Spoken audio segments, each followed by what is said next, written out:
Congratulations, friends, because tonight we're heading to the American frontier to meet a man whose legend often outgrew the truth.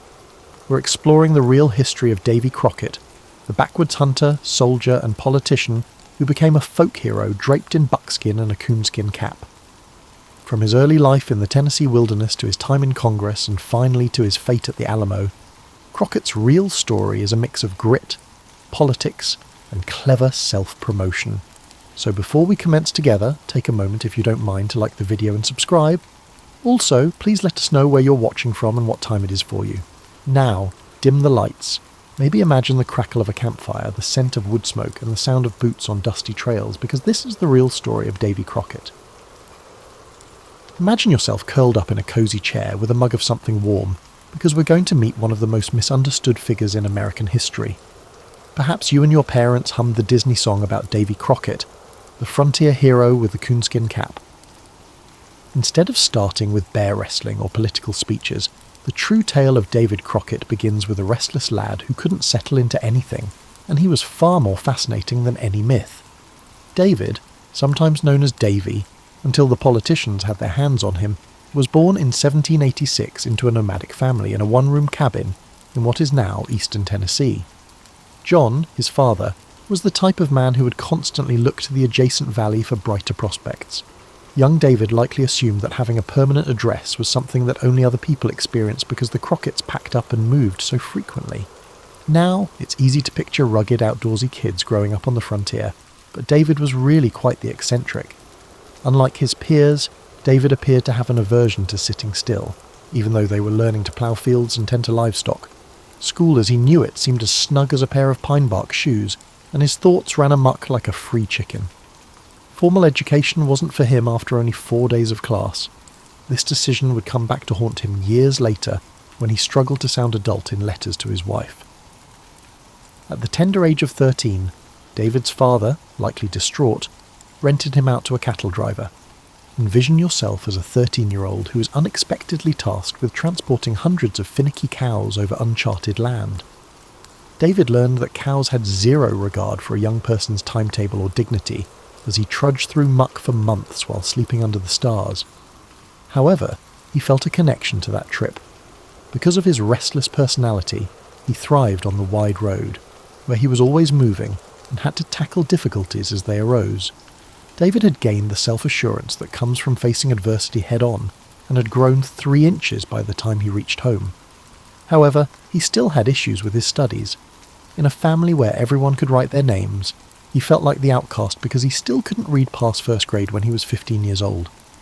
So he struck a bargain with his dad. He'd pay off the family's obligations if he could go back to school. Imagine a classroom full of 7-year-olds, with 15-year-old David crammed in, his knees banging the small desk, trying to learn his letters at a time when other boys his age were already planning marriage and starting families.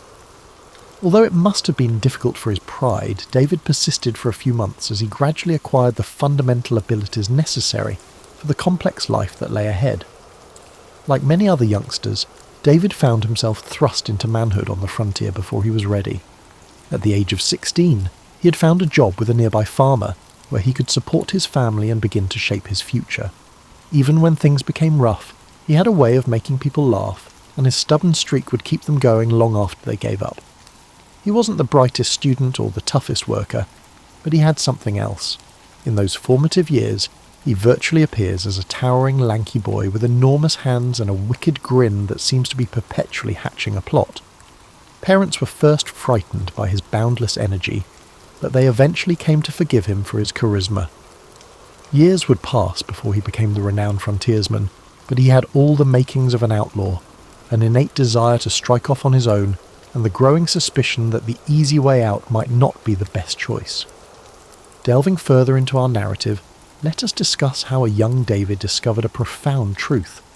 The ability to bring joy to another person's life is nearly as valuable as their material needs. Almost there. David was smitten with a girl from the neighbourhood named Polly Finley when he was 19 years old. Polly, the daughter of a fairly well-off farmer, had her misgivings about this clumsy young man who couldn't seem to commit to a career. She wasn't your typical frontier woman, though. By local standards, she was actually quite refined. As a charmingly awkward wooing tactic, David would attend social events in the hopes of winning her over with his impressive storytelling abilities, and more importantly, his still developing practical capabilities. The catch was that David had never mastered accurate shooting. To you this may not appear significant, but in 1805 Tennessee, a guy who failed to strike his target was as valuable as a chocolate teapot. David realised he was in over his head when Polly's father proposed they go hunting together. It was a test of David's suitability as a possible son-in-law. Thereafter, he did what any reasonable young man in love would do. He practised until his ears rang non-stop and his shoulder turned purple from overuse. Whenever he had a spare moment, he would borrow rifles, beg for ammunition, and shoot at anything that would remain still long enough. David transformed the entire county into his own private range by using objects such as tin cans, fence posts, and trees. He was able to thread a 50-yard musket ball needle by the time he wed Polly in 1806, a testament to his perseverance. I mean, not exactly, but it's near enough. Marriage was both a blessing and a curse for David. Though she brought stability, Polly also introduced expectations to his restless temperament. No one should live in a tent with a wife. It wasn't enough to just eat whatever the kids caught or foraged. They required regular meals. The age-old conundrum of how to reconcile risk-taking with one's responsibilities was before David. His response was as imaginative as usual. He would go on hunting trips for weeks at a stretch, returning with a bounty of wild turkey, bear and deer that would feed the family and be sold off. These were no ordinary camping excursions. Rather, David would go far into uncharted territory, often more than 100 miles from civilization, subsisting only on wild foods and his ever-improving marksmanship. The remarkable thing about David's hunting skills is that they came about almost unintentionally. He had no aspirations of becoming a world-renowned marksman. His only goals were to provide for his family and, on occasion, treat Polly to a store-bought dress. But David became someone special over those countless hours of tracking animals through dense forests and across rushing streams. He had an almost miraculous knack for reading the forest, for seeing when and where animals would be and how they would act. When David returned from hunting trips with tales that were too fantastical to be true, his neighbours started to take note. Bears that he had pursued for several days prior to obtaining the ideal photograph. Using just his patience and knowledge of the deer's habits, he had successfully brought them within arm's reach. He seemed to have the power to hypnotise wild turkeys with his turkey calls. The unintended consequence of David's rising profile as a hunter, though, was that others began looking to him to fix their own issues as well. Animals in danger from a wolf pack? Dave Crockett should be summoned. Strange footprints surrounding the chicken coop? He'll take care of it. Unidentified rumbling in the forest late at night? Hopefully, my point is clear. The ability to narrate stories was what set David apart from other adept hunters. Along with the meat, he brought home exciting new experiences. Even a mundane hunting trip would seem like an epic adventure when he was in his element, what with all the close calls, flashes of genius planning, and of course the occasional somewhat idiotic move that almost cost him his life. David had a talent for making even old tales sound thrilling and new, so even though Polly would roll her eyes, she would listen intently. When David was in his mid-20s, he had settled into a routine: hunt, provide, tell stories, repeat. While he was still a young husband attempting to master the most important role of his life, he was laying the groundwork for the fame that would come later. You would think David's issues would go away if he just mastered hunting, but surprises are a part of life. David learned the hard way that not even his famed hunting abilities could ensure financial stability on the frontier as his family expanded. Polly had bestowed upon him 2 boys, John Wesley and William. Modifications that would radically alter David's life occurred in 1813. David joined the Tennessee militia as a scout during the Creek War, which broke out in Alabama, along with many other young men seeking excitement, stable employment, and an opportunity to serve their nation.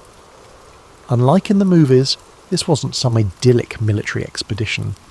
David devoted most of his time to slogging through marshes, searching for Creek fighters who were more familiar with the area than he was, and discovering that military food was infinitely worse than anything he had ever prepared himself. However, David learned an important lesson during his time in the military. He was born with leadership skills. His fellow troops relied on him for guidance, confidence in his judgment in high-stakes situations, and inspiration when times seemed bleakest. As a leader, he didn't believe in barking. out commands and expecting followers to follow suit. Instead, he set a good example by treating everyone with the same laid-back respect he'd learned to value in a world where acting superficially may result in death. After serving his country, David came home to discover that his fame had expanded beyond tales of hunting. He had a reputation for being calm under pressure, able to make tough calls without letting his humour get in the way, and someone who could handle himself in risky situations. These traits would be crucial for David as he approached what he would later refer to as his bear period. To make matters worse, bears in early 19th century Tennessee were enormous, common, and completely disrespectful of human property rights. When bears came into towns in search of food, they would rip apart huts and generally make life difficult for the people who had managed to establish a civilized society. When confronted with a problem bear, most people either hoped it would go away or summoned a more courageous friend or relative for assistance. When others saw obstacles, David saw opportunity. Bear hunting, he came to see, may be more than simply a hobby. It could be a full-fledged enterprise. The meat from bears was highly prized, their fat could be processed into oil for use in cooking and lighting, and their fur was constantly sought after. So when farms and municipalities needed help with a bear problem, they would call David, who became something of a specialist in the field. He was meticulous and, to be honest, slightly obsessed when it came to hunting bears. David would take on the role of a naturalist studying certain bears, observing and studying their behaviours for several days or weeks, before devising tactics that were adapted to their unique personalities. Yes, the bears' personalities, David maintained that each one was unique, with its own set of peculiarities, tastes and degrees of brainpower. The outcomes were remarkable. David killed 58 bears in one very fruitful winter. Just one season, not across a number of years. He was able to become so proficient at hunting bears that he could find, kill and prepare one in a day or less before moving on to the next. A title that David felt somewhat humiliating yet gratifying was Bear Hunter of the District, a moniker that his neighbours began to use about him. However, there were unforeseen obstacles on the path to success in the beer industry. David's hunting trips became increasingly longer and more frequent, often lasting weeks. It must have been incredibly challenging for Polly to manage their household and raise their children all by herself. The more muddy and wild-smelling David would come home after his bear exploits, the more varied feelings Polly would have. During his time spent hunting bears, David also began to rise from the status of local hero to that of legendary figure in his own right. His extraordinary success and amusing anecdotes made him a popular speaker, and people started asking him to parties only to hear about his travels.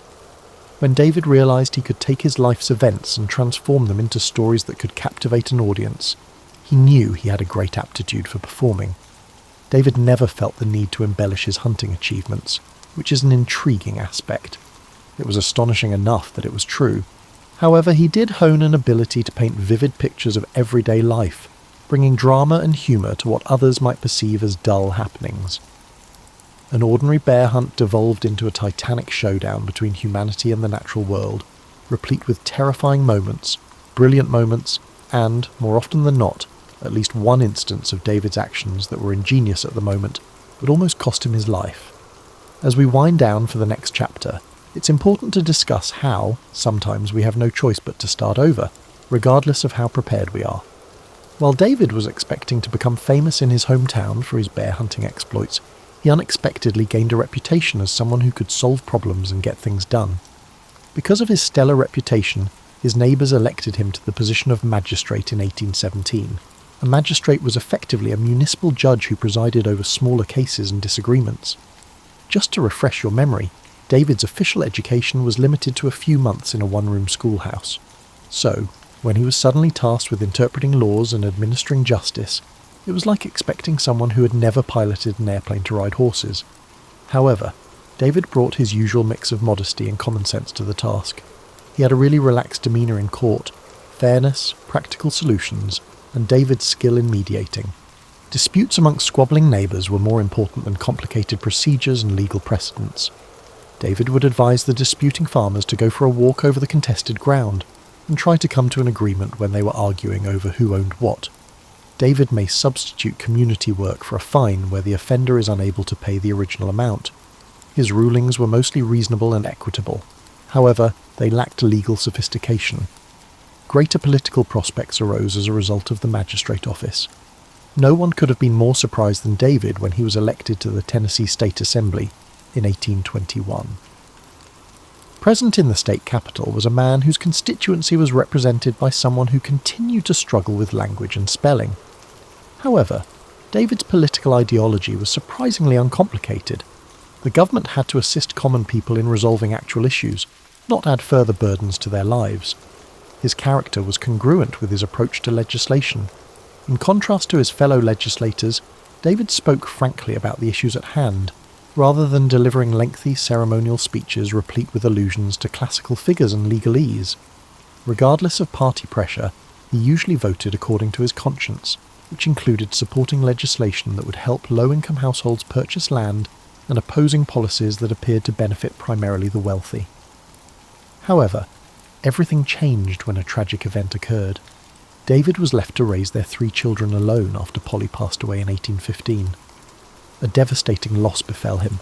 With Polly as his rock, he was able to channel his restless spirit while keeping the peace at home. David felt completely disoriented without her, and it had nothing to do with navigating the terrain. Hunting, farming, raising children, and attending to his political responsibilities were all things that David attempted to handle on his own for a period. It was a hopeless predicament. David sought assistance after realizing he couldn't give his children the attention they required due to his busy lifestyle. Elizabeth Patten was a widow with 2 children when he wed her in 1816. Elizabeth had the patience, competence, and practicality to manage David's unorthodox professional trajectory. While the blended family dynamic was harmonious, David's aspirations for public office were intensifying. He became a United States Senator in 1827. David Crockett, who had spent his whole life in the woods and small frontier towns, suddenly found himself navigating the complex political landscape of the nation's capital when he was elected to the House of Representatives, which required him to leave Tennessee for extended periods of time to serve in Washington, D.C. At dinner parties, this towering, unassuming congressman would tell tales about his bear hunts and appear genuinely bewildered by the complex social conventions that dictated political life. The members of Washington society were at a loss to understand him. The folksy demeanour of David belied his acute intellect and strong ideals. His colleagues had assumed he was a naive frontiersman who was easily influenced. Land policy was the central political problem for David. Poor households were having a hard time getting farmland, he thought, while rich speculators were buying up large tracts for investment. People who had been living on and improving land without legal title, known as squatters, would be granted the right to acquire that land at reasonable prices through the law he suggested. Although David saw it as a matter of basic justice, it pitted him against influential groups that favoured the status quo. David won over voters, but alienated powerful politicians with his support for common settlers. David became more and more alienated within his own political party as he fought against certain of President Andrew Jackson's policies, especially the Indian Removal Act, which he believed to be morally reprehensible. Ironically, David actually had very complex political ideas, despite how simple they appeared to him. Democracy, he realised, entailed more than just majority rule. It also entailed defending the rights of the defenceless. He thought the government should look out for everyone's best interests, not just the wealthy and powerful. For politicians who favoured easier arrangements, they weren't novel notions, but they were uncomfortable. David came to terms with the fact that his time as a Tennessee politician was likely numbered by the early 1830s. He lost popularity due to his rejection of popular ideas and amassed an army of foes due to his unwavering adherence to his principles. Adapting to political reality or forging a new route entirely would shape the remainder of his life. As you settle in for this section of David's journey, you'll find out how, at the same time, it can be freeing and terrible to stand up for your beliefs even if it means losing everything you've worked for. David's stay in the nation's capital was as entertaining as watching a fish scale a tree. It was his job to represent his constituents, vote on legislation, and serve on committees. But he felt like he was speaking a different language when it came to the culture of political manipulation.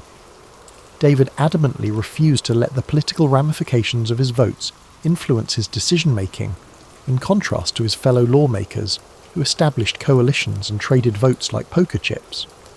When David's beliefs were in line with public opinion, this strategy was effective. Nevertheless, it proved troublesome when they were not. Most of his Tennessee constituents wanted Native American territories opened for white colonization. Therefore, they supported the Indian Removal Act of 1830.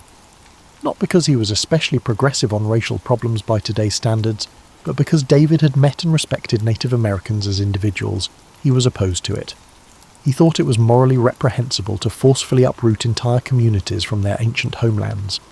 Classic David Crockett, passionate, direct, and totally at variance with political acumen. That was his opposition speech in Congress. Concerning the distinction between what is legally required and what is morally acceptable, he spoke about Cherokee families he had known, as well as government dishonesty and broken promises. Despite his colleagues' courteous listening, they ultimately voted to have him removed from office. Even while David's vote didn't sway the result, it did demonstrate that he was unreliable when it came to supporting party policies. There were covert but effective efforts by the political elite to undermine David. More trustworthy party members were given committee assignments. Important meeting invitations were misplaced. His colleagues in Congress no longer sought his advice on proposed laws. As he continued to serve as a representative for his area, David felt further and further removed from the political process. David faced political persecution in his home state of Tennessee due to his stance against Indian relocation. His detractors said he had been entangled in the corruption of Washington politics and had lost touch with his heritage, and that he cared more about Indians than his own constituency. Although David had changed while serving in Congress, it was not in the manner his detractors had envisioned, and this fact made the criticism all the more hurtful. David had grown increasingly certain that much political expertise was nothing more than a pretense to escape moral accountability, rather than being politically intelligent. He has seen co-workers vote for initiatives they were personally against just because it suited their political agenda. He was witness to the manner in which powerful people's pockets dictated laws that were ill-suited to the common welfare. Rather than turning him cynical, the experience had helped him better understand what was important to him. As usual, David remained unyielding in the face of political pressure. He did not learn to moderate his views or compromise more skillfully. Rather, he got more vocal. He started travelling around Tennessee giving talks in which he detailed his voting record, the reasons for his opposition to popular ideas, and his newfound knowledge of the inner workings of government. Though entertaining, David had a natural talent for storytelling. These remarks were political suicide. Campaigning for the 1833 election was a bloodbath.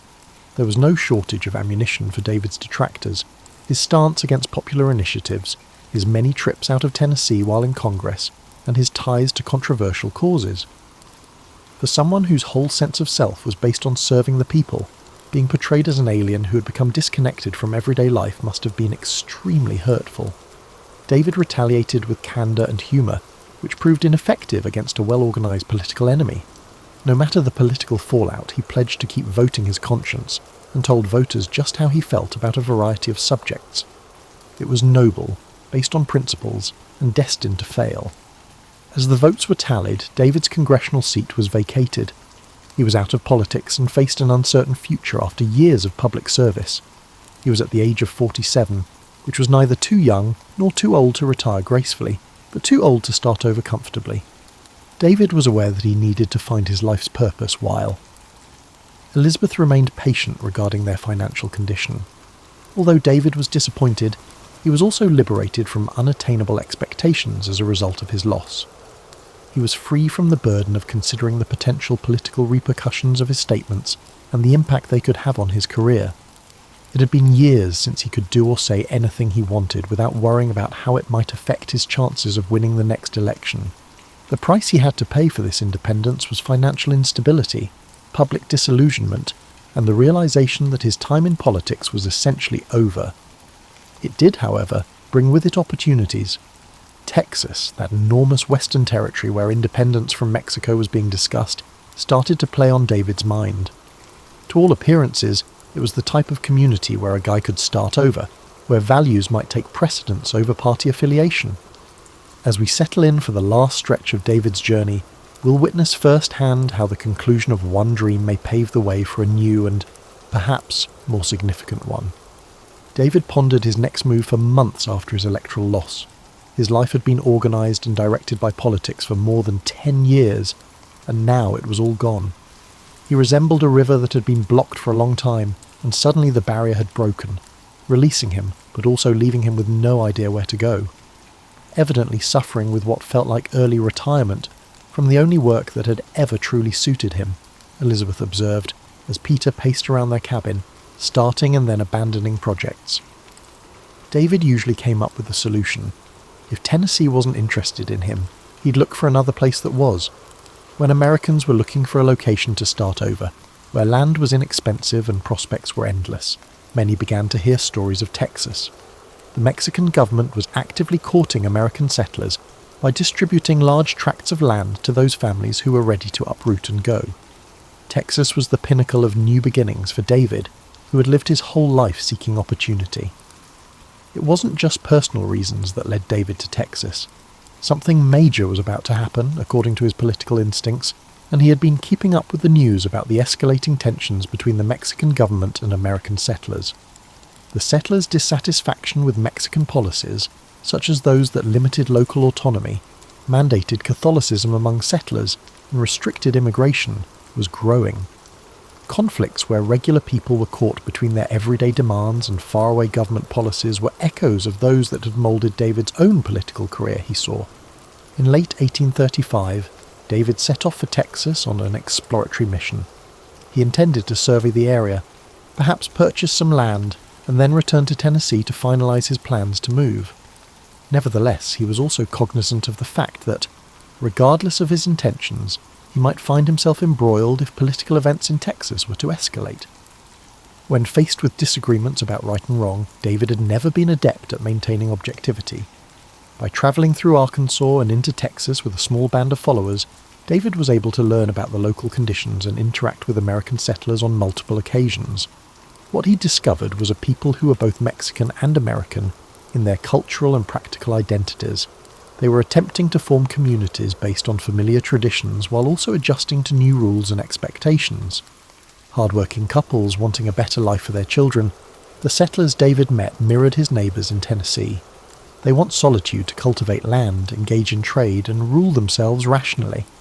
However, Mexican policies that appeared more intent on controlling them than helping them grow were becoming more and more frustrating for them. David came away from his talks with these families with the conviction that the settlers would require leaders with expertise in both military strategy and political reality in the event of an impending battle. The timing of David's arrival in Texas was impeccable, though he could not have predicted it. A tense situation had quickly developed between the Mexican authorities and the settlers. Dissolving the Mexican Congress and advancing for total control, General Santa Anna jeopardized the minimal autonomy that had initially attracted American immigration. The Texans, who had just begun to organize resistance, were in need of prominent political and military personalities who might provide credibility to their cause. The scenario seemed like an opportunity for David to put his political experience and knowledge to use for causes in which he truly believed. The Texas settlers weren't demanding much. They simply wanted to be able to follow their own traditions when it came to government, freely practice their religion, and have a say in matters that directly touched them. Now that he was away from home politics, David could endorse the same causes he had fought for in Congress. San Antonio was under siege when David arrived in February 1836. As General Santa Anna's Mexican armies closed in, the small garrison sought sanctuary in the Alamo, a former mission. With only 200 defenders up against thousands of Mexican forces, the situation was dire. However, David knew from his military experience that with persistence and cunning, even in the face of overwhelming odds, victory was possible. For David, staying in the Alamo wasn't a choice at all. Everything he had ever done up to this point had been leading up to this point. His years spent hunting alone in perilous wilderness, his lessons in leadership under duress from military duty, and the lessons he had learned about the value of sticking up for beliefs no matter the cost from his political career. 50 years old and still clinging to the belief that certain conflicts were worth fighting for, he had a wife and children back in Tennessee. The symbolic and military significance of David's presence at the Alamo cannot be overstated. He was willing to put his reputation on the line for Texas's independence, and he had served as a congressman in the United States. His ruling bolstered support for the Texas cause and showed that the war was about national issues of self-governance and personal freedom, rather than petty regional disputes. David had to have understood his chances of survival were limited as the Mexican army encircled the Alamo, but he was also wise enough to know that values, not survival, are often more essential, and that it's better to lose a battle than to lose a life for a greater cause. The restless youngster suddenly had something to stand for. Our lengthy evening together is coming to a close, and with it, we reach the beginning and finish of David's story. The moment when a restless politician from the frontier became an enduring emblem of American bravery and independence. From February 23rd until March 6th, 1836, the Alamo was besieged for 13 days. A former congressman seeking a new beginning, David Crockett became a symbol of common people prepared to give their all for the idea of self-determination during those 2 weeks. A complicated man who had spent 50 years trying to balance practical demands with moral beliefs, the David who fought at the Alamo was nothing like the legendary figure with the coonskin cap. Inside the Alamo, David had a dual purpose, bolstering morale and providing military support. His background as a scout in the Creek War made him an asset for planning and reconnaissance, but more significantly, his storytelling skills lifted morale in what everyone knew would be their last days. Picture this. David was keeping his fellow defenders motivated during those long hours of waiting for the last attack by telling stories about his bear hunts and political experiences. In the mayhem of the last conflict, the precise circumstances of David's demise are murky at best. A generation of Americans was inspired by his presence at the Alamo and considered his death as proof that democratic ideas were worth dying for. We also know that he died fighting and never surrendered. The defeated congressman had figured out how to cast the most consequential vote of his life. Fascinatingly, though, the real David Crockett started fading into oblivion shortly after he passed away, and that is what truly defines his legacy. Newspapers began reporting greatly embellished accounts of his frontier adventures within a few months. In a matter of years, he went from being portrayed as a mere mortal to a superhero who could drink the Mississippi River dry and beat his weight in wildcats and cheap novels. Even though the real David most likely never sported a coonskin cap, it came to symbolize him. A meticulous and principled politician became a naive frontiersman. What this change reveals about the way Americans have historically treated their heroes is significant. Our heroes should be simple, and our symbols should be obvious. The complicated real-life David Crockett, who had difficulty spelling but had strong moral convictions, was an accomplished hunter and a brilliant political thinker, and was too complicated for simplistic mythology. Because of this, he became a cartoon character in popular culture, which oversimplified him. Despite this, a crucial aspect of the historical David managed to evade the myths. Regardless of the numerous urban legends surrounding him, the fundamental truth that captivated audiences, that common people are capable of extraordinary deeds, that principles take precedence over political expediency, and that at times doing the right thing demands giving up everything, remain powerful. The impact that David had on American society did not cease with his death. A regular guy thrown into extraordinary circumstances who rises to the occasion, he became an archetype of the reluctant hero. Throughout American storytelling for over 2 centuries, characters like Jimmy Stewart from Frank Capra films and contemporary politicians who highlight their humble origins have repeated David's example of honest leadership. The way David dealt with the conflict between pragmatic politics and moral convictions is what gives his story modern relevance. Compromise is inevitable in effective leadership, but he was also aware that there are certain beliefs that must never be compromised. The ups and downs of striving for moral integrity in intricate political institutions are laid bare by his political career. The lesson we may learn from David's tragic political career is that he was never effective because he refused to compromise his ideals. That seeming failure, however, became something far more substantial when he died at the Alamo. David, by laying down his life for the independence of Texas, demonstrated that there are values higher than political power, and that true citizens of a democratic society are willing to put their personal interests on the back burner in order to uphold greater ideals. Think about David's rise from a fidgety youngster to an American icon as you drift off to sleep tonight. He was never able to settle down, become politically powerful, or amass substantial riches. The knowledge that he had spent his life in accordance with his own moral compass, that he had utilised his talents for causes he believed in, and that he had not backed down when faced with the final test was something more significant to him. Instead of being the heroic frontiersman portrayed in popular culture, the real David Crockett was a multifaceted, imperfect human being who demonstrated that regular individuals are capable of remarkable acts of moral bravery. Being heroic isn't about having it all together, it's about having the courage to fight for what you think is right, no matter the cost. His narrative serves as a reminder of this. As we wrap up our evening together, it's worth reflecting on how we all encounter situations where we have to decide between doing what's easy and what's right, or putting our own interests ahead of our moral compass. The moral decisions made by average citizens form the bedrock of our democratic and free society. As David Crockett's account hints, rest easy, and always keep in mind that being heroic does not necessitate a coonskin cap. No matter the cost, you must have the guts to follow your own moral compass.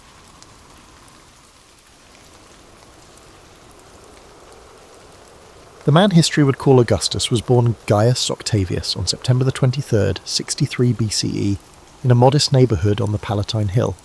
Though his lineage traced to a once influential equestrian family, few guessed he'd one day transform Rome from a republic steeped in centuries of tradition into something new. By heritage, he was Julius Caesar's grandnephew, but the link hardly guaranteed a grand destiny. As a child, Gaius Octavius was overshadowed by civil strife that had already scarred the Republic. Politicians feuded in the Senate, while distant generals, Sulla, Pompey, and eventually Caesar, vied for supremacy. Young Octavius lost his father early, leaving him under the care of a determined mother, Attia, and a circle of influential relatives. She recognized her son's potential, but also grasped the swirl of political tension that might devour him if he didn't maneuver cleverly. By adolescence, Octavius had gleaned that survival in Rome demanded alliances, strategic marriages, and unwavering loyalty, at least publicly. In private, one had to maintain a flexible mindset. He read oratory, studied Roman law, and learned to interpret the subtle power plays among senators. Observers described him as quiet, watchful, and possessed of a composure beyond his years. The biggest shift in his fortunes came in 46 BCE, when Julius Caesar, fresh from triumphs in Gaul and a decisive civil war victory, adopted Octavius as his posthumous son and designated heir. Caesar brought the teenager to Spain for a minor campaign, giving him a taste of military life.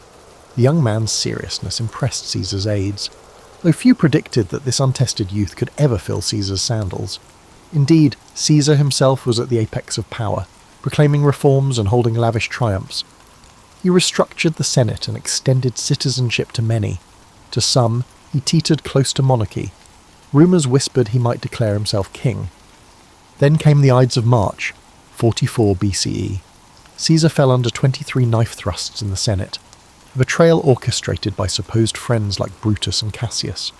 While studying in a Greek city, Octavius received news of Caesar's assassination. At first, he reeled. The consequence was not only the loss of a powerful figure in his life, but also a potential threat to his security. He learned, however, that Caesar's will named him heir. It was an astonishing leap for someone barely out of adolescence. Many Roman elites dismissed him as a mere pawn. Mark Antony, Caesar's longtime ally, seemed the natural inheritor of Caesar's legacy, overshadowing the youth. But Octavius was no pawn. He returned to Italy with measured caution, adopting the name Gaius Julius Caesar Octavianus, commonly shortened to Octavian, flaunting that he was Caesar's son in every sense but blood. His presence ignited Roman politics. Antony, charismatic and bold, tried dismissing him as the boy, while the Senate, still reeling from Caesar's dictatorship, sought to exploit friction between Antony and Octavian. The entire city braced for another civil war. Octavian played a subtle game, forming alliances with Caesar's veterans, distributing funds from Caesar's estate, and projecting an image of filial piety. In the meantime, Octavian experimented with the Senate, suggesting that he might back them in their opposition to Antony's aspirations. A pivotal moment occurred when Cicero, the renowned orator who harboured animosity towards Antony, realised that Octavian could potentially serve as a useful instrument. Cicero's scathing speeches, known as the Philippics, lambasted Antony as a new tyrant. He portrayed Octavian as a necessary bulwark to restore the Republic. Perhaps Cicero believed he could guide this youth like a puppet. Yet Octavian's mild demeanour masked a decisive streak. Using the Senate's endorsement, he raised legions to confront Antony, culminating in skirmishes near Mutina Oschia in northern Italy. Though Antony survived, the scuffles burnished Octavian's reputation. He was no figurehead. But the alliance of convenience between Octavian and the Senate didn't last. The cunning youth recognised the Senate's hypocrisy. They wanted to destroy Antony, but had little interest in truly elevating him. So Octavian pivoted, forging the second triumvirate with Antony and Lepidus in 43 BCE. This formal pact was sealed with the legal authority to reshape the state. Through prescription lists, they purged enemies, including Cicero. The triumvirs divided the Roman world among themselves. Lepidus got Africa, Antony the East, and Octavian the West. The teenage upstart had ascended to the pinnacle of power in just over a year since Caesar's murder. Rome reeled, uncertain if this triumvirate would restore order or simply replicate the horrors of past civil conflicts.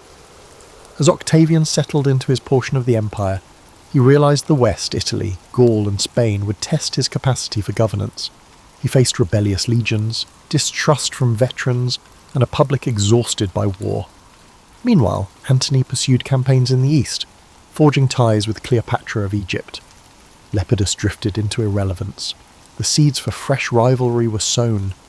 Thus began a pivotal chapter in which Octavian would refine his political acumen, balancing brutality with promises of stability. From there, the path to becoming Augustus, the revered first citizen of Rome, would be paved by cunning, alliances, and a strategic mind that never blinked at compromise or confrontation. Having seized power in the second triumvirate, Octavian found himself juggling alliances with two older, more seasoned strongmen, Antony and Lepidus. Lepidus, though nominally part of their ruling coalition, soon revealed himself incompetent in handling the African provinces. Antony posed a far more formidable presence. He commanded legions loyal to Caesar's memory, yearned for glory in the east, and, more crucially, was forging a personal and political bond with Cleopatra VII, the charismatic queen of Egypt. This union combined Antony's martial reputation with Cleopatra's wealth and strategic position, an alliance that might overshadow anything Octavian could muster in Italy. In Rome, Octavian projected a measured calm, claiming to restore order to the western provinces. He oversaw land distributions to veterans, an often messy process that displaced countless small farmers and generated local resentment. He skillfully transformed these forced resettlements into acts of generosity, expecting each settled veteran to express gratitude. With each step, Octavian built a personal loyalty network, parting ways with older elites who stood in his way. This era remained soaked in the blood of proscriptions, though some historians note that the violence receded once the triumvirate had purged the most threatening opposition. By 41 to 40 BCE, tensions exploded between Octavian and Antony's supporters. In Perusia, near modern-day Perugia, Lucius Antonius, Antony's brother, and Fulvia, Antony's wife, led a revolt, hoping to reassert Antony's claims in Italy. Octavian's legions besieged Perusia, starving the rebels into surrender. The city's inhabitants suffered a cruel fate. The siege left them starving, and after victory, Octavian ordered harsh reprisals, while Antony himself was absent in the east. This event underscored the deepening rift within the triumvirate. Despite these skirmishes, Antony and Octavian patched things up temporarily at the Treaty of Brundisium in 40 BCE, dividing spheres of influence anew. To cement the deal, Antony married Octavian's sister, Octavia, a gesture meant to signal familial harmony. But the truce felt shaky. Those close to the corridors of power sensed a deeper competition for the ultimate prize, undisputed control of Rome. Indeed, as Antony returned east, resuming his romance with Cleopatra and planning campaigns against Parthia, Octavia lingered behind, a lonely testament to the alliance's fragility.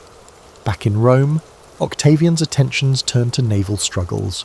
Sextus Pompey, son of the famous Pompey the Great, controlled Sicily and menaced Italy's grain supply with a pirate fleet. With famine threatening Rome, Octavian recognized he needed a strong admiral. Enter Marcus Agrippa, his most trusted lieutenant and a brilliant naval mind. Together, they reconfigured Roman naval strategy, training fresh crews and building advanced ships. By 36 BCE, Agrippa defeated Sextus Pompey in a series of engagements, notably at Nolocus. This victory brought Sicily under Octavian's sway, securing vital grain routes to feed Italy's population.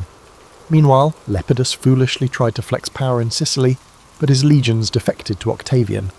Lepidus was stripped of triumviral power and exiled to a minor religious post, leaving just 2 men left from the original triumvirate, Octavian and Antony, each commanding vast territories, each suspicious of the other's ambitions. Antony's eastern campaigns fared poorly. His attempt to conquer Parthia in 36 BCE ended in a costly retreat. Cleopatra, determined to preserve her influence, financed his next moves, forging a mutual interest in controlling the eastern Mediterranean. Antony openly acknowledged Cleopatra's children, one fathered by Julius Caesar, others by himself, and showered them with territorial grants. In Roman eyes, his donations of Alexandria looked scandalous. Bestowing Roman-conquered lands to Cleopatra's brood was borderline treason. Rumours proliferated in Rome that Cleopatra had bewitched Antony, or that he aimed to set up a parallel empire in the east with her as co-ruler. Octavian seized the propaganda advantage. He depicted Antony as a man enthralled by an Egyptian seductress, betraying Roman traditions. The Roman populace, weary of foreign entanglements and suspicious of queens from the east, responded to such rhetoric. Octavian skillfully spun Cleopatra as a threat to Rome's sovereignty and Antony as a traitor lost to Oriental decadence. To formalise the break, Octavian had the Senate revoke Antony's powers in 32 BCE, spurred by the revelations that Antony's will recognised Cleopatra's children as heirs. The final countdown to civil war was underway. Octavian, though lacking Antony's battle-hardened image, had Agrippa. In 31 BCE, the decisive confrontation loomed off the coast of Greece. The site would be Actium, where Antony and Cleopatra mustered their combined fleet against Octavian's forces led by Agrippa. The stage was monumental, 2 massive fleets jostling for strategic advantage in the Ionian Sea, and the outcome was set to determine the fate of the Roman world. With Cleopatra by Antony's side, everything was on the line. Victory might reshape the Mediterranean power map, but if Antony fell, so might Cleopatra's dream of an Eastern Empire. In the lead-up to Actium, desertions plagued Antony's ranks. Morale sank as men realised Cleopatra's presence overshadowed purely Roman concerns. In contrast, Octavian's message was crisp. Preserve Rome from a foreign queen's grasp. The families of legionaries pinned their hopes on his victory for stability. Clouds of tension gathered, poised to break in the greatest naval showdown Rome had seen in generations. By now, Octavian's transformation from an underestimated youth to a political colossus was unmistakable, yet he still had to seize final legitimacy from the swirling chaos of war. Actium, September 2nd, 31 BCE. Rome's future hinged on the Ionian Sea's choppy waters. Antony's fleet, bolstered by Cleopatra's Egyptian squadrons, faced off against Octavian's ships under Agrippa's command. Many expected an even fight. Both sides fielded formidable war galleys, but intangible factors loomed large: morale, discipline, and the stark difference in leadership unity. By midday, the swirling melee erupted. Agrippa's nimble vessels employed better tactics, staying mobile and exploiting the heavier, less manoeuvrable designs of Antony's ships. Cleopatra lingered in the distance, her presence more symbolic than militarily decisive. In a dramatic twist, Cleopatra abruptly withdrew her squadron mid-battle, perhaps panicked by the unfolding chaos or following a secret plan. Seeing her sail away, Antony, torn between loyalty to his Roman forces and devotion to Cleopatra, abandoned the fight to chase after her. With their commander gone, the remaining ships collapsed in confusion. Agrippa snatched a decisive victory. The battered remnants of Antony's fleet either surrendered or burned. The news rapidly disseminated. Antony and Cleopatra had absconded, condemning thousands of soldiers to an unwinnable battle. This victory altered Rome's destiny.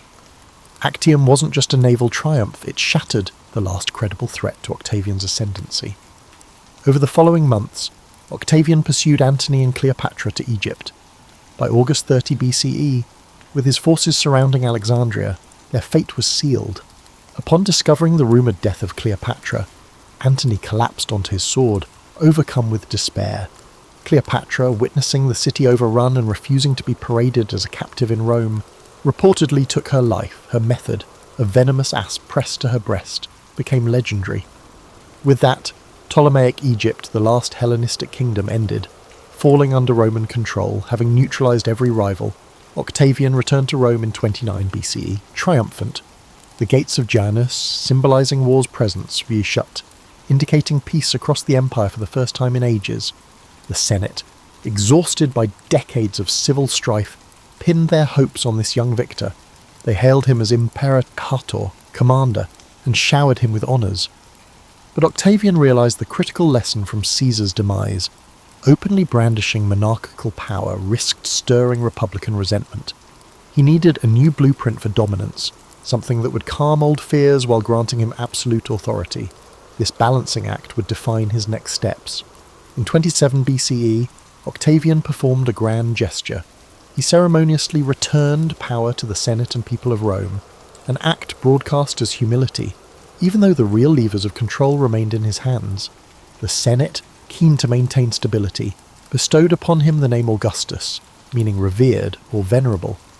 This moment signalled the official birth of the Principate, a veneer of republican tradition cloaking a de facto monarchy.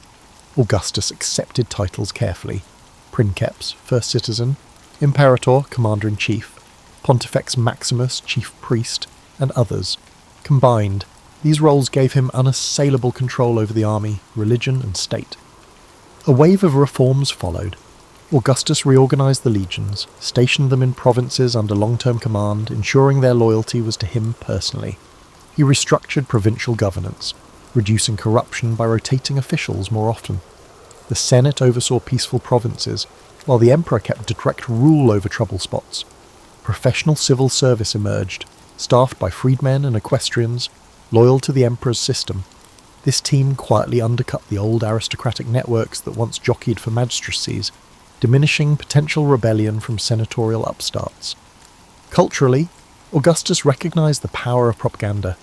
He sponsored monumental building projects, proclaiming he found Rome a city of brick and left it a city of marble. Temples were restored, public baths constructed, and aqueducts extended, visible tokens of a new golden age. Poets like Virgil, Horace, and Ovid flourished under imperial patronage, weaving narratives of Rome's glorious heritage and the necessity of a singular leader. The Aeneid recast Trojan myth to bolster the idea of a divine destiny culminating in Augustan rule. Yet not all were content. Some whispered that this restored republic was merely subjugation under a cunning autocrat. Traditionalists bemoaned the end of the truly free consuls and tribunes. Others, recalling the terror of endless civil wars, found solace in the Pax Romana that Augustus offered. Occasional conspiracies flared, typically from disillusioned nobles or neglected generals. Augustus handled them discreetly, exiling troublemakers or co-opting them with honours. Rarely did open rebellion form, a testament to how thoroughly he'd integrated power. In everyday life, a sense of renewal pervaded. Farmers returned to fields, trade routes revived, and legionaries redeployed to secure frontiers from Germany to Syria. The border wars never ceased entirely, but within the heart of the empire, travellers found roads safer and commerce steadier. The younger generation, lacking first-hand memories of the Republic, simply accepted that Rome's fortune lay in a stable principate. Indeed, many became ardent supporters, naming children Gaius or Lucius after Augustus's chosen heirs. By the close of the 20s BCE, Augustus was effectively king in all but name. The Senate still convened, magistrates still took office, but real decisions were funneled to him. Some historians label the period the dawn of the Roman Empire, though Augustus himself stuck to republican slogans. He had forged a new political order that would endure for centuries, bridging the fierce independence of old Rome with the pragmatic necessity of a single guiding hand. The cost? The cost lay in the fleeting illusions of republican liberty. But after generations of civil conflict, many Romans gladly paid that price. As Augustus consolidated authority, he turned to ensuring the stability of his succession, no small feat in a state once steeped in the tradition of elected magistracies. With no biological son from his marriages, Augustus tried weaving a family dynasty through strategic adoptions and marriages. His only child, Julia, became a political pawn, married off to potential heirs to cement alliances. First came Marcellus, Augustus's nephew, then Agrippa, his trusted general and companion, and later Tiberius, his stern, capable stepson. The empire watched these unions with fascination, hoping that a suitable successor might emerge to prolong the Pax Romana. Meanwhile, Augustus took a hands-on approach to moral and social reforms. He championed legislation encouraging marriage and childbirth among Rome's elite, penalising adultery and childlessness. Publicly, these laws aimed to revive traditional Roman virtues, populating the empire with upright citizens. Privately, they served as a moral anchor for the new regime, contrasting with the preceding decades of bloody infighting and public decadence. Critics grumbled that Augustus meddled too far into personal lives, yet many recognised the sense of direction and unity he sought to impose. On the frontiers, the empire's expansion seesawed between triumph and tragedy. Along the Rhine, Augustus installed garrisons to keep the Germanic tribes at bay. In the east, stable alliances with client kings prevented major upheavals, yet not all expansions succeeded. The infamous Varian disaster in 9 CE saw 3 Roman legions annihilated in the Teutoburg forest by Germanic warriors under Arminius. Rome reeled at the blow, losing about 15,000 men. Augustus, shattered by the news, was said to roam his palace, crying, "Quintilius Varus, give me back my legions." The defeat forced him to abandon major conquests in Germania, shifting the boundary to the Rhine. This trauma proved the empire had limits. Augustus recognised that consolidating existing provinces might matter more than indefinite conquest. Politically, the Principate's outward face promoted consensus. The Senate passed glowing decrees, awarding Augustus tribunician power for life, letting him veto or propose legislation. He used these powers sparingly, at least in the public eye. Freed of immediate threats, Augustus's reign embraced pageantry, grand triumphal arches, elaborate religious festivals, and coinage bearing his image with the title Father of the Fatherland. Roman aristocrats vied to outdo each other in praising the imperial household, sometimes exaggerating their devotion to secure favour. Meanwhile, the populace revelled in the improved city infrastructure, circuses, and public banquets. Bread and circuses indeed, though Augustus prided himself on not indulging in personal extravagance. He lived relatively simply in a house on the Palatine, not in a gilded palace. Yet within his family, strife simmered. His daughter Julia, stuck in strategic marriages, rebelled through scandalous conduct. She partied with younger patricians. Rumour said she engaged in affairs that ridiculed Augustus's moral edicts. Ultimately, he exiled his own daughter, a move he found deeply painful but saw as necessary to preserve the regime's moral authority. The public gossiped, concluding that even Augustus, the paragon of virtue, couldn't tame personal scandal in his household.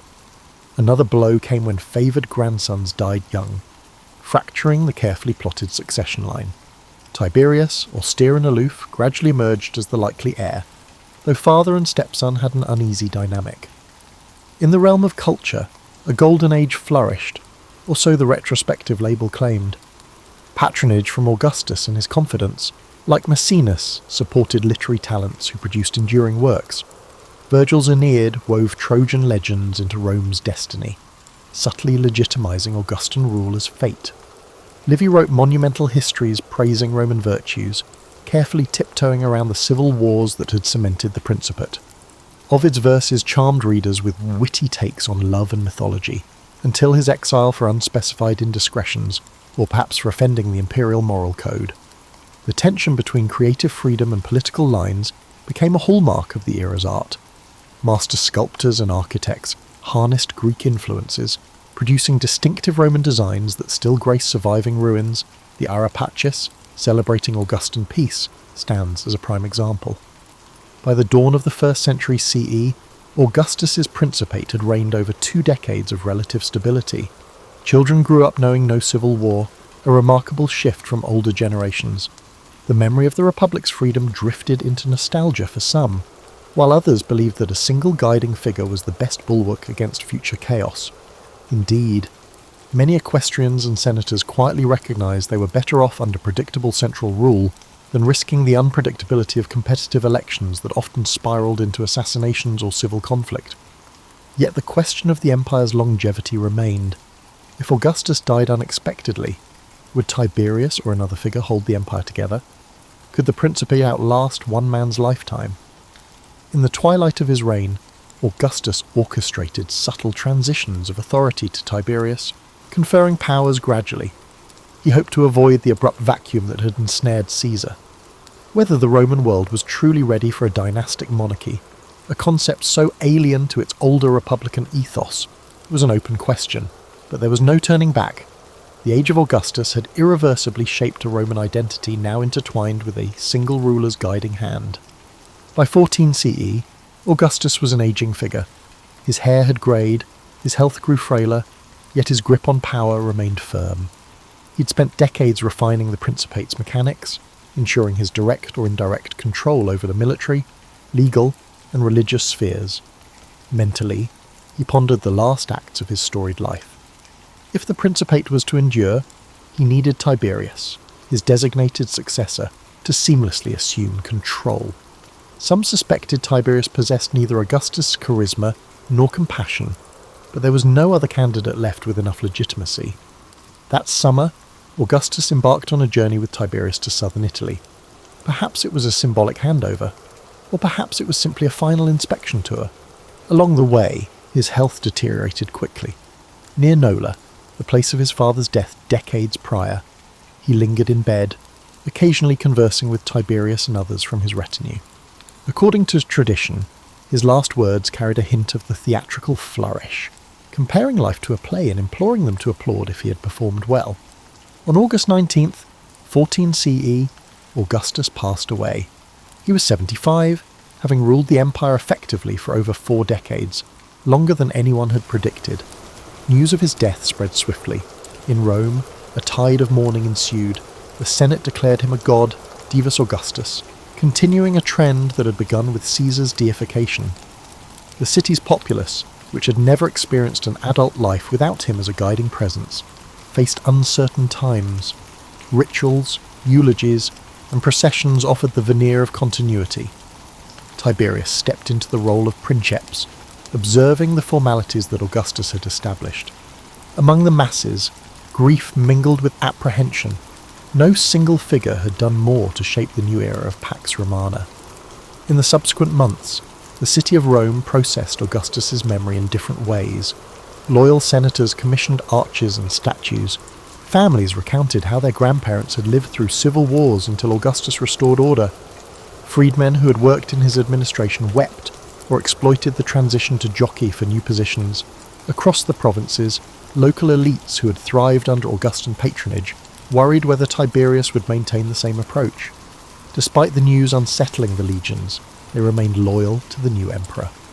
Some among the legions expected bonuses or reforms, leading to brief mutinies in the Rhine and Pannonia, but Tiberius and his capable nephew, Germanicus, resolved them.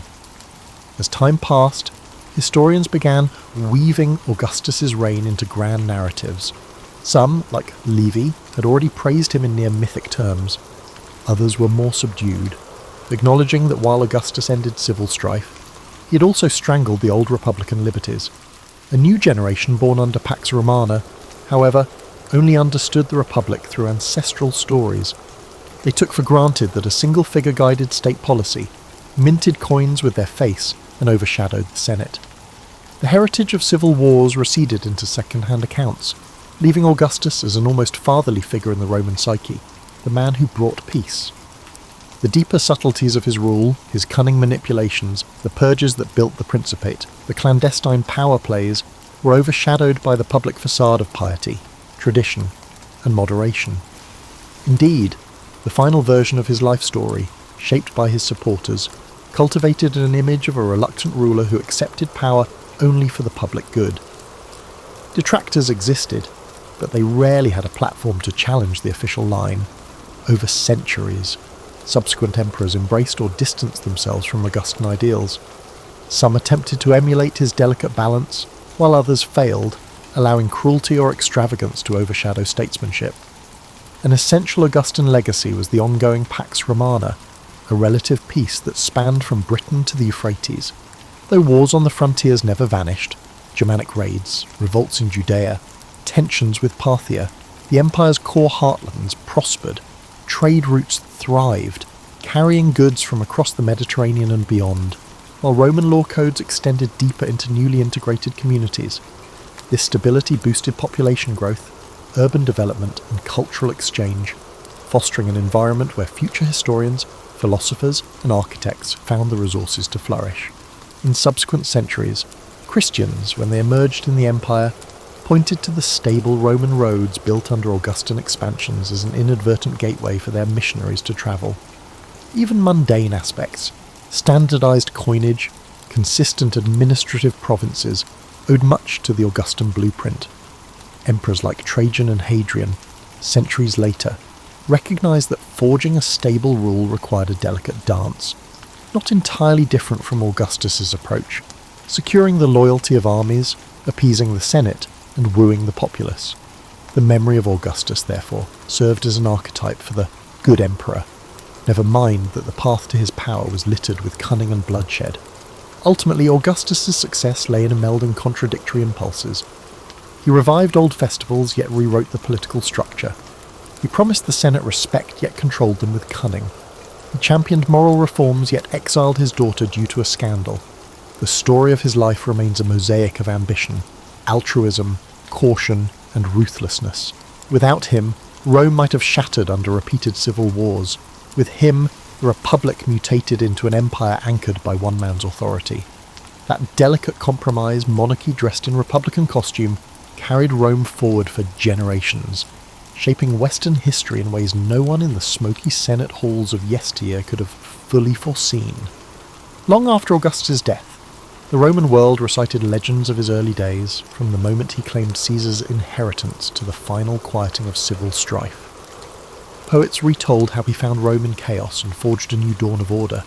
Even ordinary citizens, travelling along roads lined with his milestones, felt the echoes of an emperor who merged subtlety with power. Yet historians then and now debate whether Augustus truly believed in the facade of republican restoration or simply harnessed it to quell potential opposition. The notion of restoring the Republic was more than political spin, it was a psychological necessity. Romans had long prided themselves on hating kings since the Etruscan monarchy was expelled centuries earlier. By adopting titles like princeps, first among equals, and parading virtues such as modesty, Augustus defected the spectre of tyranny. He decorated official ceremonies with illusions of senatorial collaboration. In practice, though, every key office and province was under his watchful eye. By centralising the means to wage war, i.e. controlling legions, he rendered any senator-led rebellion almost impossible. This system had its share of paradoxes. Freed from the cycle of civil wars, the Senate could resume its dignified debates on laws, awarding triumphs or passing judgments, but only so far as it aligned with the emperor's overarching interests.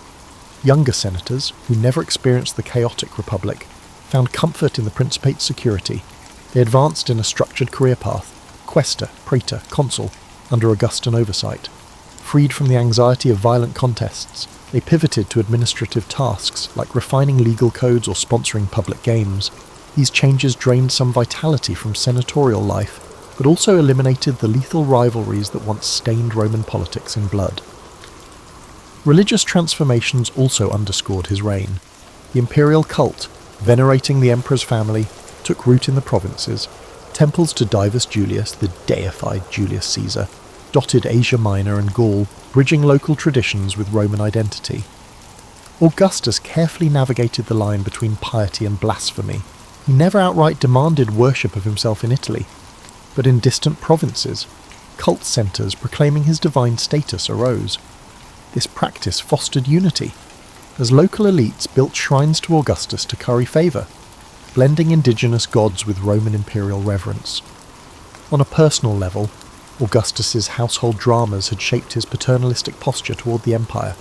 The heartbreak with Julia, the succession fiascos, and the manipulative marriages taught him that absolute power came at the cost of familial strain.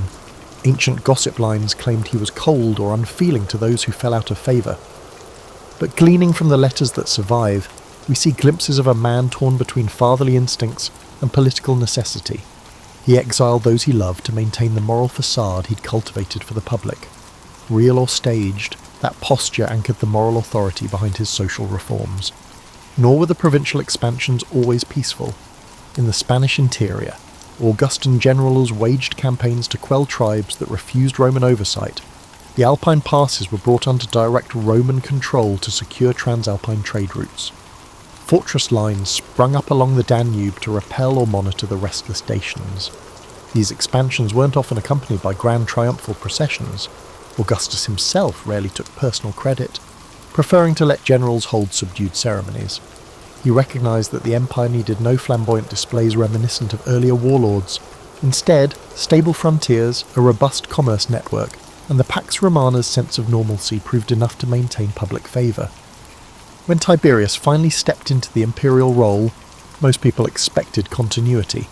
The new emperor inherited not just the institutions, but also the attitudes Augustus had sown. Tiberius adhered to many Augustan precedents, though his personal style was more reclusive and severe. The senatorial class realised that Augustus's blueprint, an emperor overshadowing the facade of a free republic, would continue.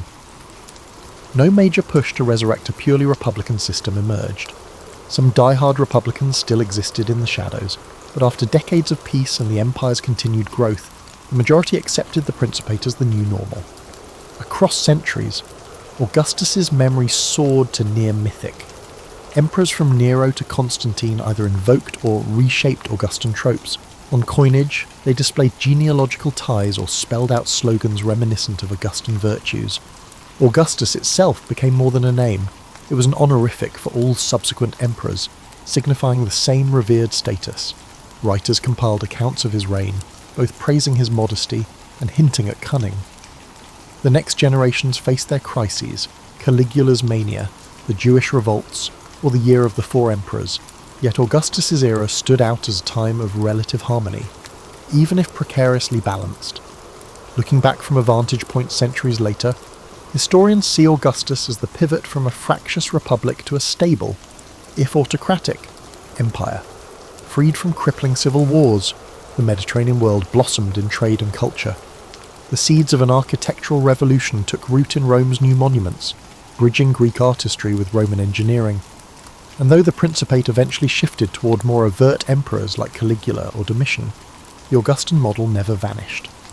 The notion of a first citizen, quietly sustaining the illusions of senatorial dignity, underpinned the empire's structure until the West crumbled centuries later. Augustus's example, subtle, multifaceted, and deeply embedded in Roman tradition, remains a testament to how a single individual can reshape the trajectory of an entire civilization. Now, with millennia gone since Augustus's death, we possess a panoramic view of his life and legacy, a vantage point that reveals both the glimmering heights and the murky corners. His youthful cunning, harnessed after Caesar's assassination, established a pattern of strategic alliances and relentless ambition. That fierce drive paved his ascent from an underestimated heir to the architect of Rome's first imperial system. But behind the luminescent facade of the Pax Romana, one notices the ashes of republican liberties, countless casualties of proscriptions, and a well-managed propaganda machine smoothing over the sharp edges of absolute power. Modern scholars often debate whether he was a benevolent autocrat, or a sly manipulator who exploited war weariness to install a monarchy in all but name. The truth likely straddles a delicate boundary. Augustus's reforms, streamlining taxation, professionalizing the army, and encouraging moral and cultural revival, point to a genuine desire for a robust, enduring order. However, he did not hesitate to use lethal measures when they strengthened his position. For every temple he built, there was a political rival he sidelined or a province subjugated under Roman authority. In rhetorical terms, Augustus was no flamboyant orator, but his mastery lay in setting the narrative. He let others speak extravagantly on his behalf. Poets, loyal senators, provincial allies, and rarely contradicted the glowing accounts that cast him as Rome's saviour. Over time, this cultivated persona sank deep into Rome's collective psyche. Even the Senate, once proud and fractious, resigned to his overarching presence, content to pass decrees endorsing him as father of the fatherland. The city's plebeians, exhausted by previous turmoil, embraced the peace and spectacle, grand gladiatorial games, public feasts, and the distribution of grain. With daily life less precarious, who dared demand the intangible freedoms of an older era? Augustus's family tragedies, especially around succession, highlight the precarious nature of hereditary rule, the difference between the Principate's carefully curated facade and personal heartbreak ran stark. The exiles of Julia and Ovid, along with the disgraced heirs who died prematurely, pointed to a regime that valued moral discipline and uniformity over personal indulgence. This was the official narrative. In private, some cunning courtiers thrived, whispering half-truths to maintain favour. This dynamic would plague future emperors, from Tiberius's suspicious watchfulness to Nero's flamboyant paranoia. Archaeologically, we see Augustan footprints across the empire.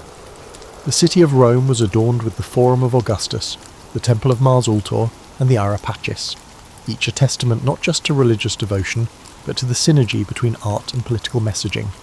In provincial cities from Spain to Asia Minor, local elites mirrored Augustan styles, erecting temples to the imperial cult and adopting Roman architectural motifs.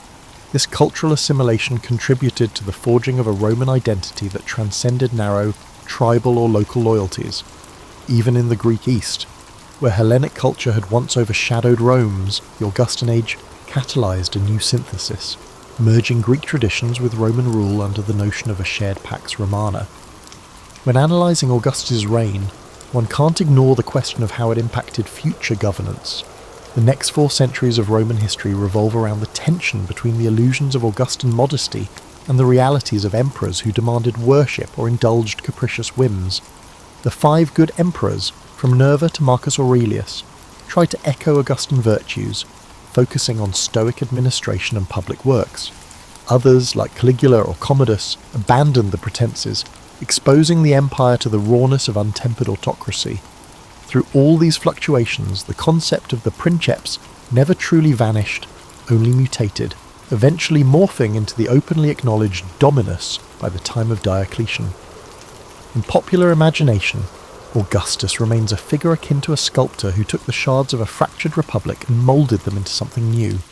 He didn't just pacify Rome, he re-envisioned its institutions so thoroughly that later Romans struggled to imagine returning to the old ways. Even centuries after the Western Empire fell, echoes of his centralized governance influenced medieval and modern states. His name, Augustus, became shorthand for a just but firm overlord. The weight of that transformation cannot be overstated. Rome grew from city-state to world empire under the shadows of the triumvirates and the many civil wars, culminating in a regime that, for better or worse, outlasted 1,000 nuances of politics. Ultimately, Augustus's greatest triumph was forging a stable system where once only warlords contended. His greatest cost was the republican spirit that withered in the process, replaced by an empire reliant on one man's judgment. Whether that trade was worthwhile depends on the lens of perspective, those craving order and prosperity, or those lamenting lost civic freedoms. Even now, his story stands as a masterclass in political reinvention of how flexible ambition, tempered by paternal imagery, can reconstruct a government from ashes. And so ends the tale of Augustus, the understated youth-turned-imperator, who quietly slipped a monarchy into Rome's heart while draping it in the garments of tradition. With that cunning, he forever reshaped the course of Western civilization.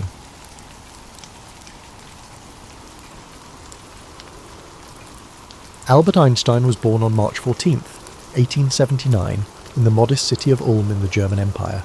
His father, Hermann, managed small electrochemical ventures, and his mother, Pauline, nurtured a love of music.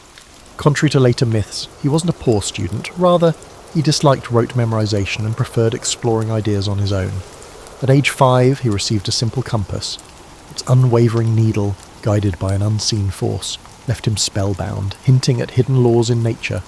In school, he often seemed preoccupied, building intricate houses of cards or lost in thought. Though teachers labelled him indifferent, he was quietly constructing mental pictures that reached far beyond mundane lessons. Music also shaped his early life. Pauline insisted he learn violin, and though reluctant at first, he found a kinship with Mozart's compositions. This link between artistic harmony and orderly principles of the universe captivated him, Even as a child, he sensed that creativity and logic could coexist productively. His family's moves, first to Munich, then to Italy, created in him a sense of displacement. Rather than fitting snugly into any single cultural or academic mould, he became an observer, questioning everything around him. During a stint at a Catholic elementary school, he briefly embraced religious devotion. Yet he soon gravitated toward a more personal sense of wonder, one unbound by strict doctrine. Later, he would speak of a cosmic religious feeling, a reverence for the unfathomable mysteries of existence. The German educational system clashed with his inquisitive spirit. Teachers focused on memorization, while Einstein was enthralled by independent exploration. He pored over geometry and calculus texts in his free time, often outpacing his peers in conceptual understanding. One tutor noticed his knack for dissecting problems from multiple angles, an early sign of the thought experiments he would later make famous. Meanwhile, Hermann's business pursuits met with limited success, adding financial strain to the household. Yet in that uncertainty, Einstein found pockets of freedom. His parents rarely scolded him for daydreaming. Instead, they recognized his inclination to probe and analyze. When he built card towers, it was more than play. He studied balance, structure, and resilience, qualities he would apply to his theoretical work. Overlooked details of his youth further illustrate his distinctive perspective. He once spent hours trying to visualize how a beam of light might appear if one could race alongside it. These musings were embryonic glimpses of the relativity he would formalize years later. Far from mere fanciful flights, they were a training ground for a mind unafraid to question conventional frames of reference. Another seldom noted aspect was his relationship with language. Raised in a multilingual environment, German at home, occasionally Italian outside, he developed a nuanced appreciation for words. Later in life, he would craft carefully balanced scientific papers where clarity took precedence over flourish. But as a boy, he simply recognized that words were imperfect vessels for ideas, sparking a habit of visualizing concepts to grasp them more deeply. By his early teens, Einstein grew increasingly restless with formal schooling. The Luitpold Gymnasium in Munich, with its strict regimen, clashed with his burgeoning interests. Feeling stifled, he began to defy conventional academic paths, in a decision that alarmed his teachers. He left school before graduation and followed his family to Italy. To some, it looked like a rash move, yet it was an act of self-determination, fueled by a longing to learn without constraint. During this period, he explored philosophy as well, delving into Kant's works and pondering the nature of reality. Such readings reinforced his conviction that genuine understanding required more than reciting facts. He craved first-hand encounters with the puzzles of the universe, from the motion of planets to the properties of light. Though his childhood did not revolve solely around science, he played violin, enjoyed walks, and showed flashes of humour, it was imbued with a special kind of curiosity. He was neither the hapless student nor the overnight prodigy that later narratives would portray. Instead, he was a reflective, somewhat solitary child who found meaning in probing life's deeper questions.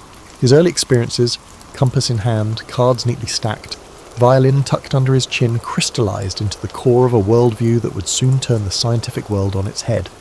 Ultimately, the disparate strands of his youth would unite in a bold questioning of the established order. Few recognized how far his curiosity would carry him. Einstein's choice to abandon the Luitpold Gymnasium before graduating startled his teachers, but he felt stifled by rote drills. He rejoined his family in Milan, where Hermann hoped to save his faltering business. Finally freed from rigid school routines, Einstein studied math and philosophy on his own, devouring Kant's works and nurturing an obsession with the universe's hidden structure. Still, the need for formal credentials loomed. In 1895, he applied to the Swiss Federal Polytechnic in Zurich, known for its forward-thinking curriculum. Although he excelled in math and physics, he flunked the entrance exam's other parts. Undeterred, he spent a transformative year at the Cantonal School in Aarau, Switzerland. This school's progressive ethos welcomed curiosity and debate, an environment in which Einstein thrived. Living with the Winterler family, he formed close bonds. He briefly romanced their daughter, Marie, but also made lifelong friendships. Armed with improved preparation, he passed the Polytechnic entrance exam in 1896 and pursued a teaching diploma in math and physics. Zurich's intellectual pulse invigorated him. By day, he endured lectures. By night, he wrestled with scientific texts or debated theory in cafes. Less enthralled with rote note-taking, he favoured independent study. Though he admired some professors, others saw him as dismissive and unruly, a reputation that would later cost him solid references. During this period, Einstein met Mileva Maric, the only woman in their physics cohort. She was bright and tenacious, undeterred by an academic world largely unwelcoming to women. Their bond intertwined intellectual exchange and romantic attraction. Letters between them reveal lively dialogues about abstract science and the deeper questions of existence. Critics sometimes question the extent of Mileva's contributions to Einstein's early work, but it's certain she engaged in stimulating discussions at a formative time in his career. Einstein graduated in 1900. Despite his clear gift for physics, job prospects were scarce. Dismissed by some professors as headstrong, he received only lukewarm recommendations. Over the next 2 years, he subsisted on tutoring gigs and part-time teaching roles, struggling to pay rent. Meanwhile, his relationship with Mileva grew more serious. They had a daughter, Liesel, whose fate remains one of the murkiest aspects of Einstein's life. Records suggest she may have been adopted, but details are sparse. Financial anxiety gnawed at him, and paternal disapproval of Mileva added stress. Yet his scientific passion never dimmed. Whenever he found a spare hour, Einstein tackled research problems in thermodynamics or statistical mechanics. Despite their lack of widespread attention, these small papers demonstrated Einstein's capacity to critically examine conventional assumptions. A modest beacon of stability arrived in 1902. Einstein secured a post as a technical expert, third class, at the Swiss Patent Office in Bern. While many might view patent reviewing as mundane, the job offered a predictable schedule and a steady wage, precisely what he needed. Crucially, it also left him mental space for independent thought. Far from being a lull, this period set the stage for his most significant breakthroughs. Bern itself was unassuming, but it possessed an understated cultural vitality. Einstein, ever sociable in an understated way, found a small circle of like-minded acquaintances. They shared books, debated philosophical ideas, and sometimes playfully referred to themselves as the Olympia Academy. The group's informal spirit aligned perfectly with Einstein's own approach, freewheeling, yet anchored by a deep respect for rational inquiry. Meanwhile, his personal life moved forward. He and Mileva married in 1903, hoping to create a steel home. Their union was hardly perfect, fraught with the usual challenges of newlyweds, compounded by Einstein's preoccupation with science and ongoing money worries. Still, having a supportive partner with a keen interest in physics likely encouraged his intellectual wanderings during these formative years. Between 1902 and 1904, Einstein churned through patent applications by day, evaluating new inventions for novelty and feasibility. At night, he scribbled equations and chased the big questions that had haunted him since childhood: the nature of light, the structure of time, and whether the cosmos had fundamental certainties. Little did anyone suspect that his quiet hours in Bern would yield a series of scientific papers that would upend centuries of accepted physics and elevate a once-errant student to the front ranks of modern science. In a few years, he would unleash a torrent of revolutionary ideas, proving that unorthodox paths can lead to remarkable destinations. Settled at the Swiss Patent Office in Bern, Einstein was officially a clerk, reviewing applications for new inventions. Unofficially, he was a theorist probing the bedrock of physics. The job's predictable routine left him time to explore the mysteries of light, motion, and energy, questions that had haunted him since childhood. His personal life had stabilised somewhat. He and Mileva, now married, lived modestly, mindful of every expense. Their son, Hans Albert, born in 1904, added new responsibilities. Yet Mileva's own physics background made her a supportive confidant for Einstein's musings, though the precise scope of her influence remains debated. In 1905, Einstein unleashed 4 seminal papers in Annalen der Physik. The first explained the photoelectric effect by treating light as particles, helping seed the future field of quantum mechanics. Next came his work on Brownian motion, using statistics to confirm the existence of atoms and molecules. Then, in his special theory of relativity, he shattered the old notion of absolute time, proposing that simultaneity depends on an observer's motion, Finally, in a spare but dazzling note, he offered E equals mc squared, revealing the profound equivalence of mass and energy. At first, these radical ideas met mixed responses. Some scholars found them too speculative, others grasped their seismic potential. Over time, the consensus grew. Einstein had transformed physics from the inside out. His reputation slowly spread, though he remained a patent clerk until 1909. He yearned for an academic post but faced challenges. He lacked the usual pedigrees, and some professors gave tepid recommendations. Eventually, the University of Zurich appointed him as a lecturer, opening the door to a more formal scientific community. Mileva managed their growing family, which now included a second son, Eduard, while Einstein wrestled with teaching duties and ongoing research. But their marriage started to show cracks, strained by the financial pressures and Einstein's single-minded devotion to work. Despite domestic tension, his scientific profile rose swiftly. Younger physicists marvelled at his knack for taking earlier insights, such as those from Hendrik Lorentz and Henri Poincaré, and unifying them into a cohesive vision. The outcome was more than a patchwork of theories. It was a radical recasting of how energy, space, and time interlock. He left Bern for Zurich in 1909, then moved to Prague in 1911 for another professorship. Mileva followed, but the demands of uprooting and the complexities of raising children chipped away at their partnership. In Prague, Einstein refined his thoughts on gravity, hinting at a broader framework to come. Though overshadowed by cultural and political tensions in the Austro-Hungarian Empire, the city still offered pockets of intellectual ferment. Einstein found colleagues intrigued by his work and critics sceptical of it. He thrived on debate, defending his theories with calm conviction. By 1912, he was back in Zurich at the Polytechnic, now as a professor.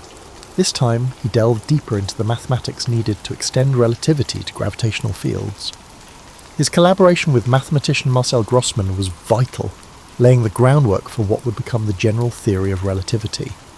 While special relativity had reconfigured space and time on a flat stage, Einstein now aimed to show how massive objects could warp that stage itself. In parallel, tensions at home worsened. Mileva's hopes for her own scientific contributions had faded into domestic obligations. Einstein's growing fame meant invitations to speak and collaborate, pulling him away for extended periods. At times, letters reveal a coldness creeping into their marriage.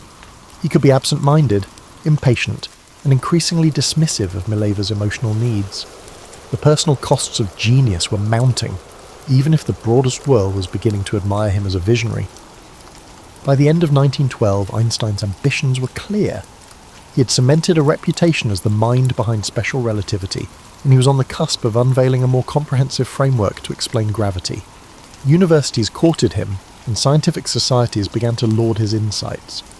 Yet beneath this rise lay private discord. Tensions that would escalate once his career carried him to Berlin. For now, though, Einstein's path led inexorably toward one of the greatest intellectual feats in history, fueled by that same restless curiosity that once made him walk away from gymnasium classes and question the simplest wonders of nature. Despite turmoil, his momentum was unstoppable.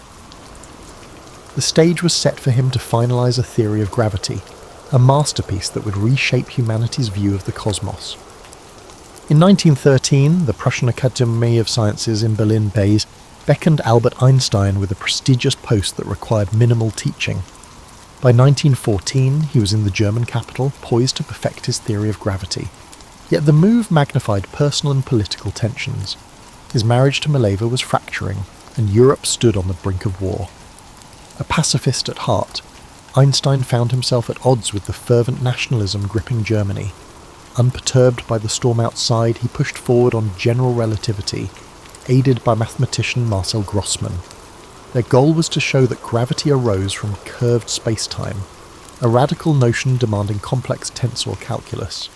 By 1915, Einstein had refined the field equations describing how mass deforms space-time and how that curvature dictates motion. A triumph soon followed. The new theory explained Mercury's orbital quirks better than Newtonian physics. Overjoyed, Einstein wrote to a friend that his heart shivered upon seeing the data align with his calculations, but his personal world was unravelling. Mileva struggled in Berlin's stifling atmosphere and felt increasingly isolated. Meanwhile, Einstein grew close to his cousin, Elsa Löwenthal. Letters show Mileva's despair and Einstein's emotional withdrawal. She took their sons back to Switzerland, and the marriage ended in divorce. He later wed Elsa, igniting gossip about his private life. Even as general relativity gained traction among physicists, his personal reputation became fodder for public speculation. World War I had also splintered scientific exchanges. While many German intellectuals endorsed the war, Einstein stood nearly alone, signing anti-war petitions and voicing pacifist views. His stance stirred resentment at home. Still, foreign scientists such as the British astronomer Arthur Eddington recognised the significance of Einstein's work. Eddington's 1919 eclipse expedition tested whether starlight passing near the Sun would bend according to Einstein's predictions. The measurements matched, electrifying the global press and dethroning Newton in the public eye. Overnight, Einstein became a symbol of modern genius. Newspapers everywhere featured his thoughtful gaze and unruly hair. Invitations rained down from universities and societies. While he believed in sharing knowledge openly, he disliked the frenzied attention and grew uneasy with Germany's renewed nationalism. Post-war turmoil fanned political flames, and Einstein's pacifism drew ire from right-wing groups. Nevertheless, the validation of general relativity cemented his place atop the scientific hierarchy. Even skeptics admitted that his calculations matched observable reality in a way no previous theory could. With Mileva in Zurich caring for their sons, Einstein found both freedom and loneliness. He married Elsa in 1919, relying on her to manage his crowded schedule and mitigate public demands. As the 1920s dawned, Einstein was heralded as a visionary whose equations recast the universe as a pliable fabric shaped by energy and mass. These notions paved the way for cosmic models that would soon suggest an expanding universe, involving astronomers like Edwin Hubble. Initially, Einstein proposed a cosmological constant to keep the universe static, but later deemed that idea a mistake, a rare admission of error from a man idolized for brilliance. Meanwhile, he turned his attention back to quantum mechanics, a field he had inadvertently sparked with his photoelectric paper. Newcomers like Werner Heisenberg and Erwin Schrödinger advanced ideas that clashed with Einstein's comfort zone. He balked at the probabilistic nature they proposed, insisting there must be a deeper deterministic layer. Thus began the famed series of debates with Niels Bohr, with Einstein challenging the notion that reality might hinge on randomness. By mid-decade, Einstein's travel schedule ballooned. He toured the United States and parts of Europe, drawing huge crowds. Statesmen, celebrities, and fellow scholars courted his presence. In Germany, however, he faced mounting hostility from nationalist factions who derided his theories as Jewish science. Unfazed, he pressed on, confident that empirical evidence would outlast prejudice. His personal realm, now tethered to Elsa, offered stability. She shielded him from ceaseless demands, allowing him to pursue his ideas in relative peace. Yet the creeping political tide would soon overshadow even Einstein's lofty pursuits.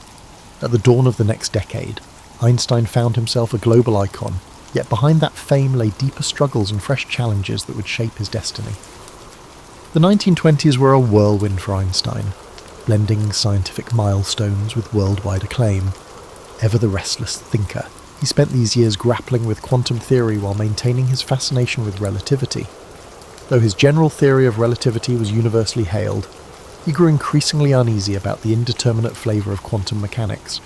To him, the idea that fundamental processes could be governed by pure chance seemed incomplete. Einstein's public image soared. As he toured Europe and North America, lecture halls overflowed.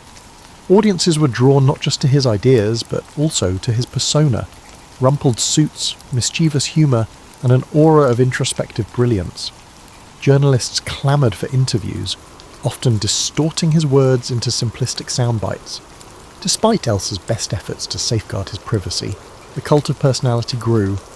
Politicians hoped his presence would lend prestige to their events, and luminaries from other fields sought his endorsement.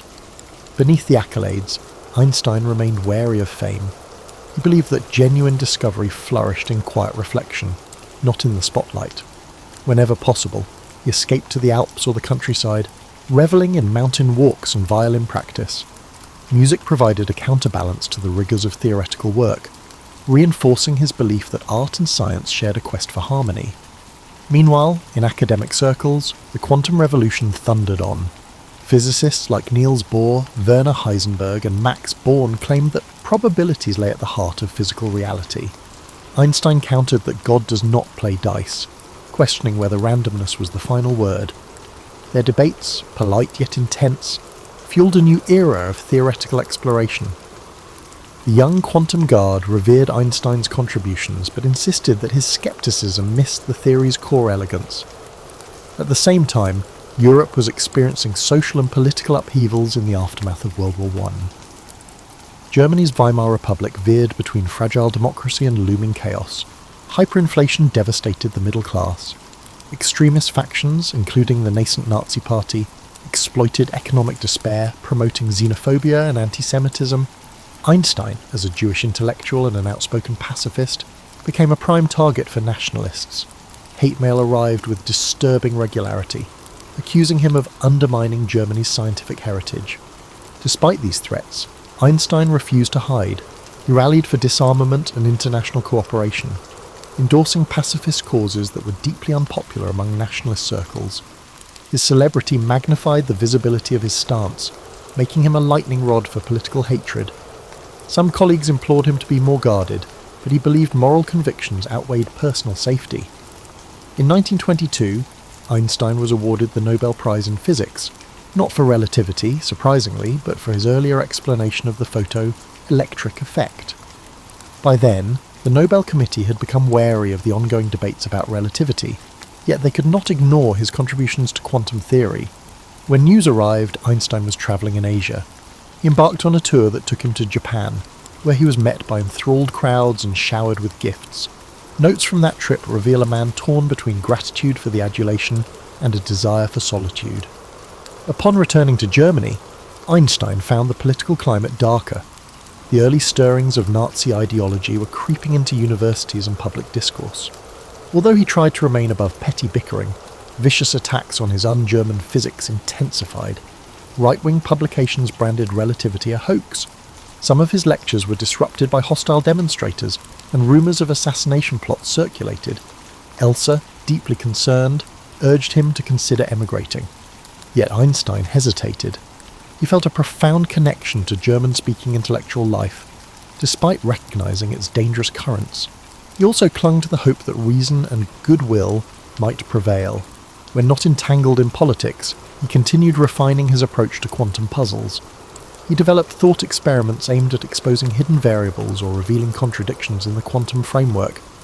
Each new exchange with Bohr underscored the chasm between Einstein's quest for determinism and the Copenhagen school's acceptance of uncertainty. By the late 1920s, Einstein's stature had grown colossal, but so had his disillusionment with Europe's volatile mood. Whispers of an eventual departure grew louder. In public, he spoke calmly about the spiritual crisis afflicting the continent. Privately, he pondered where his future lay. The man who had once roamed Italy in his youth, yearning for free thought, again stood at a crossroads. When Adolf Hitler rose to power in 1933, Einstein's predicament crystallized. The Nazis targeted Jewish scientists as scapegoats, accusing them of corrupting German culture. For Einstein, an internationally admired thinker yet domestic pariah, remaining in Germany became untenable. Acting on Elsa's urgings and his own sense of imminent danger, he left Berlin for what would become a permanent exile. Stopping briefly in Europe, he announced his resignation from the Prussian Academy. The move was both symbolic and pragmatic. He refused to serve an institution bent on persecuting him. Although his name still commanded respect abroad, in Germany his books were publicly burned, and officials seized his assets. Nazi propaganda labelled him the arch-enemy of true science. Unfazed by personal attacks, Einstein worried about friends and colleagues trapped in a regime that suppressed free thought. He soon found refuge in the United States, accepting an appointment at the newly established Institute for Advanced Study in Princeton, New Jersey. Princeton offered serenity and intellectual autonomy, with no formal teaching duties. The Institute's wooded campus and quiet community reminded Einstein of the tranquility he once treasured in Switzerland. He took up residence in a modest house on Mercer Street, where curious townsfolk would spot him on daily walks, unruly hair, pipe in hand, lost in reflection. Yet exile weighed on him. Though grateful for safety, he missed the vibrant cafes of Europe and lamented the plight of Jewish refugees barred from many countries. He became an outspoken advocate for civil rights and international cooperation, determined to counter the Nazi threat. He supported various relief organisations assisting displaced scholars. Letters from this period reflect a mix of relief, sorrow, and moral urgency. Scientifically, Einstein continued to question the underpinnings of quantum mechanics. He collaborated with Boris Podolsky and Nathan Rosen on the famous 1935 EPR paradox, asserting that quantum theory was incomplete. This paper challenged the Copenhagen interpretation by suggesting that spooky action at a distance conflicted with the principles of locality and realism. Though intended to reveal quantum mechanics' shortcomings, the paper instead paved the way for future breakthroughs in quantum entanglement research, ironically fueling the very field Einstein doubted. Meanwhile, global tensions escalated. As Nazi Germany expanded its militaristic ambitions, Einstein was drawn into geopolitical concerns he had tried to avoid. Friends cautioned him about the possibility of an atomic bomb, highlighting the dire consequences if Hitler's regime managed to harness nuclear fission first. Ironically, it was Einstein's own mass energy equivalence E equals mc squared that foreshadowed the destructive power of splitting the atom. Alarmed by such prospects, he allowed Hungarian émigré physicist Leo Szilard to draft a letter in 1939, alerting US President Franklin D. Roosevelt to the possibility of a German atomic program.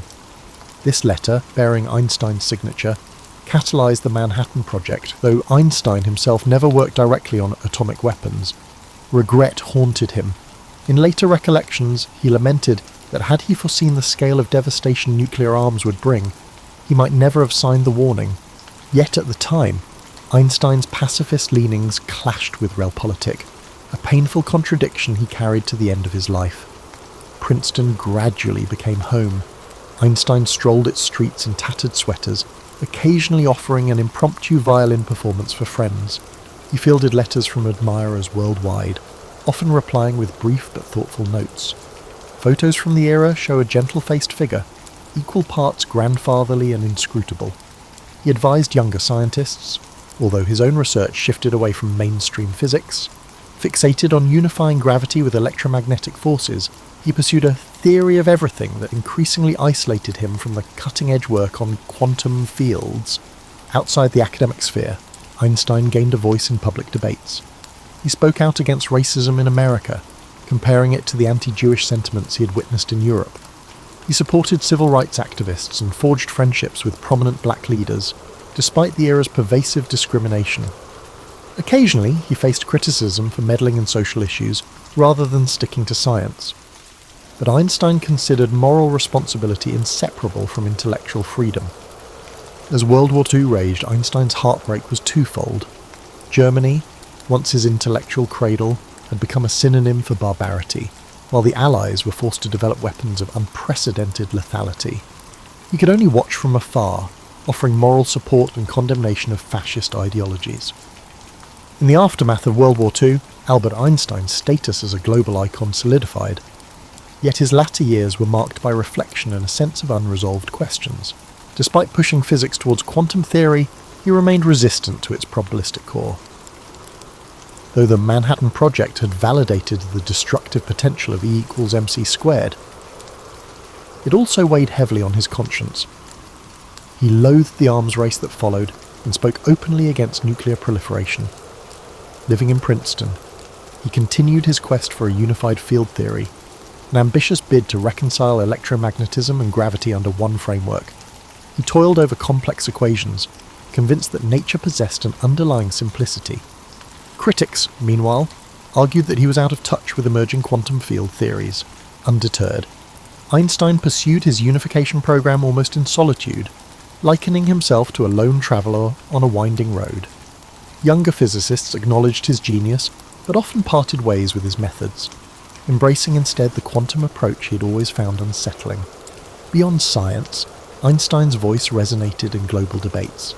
He championed a supranational government to curb the risk of nuclear war, advocating collective security over nationalism. Despite controversies, Many admired his stance, seeing in him a moral compass shaped by first-hand experience of authoritarianism. He wrote letters to world leaders, sometimes scoring partial victories, often meeting polite indifference. Yet he pressed on, believing that scientific insight conferred a duty to safeguard humanity from its inventions. His private life in Princeton had a gentle routine. Each morning brought a steady stream of letters seeking his opinion on everything from cosmic theories to personal woes.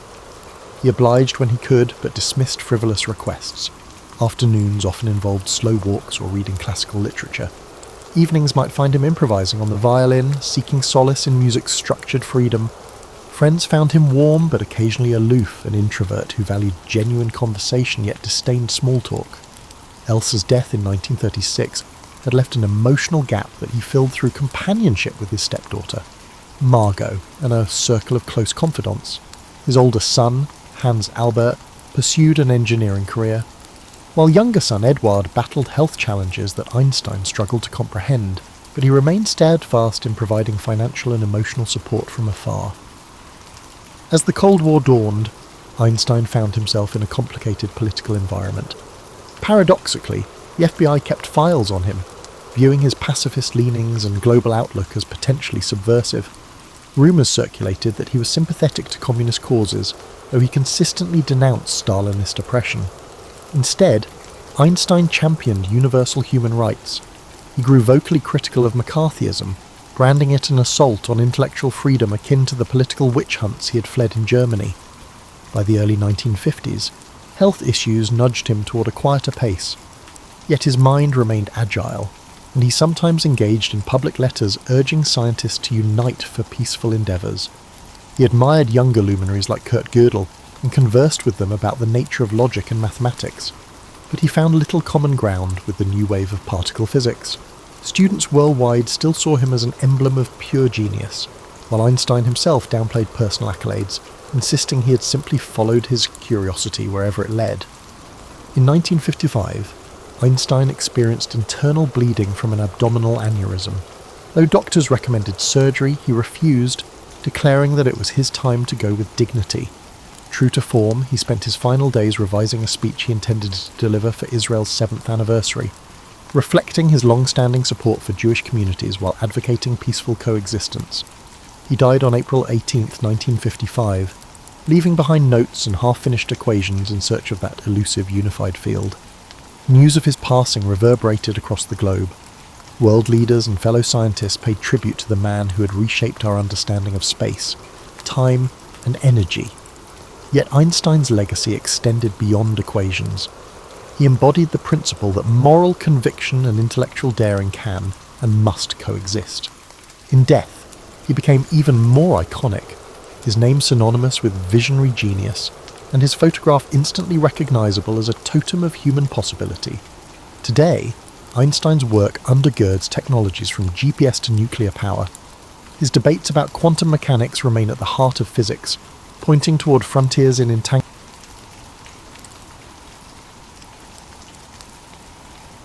Picture this. You're sitting down to dinner, and there's no fork beside your plate. None. All you have is a knife resembling a miniature sword in your hands. Welcome to medieval Europe, where eating wasn't just a meal. It was performance art, and everyone was terrible at it. You reach for that roasted chicken leg, grease already making your fingers slippery as a greased pig at a county fair. The person next to you is tearing into bread with the dedication of someone defusing a bomb, crumbs flying everywhere like tiny edible confetti. Across the table, someone's attempting to eat soup by lifting the bowl to their lips, creating what can only be described as a small waterfall of broth down their chin. This was dinner every single night for centuries. Your ancestors possessed a wealth of intelligence and creativity, as evidenced by the cathedrals they built and the poetry they penned. But somehow, the simple concept of stabbing food with small metal tines and bringing it gracefully to your mouth, that brilliant innovation was still centuries away. The knife had been around forever, practically since humans figured out how to bang rocks together. Spoons showed up when someone got tired of cupping their hands to drink soup and decided a shell or carved piece of wood might work better. But the fork was the middle child of utensils, arriving fashionably late to the party and immediately causing drama. You have to understand the world the forks entered. This century was a time when people thought bathing too frequently was dangerous to your health, when bloodletting was considered sound medical practice, and when everyone was convinced the Earth was the centre of the universe. Into this world of questionable decision-making came a utensil that would eventually revolutionise not just how we eat, but how we consider civilization itself. The thing is, eating with your hands wasn't just accepted, it was the sophisticated way to do everything. There were rules, elaborate etiquette guides that read like instruction manuals for diffusing explosives. You used 3 fingers of your right hand, never your left. You wiped your hands on the communal napkin, not your clothes. You didn't reach across the table like you were performing yoga. These weren't suggestions. They were the difference between being invited back to dinner and being labelled a social outcast. Imagine trying to eat spaghetti this way. Actually, don't imagine it. It's too painful. People managed somehow, but meals took forever, and everyone went to bed with food under their fingernails and gravy stains on their sleeves that would make a modern parent have a nervous breakdown. The wealthy had it slightly better. They could afford more elaborate knives, sometimes with decorative handles that cost more than most people's houses. They had servants whose job was essentially professional food cutting, standing by to slice things into manageable pieces. But even the richest person in medieval Europe looked like a toddler at dinner time compared to how we eat now. The mess was truly overwhelming. Dining halls in castles needed to be cleaned after every meal like someone had hosted a food fight convention. Dogs wandered freely under tables, which sounds charming until you realise they were basically living vacuum cleaners, cleaning up the constant shower of dropped food. Table manners included instructions on how to throw bones over your shoulder properly, because apparently there was a right way and a wrong way to discard chicken remains. This was the world desperately waiting for the fork, even though nobody knew they were waiting for it. Like being thirsty in a desert and not knowing water exists, medieval diners struggled through meal after meal, never imagining there might be a better way. They adapted, they managed, and they developed impressive hand-eye coordination, but they never quite conquered the simple act of eating gracefully. Little did they know, far away in the Byzantine Empire, a revolution was quietly brewing. This revolution did not involve armies or politics. Instead, it was something far more dangerous to the established order, the utensil that would make everyone realise just how barbaric their dinner habits had become. Now let's travel back to 1004 AD, to a world where Constantinople glittered like a jewel, and the Byzantine Empire was the height of sophistication. This is where our story takes a fascinating turn, because the fork didn't just appear out of nowhere.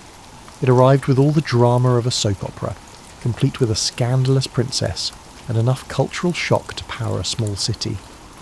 Meet Theophanu Sklena, a Byzantine princess who was about to become the most controversial dinner guest in European history. She was preparing to marry Domenico Selvo, the Doge of Venice, in what was essentially a medieval power couple merger. But hidden in her trousseau, among the silks and jewels that would make a modern bride weep with envy, was something far more revolutionary than any crown or necklace. She had forks. Actual, honest-to-goodness, 2-pronged golden forks. You have to understand that this situation is not comparable to packing an extra phone charger for a trip. In Byzantine culture, using small elegant forks was as normal as using chopsticks in China or saying, "eh," in Canada. They'd been doing it for generations, having picked up the habit from various cultural exchanges with the Middle East, where similar utensils had been around even longer. To Theophanu, forks were just civilized. It's akin to putting on shoes or refraining from eating with your feet. But when she arrived in Venice and delicately lifted food to her mouth using these mysterious pronged implements, the reaction was immediate and intense. Picture the silence that falls over a room when someone commits a major social blunder, except this silence had the weight of religious horror behind it. The Venetian nobles watched in fascination and growing alarm as this foreign princess never once touched her food with her hands.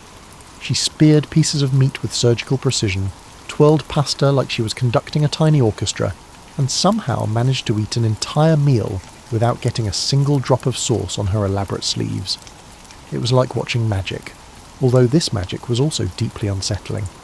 The local clergy had what can only be described as a collective nervous breakdown. Here was this woman, using what looked suspiciously like tiny pitchforks, the very symbol of the devil himself, to eat food that God had clearly intended to be touched by human hands. Father Giovanni, the local bishop who'd probably never seen anything more controversial than someone taking an extra communion wafer, declared that these diabolic instruments were an affront to divine will. But here's where it gets intriguing. Some people were secretly impressed. You could see it in their eyes, the way they watched Theophanu eat with the kind of fascination usually reserved for watching a master craftsman at work. She never dropped food, never got her hands dirty, and never had to excuse herself to wash up between courses. While everyone else remained engrossed in the chaotic present, she was living in the future. The Italian nobles encountered a dilemma. On one hand, their religious leaders were basically calling forks the devil's cutlery.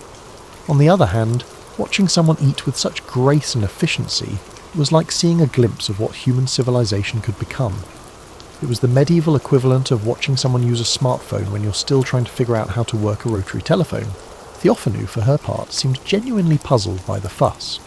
In her letters back to Constantinople, yes, she wrote about this because apparently folk drama was worth documenting, she described the Venetian dining customs with the kind of diplomatic tact that barely concealed her horror. She wrote about grown men wrestling with meat like they were in hand-to-hand combat, about elaborate hand-washing ceremonies that took longer than the actual eating, and about the constant rain of food particles that made every meal feel like dining in a gentle hailstorm. The cultural clash was so intense that when Theophanu died just 2 years later, possibly from plague, the local religious authorities declared it divine punishment for her unnatural eating habits. The forks were quietly packed away, treated like cursed objects that had brought doom to their user. But you can't uninvent an idea, especially one as useful as the fork.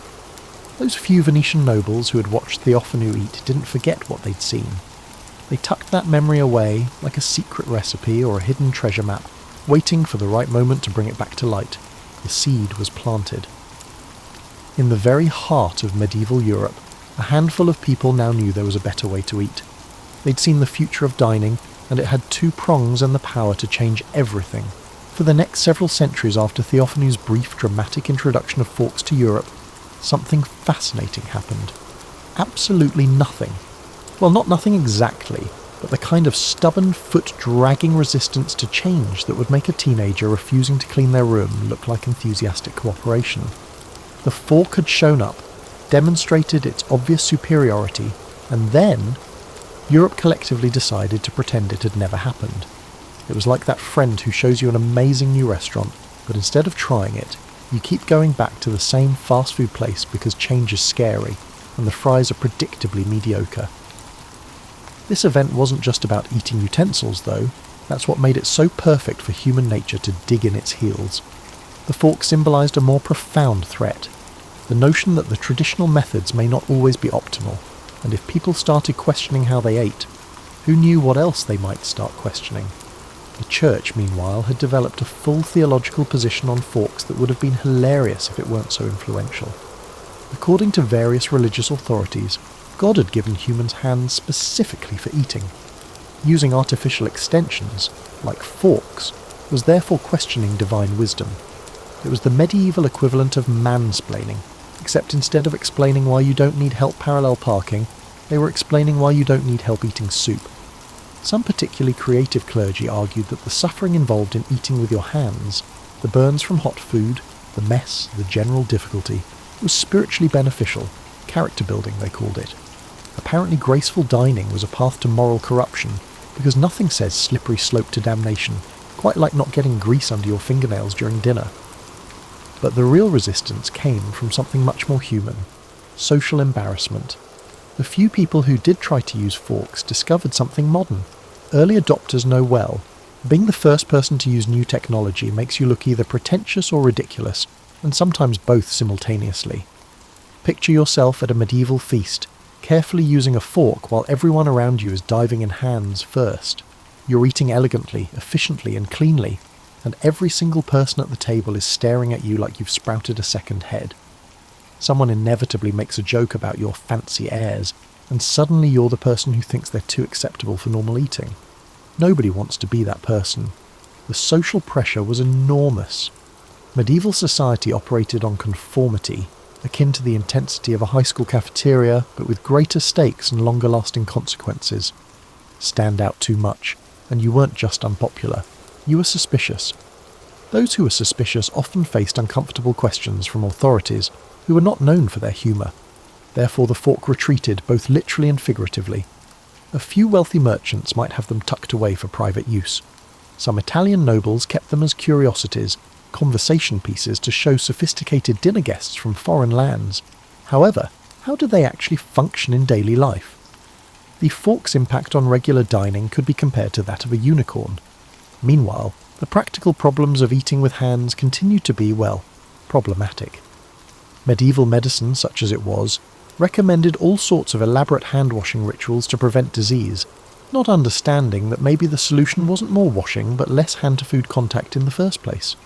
They were treating the symptom while ignoring the obvious cure sitting right there in their jewellery boxes. The irony was magnificent. This civilization was capable of constructing Notre Dame, formulating intricate philosophical theories, and producing art that continues to astonish even after centuries. But suggest that they might want to try stabbing their food with a small metal implement instead of grabbing it with their fingers? Absolutely not. Too radical, too strange, too foreign. This resistance would have been mildly amusing except for one thing. It lasted for centuries. Generations of Europeans were born, lived their entire lives eating with their hands, and died without ever seriously considering that there might be a better way. The fork waited patiently in the wings like an understudy who knows they could steal the show if only someone would give them a chance. But change, as it always does, was coming. Slowly, quietly, and from the most unexpected directions, the fork was about to stage its comeback. And this time, it wouldn't be alone. By the early 1600s, something intriguing was happening in France, and for once it wasn't a revolution involving heads and baskets. Upon returning from a diplomatic mission to Italy, King Henry III found his mind completely captivated by the sights he'd seen. He was not impressed by the art, architecture, or even the wine, even though they were all impressive. No, what had captured the French king's attention was watching Italian aristocrats eat like civilized human beings. You have to understand this was Henry III we're talking about, a king who was famous for his love of fashion, his elaborate court ceremonies, and his general appreciation for anything that made life more refined and elegant. He was essentially the medieval equivalent of someone who subscribed to every lifestyle magazine and actually read them. So when he saw Italian nobles using forks with the kind of graceful precision that made eating look like ballet, he experienced what can only be described as a cultural epiphany. But here's where French politics got deliciously complicated. Henry III could not simply return to France and proclaim, "Greetings everyone, I have discovered remarkable eating utensils." This was a king who had to worry about his image, his authority, and the delicate balance of keeping both the nobility and the church satisfied. Introducing forks wasn't just about improving dining etiquette. It was about cultural revolution disguised as cutlery. Therefore, Henry, like any astute politician, began modestly and presented it as his own creation. He began hosting intimate dinner parties where, almost casually, these elegant little pronged implements would appear beside each place setting. He didn't make a big announcement or issue royal decrees, he just used them, with the kind of nonchalant confidence that made everyone else feel like maybe they'd been missing something important. The reaction was immediate and predictably French. Half the court was scandalised, the other half was intrigued, and everyone was talking about it. Knowing French culture, this was precisely the intended message. Nothing spreads faster in France than a new way to demonstrate sophistication, especially if it involves making other people feel slightly uncivilized by comparison. But the real genius of Henry's approach was how he framed it. This process wasn't about foreign influence or abandoning French traditions. No, this was about French superiority, about being more refined, more civilized, and more elegantly French than anyone else in Europe. The fork became a symbol of French cultural advancement, a way to demonstrate that France was leading the world in sophistication and superior taste. The French nobility, never ones to be outdone in matters of style, embraced forks with the kind of enthusiasm usually reserved for new fashion trends. Suddenly everyone needed to have the most beautiful forks, the most elegant fork techniques, and the most refined fork etiquette. In a characteristically French manner, The pursuit of civility turned into a fierce competition, with cutlery serving as a scorecard. This is where the topic becomes particularly intriguing, as the French not only adopted forks but also enhanced their design. Italian forks were functional yet basic, typically featuring only 2 prongs and prioritising utility over aesthetics. French artisans examined these simple implements and concluded, "Mais non, we can do better." Italian forks were functional but basic, typically featuring only 2 prongs and designed primarily for utility rather than aesthetics. French craftsmen looked at these simple tools and thought, "Mais, no, we can do better." They added prongs, refined the curves, decorated the handles, and turned eating utensils into works of art. French fork etiquette became incredibly elaborate, with rules that made medieval hand-eating ceremonies look simple by comparison. There were specific ways to hold your fork, particular angles for approaching different foods, and protocols for fork placement that could communicate everything from your mood to your intentions for the evening.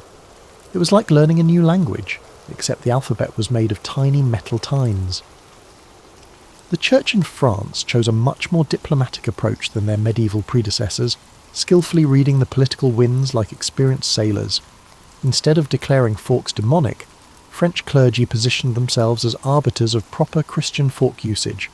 They developed guidelines for spiritual fork etiquette, ensuring that even this newfangled eating method could be performed in a manner pleasing to God. This was a prime example of theological adaptation. Within a generation, eating with your hands at a French court function became the kind of social suicide that would make medieval peasants look sophisticated by comparison. The fork had not only arrived in France, it had been completely absorbed into French identity, transformed from a foreign curiosity into an essential element of French superiority. And from France, with all the inevitable force of French cultural influence, the fork began its real conquest of Europe. Other courts looked at French refinement with envy and recognition. Their cuisine was the future of dining, and they were either going to join it or be left behind, looking barbaric by comparison. The revolution had begun, one elegant bite at a time. What happened next was like watching the medieval equivalent of something going viral on social media, except instead of cat videos, it was eating utensils, and instead of overnight fame, it took about 50 years to spread across Europe. But for the 1600s, the time was lightning speed for a cultural revolution. The pattern was always the same, and frankly it was beautiful to observe. A French diplomat would arrive at some European court, set up for a formal dinner, and then proceed to eat with a level of grace and sophistication that made everyone else look like they were having their first meal with opposable thumbs. The local nobility would watch in fascination as this visitor somehow managed to consume an entire feast without once touching food with their hands, dropping anything, or getting sauce on their elaborate clothing. You can imagine the conversations after these dinners.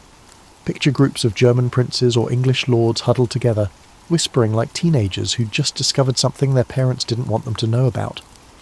"Did you see how he ate that roast? Those little pronged things. Where do you suppose he got them? My cousin visited Paris last year and said everyone there eats like that now."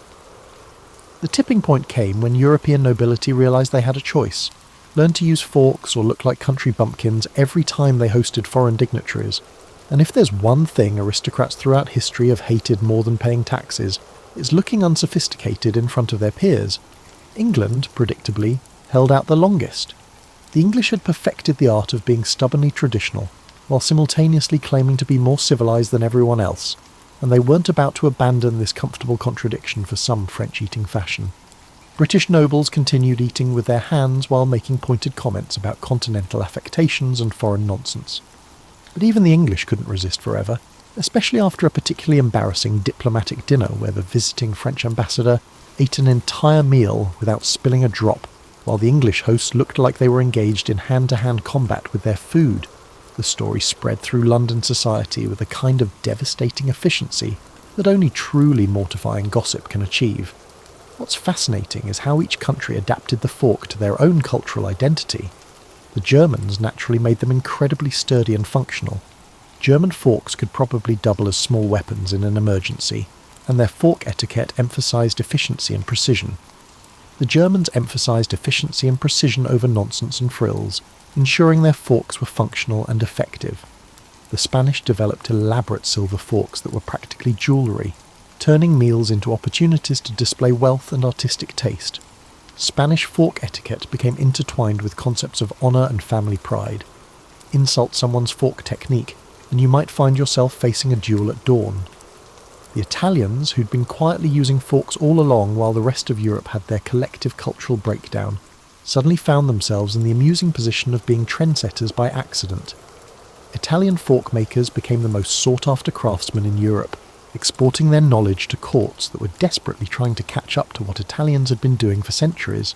But here's where the story gets intriguing. The fork didn't just change how people ate, it started changing how they thought about everything else. Experiencing the civilized pleasure of eating without getting your hands dirty leads you to notice other areas where there might be better ways to do things. European courts that adopted forks also began developing more sophisticated approaches to hygiene, fashion, architecture, and social interaction. The fork served as a catalyst for civilization, encouraging individuals to consider the possibility that the traditional methods of doing things might not be the only ones.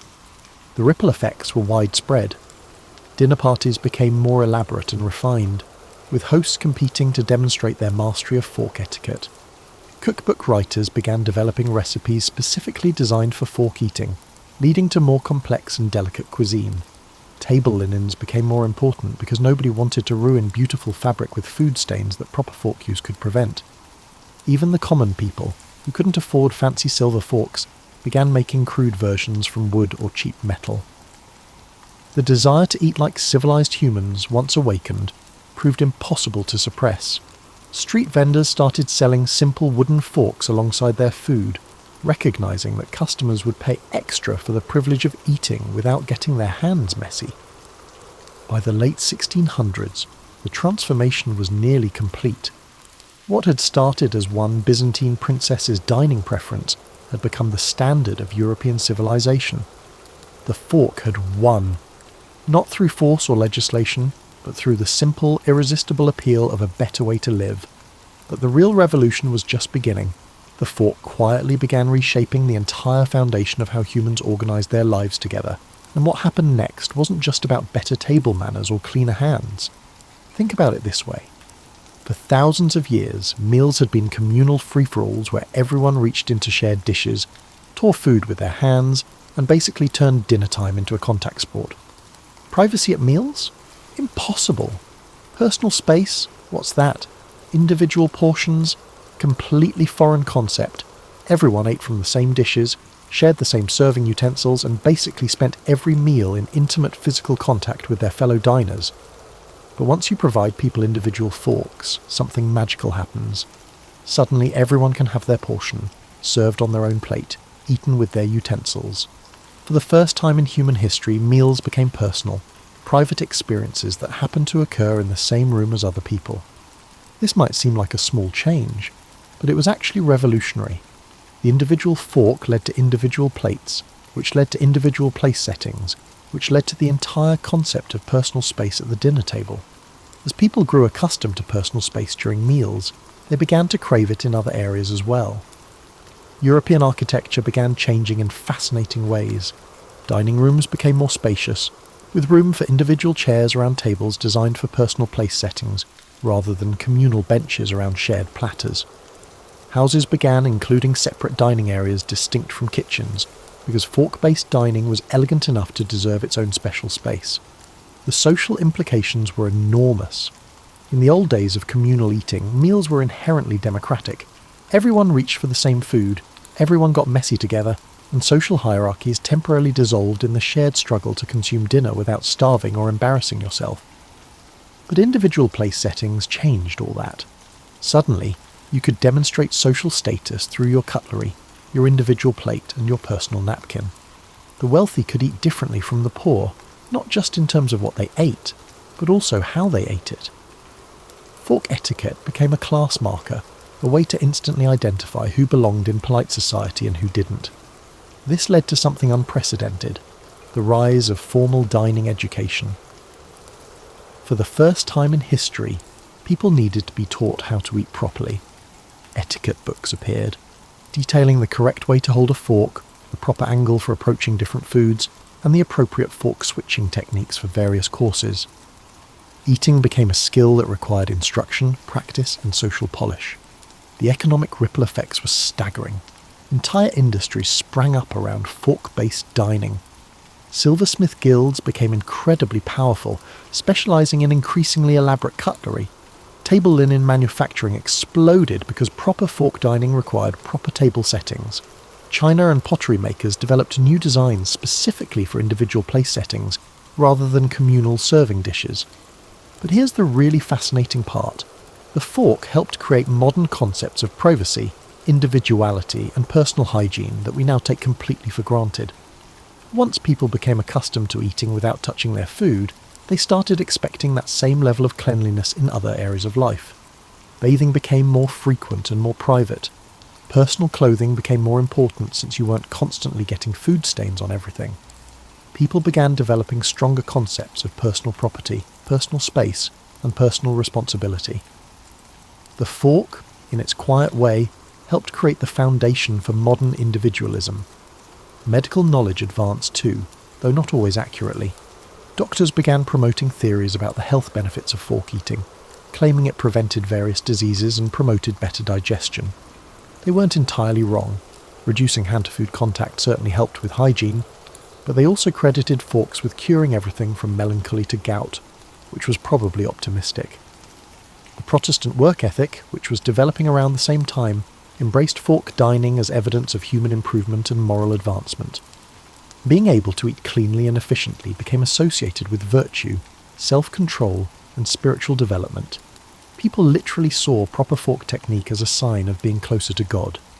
Trade routes shifted to accommodate the demand for quality cutlery and the materials needed to make it. Mining operations expanded to provide silver and other metals for fork production. International commerce patterns changed as courts competed to import the finest cutlery from the most skilled craftsmen. This influence extended to warfare, albeit indirectly. Officers who could demonstrate proper fork etiquette were considered more suitable for diplomatic missions and interaction with foreign nobility. Military protocol began including dining etiquette as part of officer training, because how you ate determined whether you could effectively represent your country at formal functions. By 1700, the fork had quietly revolutionized European civilization in ways that went far beyond the dinner table. What had started as a simple solution to messy eating had become the foundation for modern concepts of individual dignity, personal refinement, and civilized society. And the best part, most people didn't even realize it was happening. As we settle into the final chapter of our fork story, you're probably wondering how a simple eating utensil managed to completely transform human civilization without anyone really noticing. Well, grab your favourite blanket and get comfortable, because the ending of this tale is both satisfying and surprisingly relevant to your modern life. By the early 1700s, the fork had achieved something remarkable. It had become so completely integrated into European society that people couldn't imagine life without it. Children grew up learning fork techniques alongside their alphabet, and proper fork etiquette was as essential to education as reading and writing. The transformation was so complete that Europeans began looking back at their hand-eating ancestors with the same mixture of horror and fascination that we might reserve for watching people eat soup with their feet. But the real triumph wasn't just European adoption. It was what happened when Europeans began spreading their influence around the world. Wherever European merchants, diplomats, missionaries, and colonists went, they brought their forks with them, and everywhere they went, local populations were faced with the same choice their ancestors had confronted centuries earlier: adapt to this new way of eating or risk being considered uncivilized.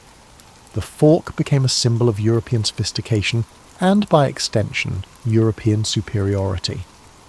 Such an event had some unfortunate implications for global cultural exchange, but it also demonstrated the fork's incredible power to reshape how people thought about civilization itself.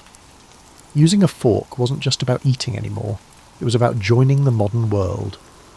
American colonists, naturally, took to forks with the enthusiasm of people who were already rebelling against traditional ways of doing things. By the time of the American Revolution, proper fork usage was so embedded in colonial culture that British observers commented on American dining refinement with surprise. The fork had helped Americans develop their own distinct cultural identity, separate from both their European origins and their frontier circumstances. What's truly remarkable is how the fork continued evolving, even after its basic acceptance. The Industrial Revolution brought mass production, making decent forks available to ordinary people for the first time in history. Suddenly, proper dining wasn't just for the wealthy. Anyone could afford the basic tools of civilized eating. Different cultures adapted the fork in fascinating ways. Americans developed the distinctive habit of cutting food with the knife in the right hand and fork in the left, then switching the fork to the right hand for eating, a practice that still makes Europeans slightly crazy. Russians created elaborate fork-based dining rituals that incorporated vodka service. Asian cultures that adopted Western dining customs developed hybrid approaches that combined traditional eating techniques with European fork etiquette. But here's where the story gets really interesting for you, sitting here in 2025. The fork's journey from radical innovation to universal acceptance follows almost exactly the same pattern as every major technological adoption you've witnessed in your lifetime. Think about it. The fork faced religious opposition, like genetic engineering, cultural resistance, like electric cars, generational divides, like smartphones, and social class implications, like organic food. Early adopters were considered pretentious show-offs, like people with the first cell phones, while late adopters eventually felt embarrassed about clinging to old ways, like people who still use paper maps. The fork succeeded for the same reasons that successful innovations always succeed. It solved a real problem. It was demonstrably better than existing solutions, and it made users feel more sophisticated and capable. Sound familiar? It should. It's the blueprint for every successful technology adoption from automobiles to artificial intelligence. What's even more fascinating is how the fork created unexpected consequences that nobody anticipated. Just like how the internet was supposed to be about information sharing but ended up revolutionizing commerce, entertainment, and social interaction, the fork was supposed to be about cleaner eating, but ended up creating modern concepts of privacy, individuality, and personal dignity. Today, as you use your fork without thinking about it, you're participating in a tradition that represents one of humanity's greatest achievements: the ability to recognize a better way of doing things and actually change to adopt it. That's rarer than you might think. Most innovations fail not because they don't work, but because people resist change even when it would clearly improve their lives. The fork serves as a reminder that civilization encompasses more than just major breakthroughs, such as the discovery of fire or the invention of the wheel. Sometimes, the most important progress comes from small, seemingly insignificant improvements that gradually reshape how we think about ourselves and our relationship to the world around us. So the next time you pick up a fork, take a moment to appreciate the incredible journey it represents. You're holding a tool that helped create the modern world, that transformed human society, and that continues to demonstrate our species' remarkable ability to improve, adapt, and become more than we were before. When you reflect on it, this is precisely the kind of gentle revolution that deserves celebration.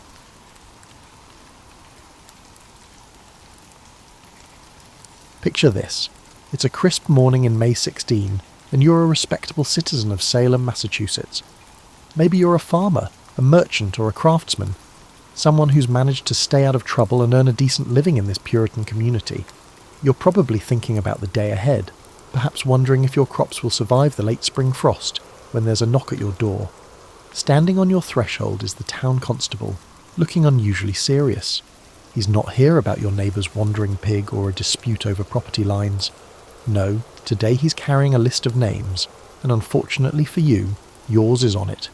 You've been selected to serve on a special court jury to hear cases involving witchcraft. Congratulations, you've just won the colonial equivalent of the world's worst lottery. Now, you might think jury duty sounds like a civic honour, a chance to serve your community and uphold justice. After all, you're a God-fearing person who believes in doing what's right. But as the constable explains your duties, a knot begins forming in your stomach. This isn't going to be like deciding whether someone stole a chicken or failed to pay their debts.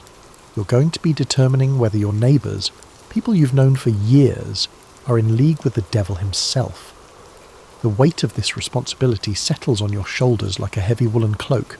In your Puritan world, witchcraft isn't just a crime, it's the ultimate sin, a betrayal of God that threatens the very fabric of your community.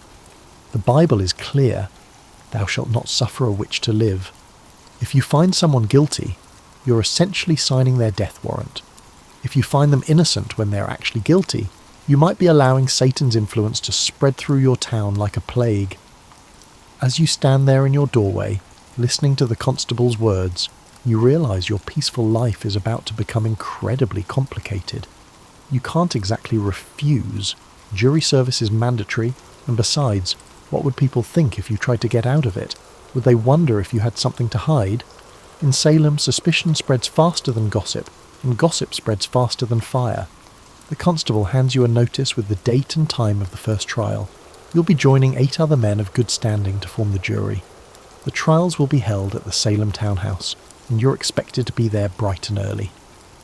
As he walks away, you can't help but notice how his shoulders seem tense, how he avoids making eye contact with the neighbours who peek out from behind their curtains. You close the door and lean against it, trying to process what just happened.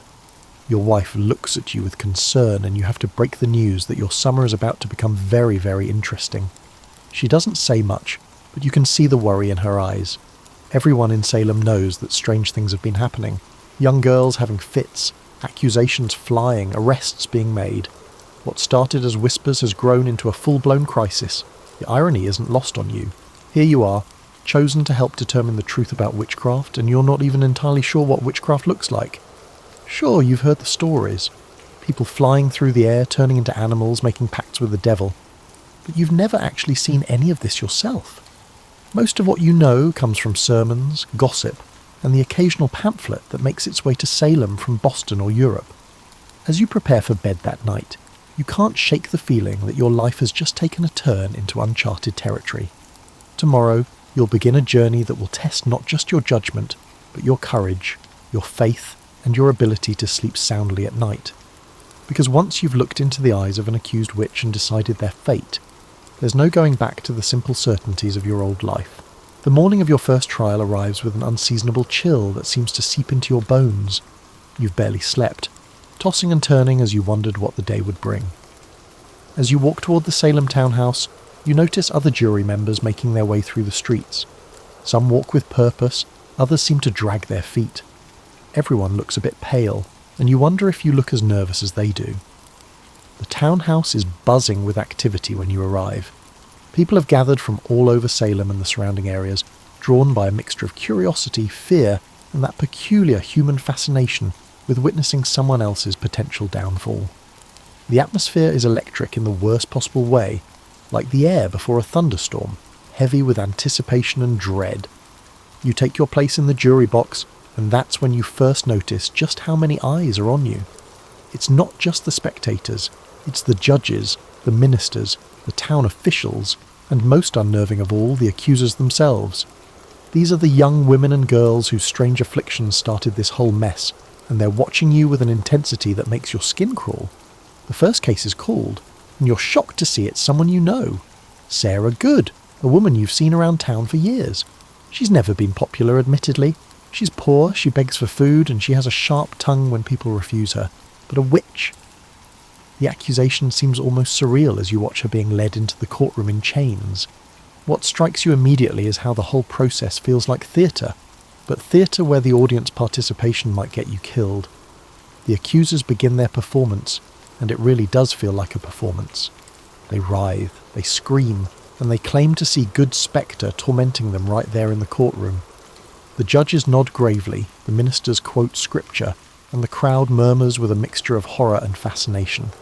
You find yourself in an impossible position. On one hand, you're supposed to be an impartial juror, weighing evidence and seeking truth. On the other hand, everyone in that courtroom seems to have already decided that witchcraft is real, that these accusers are legitimate victims, and that your job is simply to confirm what everyone already believes. The pressure is suffocating. The worst part is the way the accusers react to your very presence. When you shift in your seat or lean forward to hear testimony better, they sometimes cry out that you're affecting them somehow. Are you in league with the accused? Are you a witch yourself? The paranoia in the room is so thick you could cut it with a knife, and you realise that even as a juror, you're not safe from suspicion. As the day wears on, you begin to understand that this isn't really about evidence in any conventional sense. The main proof being offered is spectral evidence, testimony that the accused person's spirit or spectre was seen committing malicious acts. But here's the problem. Only the accusers can see these spectres. You're being asked to convict someone based on testimony about invisible actions that only certain people claim to witness. The judges seem convinced that spectral evidence is valid, citing learned treatises and theological arguments. But you can't shake the feeling that something is fundamentally wrong with this logic.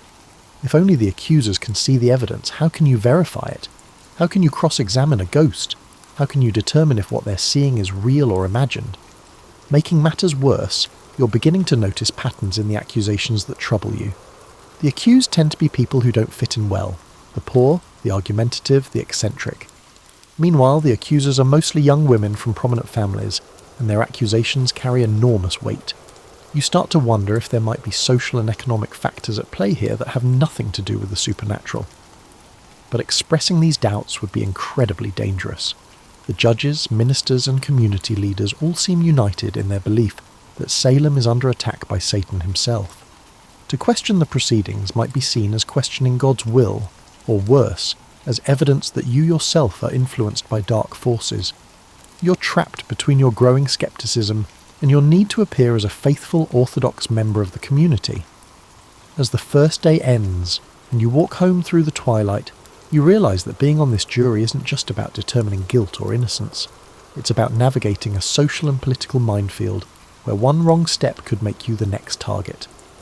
The comfortable certainties of your old life feel like a distant memory, replaced by the constant stress of trying to do the right thing when you're not even sure what the right thing is anymore. By your third day in the jury box, you've developed what you privately call the Salem stare, that hollow-eyed look of someone who's seen too much and slept too little. The accusers have elevated to the status of stars in this sombre theatre, allowing you to witness their increasingly dramatic performances up close. Today's main accuser is Abigail Williams, Reverend Parris's 11-year-old niece. She's small for her age, with sharp features and eyes that seem to take in everything. When Abigail points at the accused and screams that she can see their spectre pinching and choking her, the entire courtroom becomes silent. You find yourself studying her face, trying to determine if her terror is genuine or performed, and the fact that you can't tell makes your stomach churn. What's particularly unsettling is how the accusers seem to feed off each other's energy. When one girl starts having fits, the others quickly follow suit as if supernatural affliction were contagious. They convulse, they shriek, and they claim to see yellow birds perched on the accused's fingers, or black dogs lurking in the corners of the courtroom.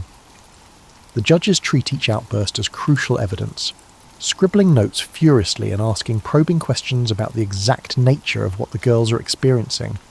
You notice that the accusers never seem to be afflicted when they're outside the courtroom. They walk in looking perfectly normal, chat quietly with their families, and even smile occasionally. But the moment the proceedings begin, they transform into tortured victims of supernatural assault. It's like watching someone flip a switch, and you can't help but wonder if that's exactly what's happening. The social dynamics in the courtroom are becoming clearer to you with each passing day. The accusers come from families with influence and standing in the community. When they speak, important men listen.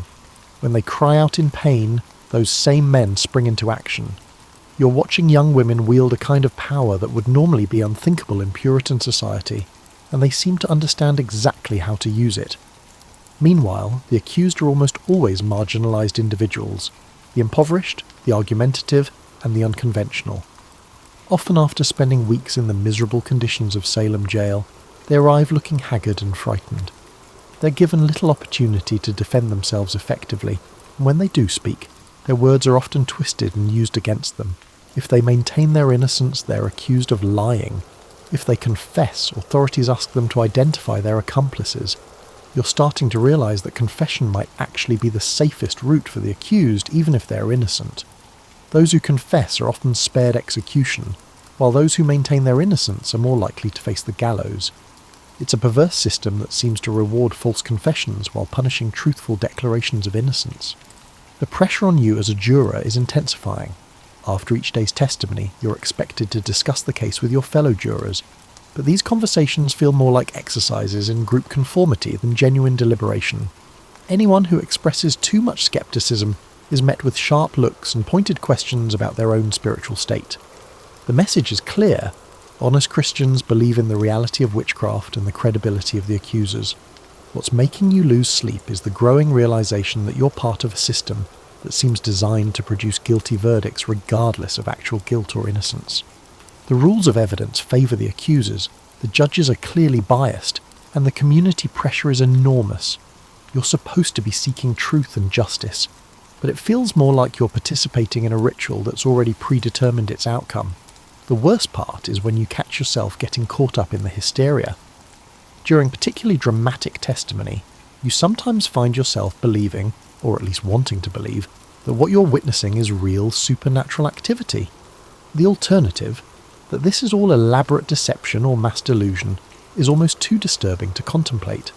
It would mean that your community has lost its collective mind, and that you're complicit in a series of terrible injustices. As you walk home after another day of accusations and supernatural claims, you can't help but notice how the town has changed. People view each other with suspicion, conversations halt when strangers approach, and everyone appears to be cautious. The sense of community that once held Salem together is dissolving, replaced by fear and mistrust. And you, as a member of the jury, are right in the middle of it all, trying to maintain your sanity and your conscience in a world that seems to have lost both. 3 weeks into your jury service, you've learned to recognise the sound of accusations before they are even spoken. There's a particular rustling in the courtroom, a collective intake of breath, and then the pointed finger that could seal someone's fate. Today, that finger is pointing at someone who makes your blood run cold. Martha Corey, a woman you've known for over a decade. Martha has always been a bit outspoken, questioning certain aspects of the witch trials from the beginning. She's made the mistake of suggesting that the accusers might not be entirely reliable, that perhaps the community was getting carried away with supernatural explanations for what might have natural causes. Now she's standing in the dock, accused of the very witchcraft she questioned, and you can see the cruel irony isn't lost on her. The accusers are in fine form today, writhing and screaming as they claim Martha's spectre is attacking them. But you remember Martha from church, from community gatherings, and from the time she's helped neighbours during illness or hardship. She's sharp-tongued, yes, and not always diplomatic, but evil, a servant of Satan. The disconnect between the woman you know and the monster being described in court is so jarring it makes you dizzy. What's particularly disturbing is how the accusers seem to know exactly which buttons to push. They claim Martha's spectre appeared to them in clothing that matches what she's wearing in court, details they couldn't possibly have known unless they'd seen her that morning. They describe her house, her habits, and her relationships with neighbours. You're also noticing how the accusations seem to follow patterns of social tension. Martha Corey had disagreements with some of the accusers' families over church matters. She'd been critical of Reverend Parris, questioning his salary and his methods. She'd spoken out against the witch trials themselves. Now she's being accused by the very people she criticised. The coincidence is too convenient to ignore, but pointing it out would be incredibly dangerous. The evidence against Martha is the same spectral testimony you've been hearing for weeks, but today it feels different. Maybe it's because you know her personally, or maybe it's because you've been watching this process long enough to see the patterns. But the whole thing feels like an elaborate performance designed to eliminate someone who's become inconvenient. During the lunch break, you overhear conversations among the spectators that chill you to the bone. People are discussing Martha's guilt as if it's already been proven, debating whether she should be hanged or pressed to death. Some are even wondering aloud about her family members, suggesting that witchcraft might run in bloodlines. The presumption of innocence, a cornerstone of justice, seems to have been completely abandoned. When court resumes, you watch Martha attempt to defend herself, and it's heartbreaking. Every word she says is twisted against her. When she maintains her innocence, she's accused of lying. When she questions the accuser's credibility, she's accused of trying to undermine God's work. When she grows frustrated with the proceedings, her anger is cited as evidence of her evil nature. It's like watching someone drown while being told their struggles are proof they can't swim. The other jurors are watching you as much as they're watching the proceedings. You can feel their eyes on you during the most dramatic moments, gauging your reactions, checking to see if you're displaying the proper level of horror and conviction. The social pressure is enormous, not just to find defendants guilty, but to be seen as someone who finds them guilty for the right reasons, with the right level of religious fervour. You're beginning to understand that the witch trials aren't really about witchcraft at all. They're about power, social control, and the settling of old scores. The accusers have stumbled onto a method of wielding enormous influence, and the community leaders are using the crisis to reinforce their authority and eliminate troublemakers. The supernatural elements provide perfect cover for what's essentially a political purge. As Martha is led away to await sentencing, you catch her eye for just a moment. There's no evil there, no malice, just confusion and sadness. She looks like what she is, a middle-aged woman who spoke her mind once too often and now faces death for it. The weight of your responsibility as a juror feels crushing. You hold this woman's life in your hands, and you're beginning to realise that the system you're part of is designed to take that life, regardless of her actual guilt or innocence. Walking home that evening, you can't shake the feeling that Salem has become a place where being different, being outspoken, or simply being unlucky can be a death sentence, and you, whether you like it or not, are one of the people making those sentences possible. Fast forward 5 weeks in, you've now developed a nervous habit of checking your own behaviour for anything that might be construed as suspicious. Do you react appropriately when the accusers have their fits? Are you asking the wrong questions? Have you engaged in any questionable conversations? Salem's paranoia is beginning to consume you, a realisation nearly as terrifying as the trials themselves. Today's case involves a man named John Proctor, and his situation perfectly illustrates the impossible logic that's taken over your community. Proctor made the mistake of publicly criticising the accusers, calling them frauds, and suggesting that they should be whipped for their lies. His wife, Elizabeth, has already been accused and arrested. Now John himself is in the dock, and the accusers are claiming he's been tormenting them for months. The evidence against Proctor is particularly absurd, even by Salem standards. The accusers claim his spectre has been visiting them, forcing them to sign the devil's book and torturing them when they refuse. But here's the thing that makes your head spin. Proctor has been in jail for weeks. If the accusers are still being tormented by his spectre, and he's locked in a cell, what exactly is preventing this alleged supernatural activity?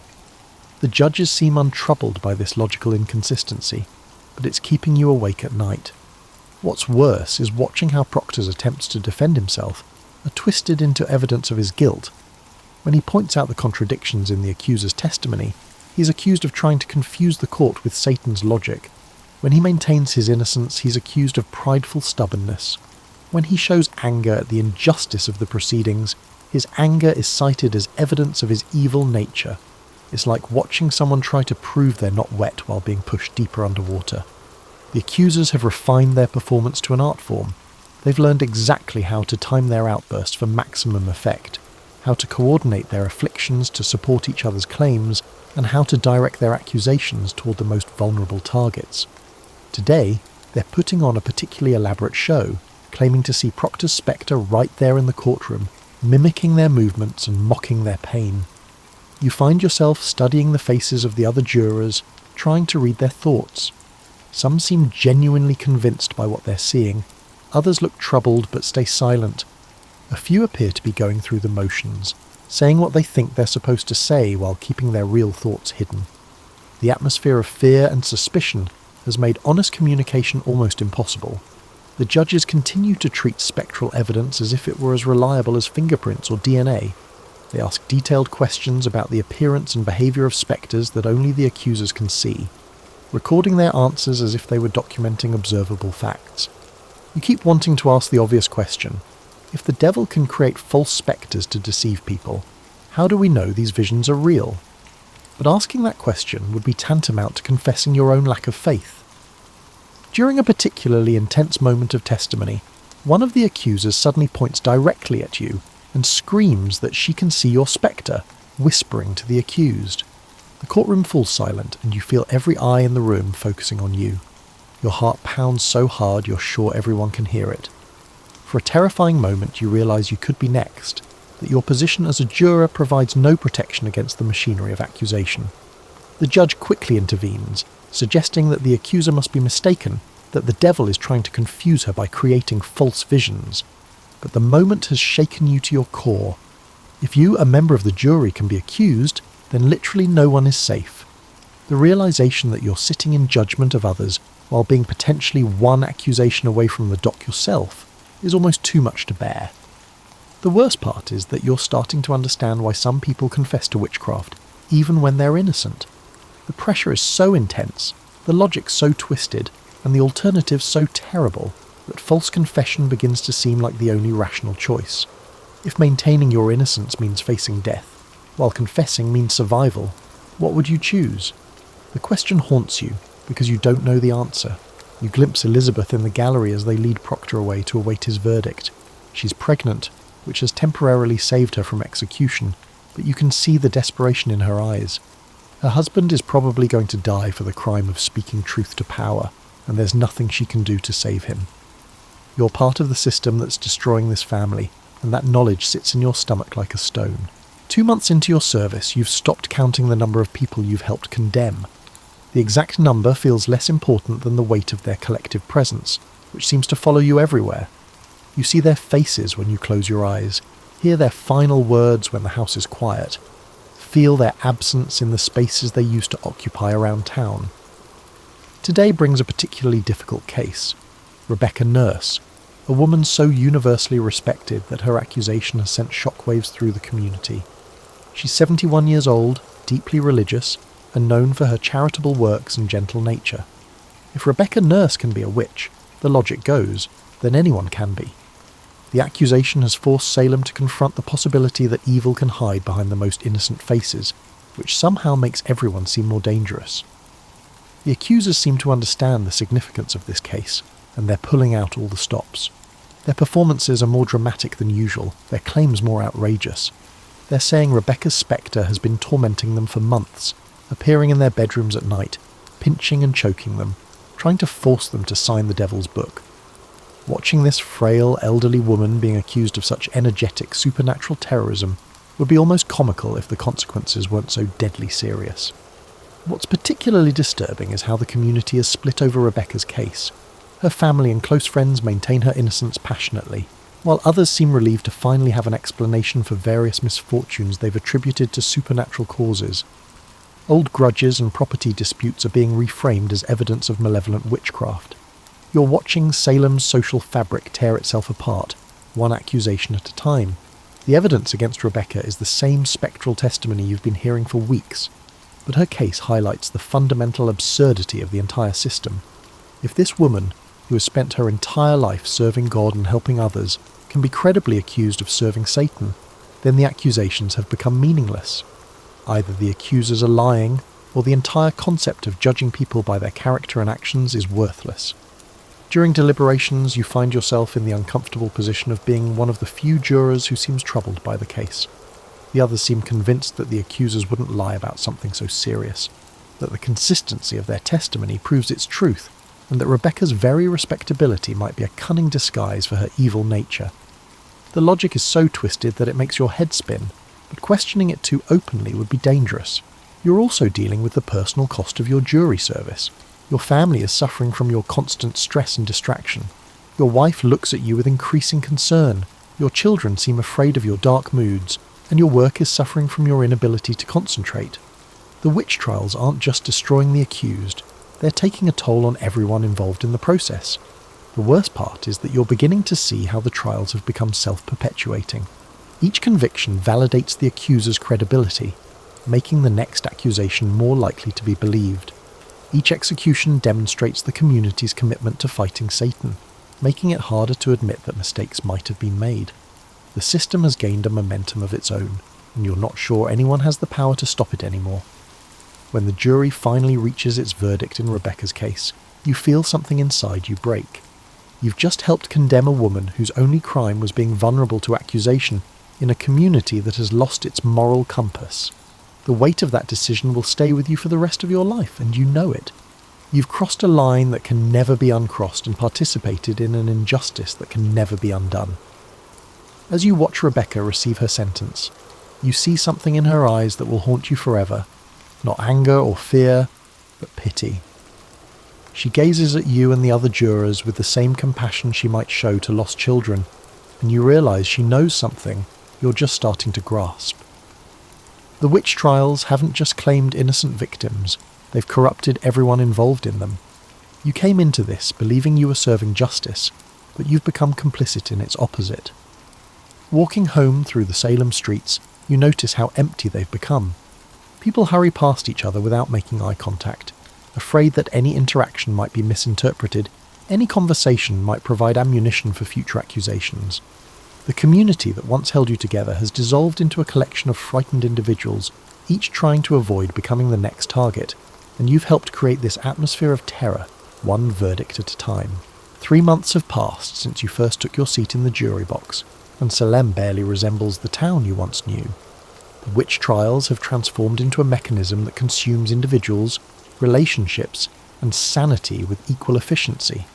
You've lost count of how many verdicts you've delivered, but your body keeps score in sleepless nights, stress-induced headaches, and a persistent knot in your stomach that never seems to loosen.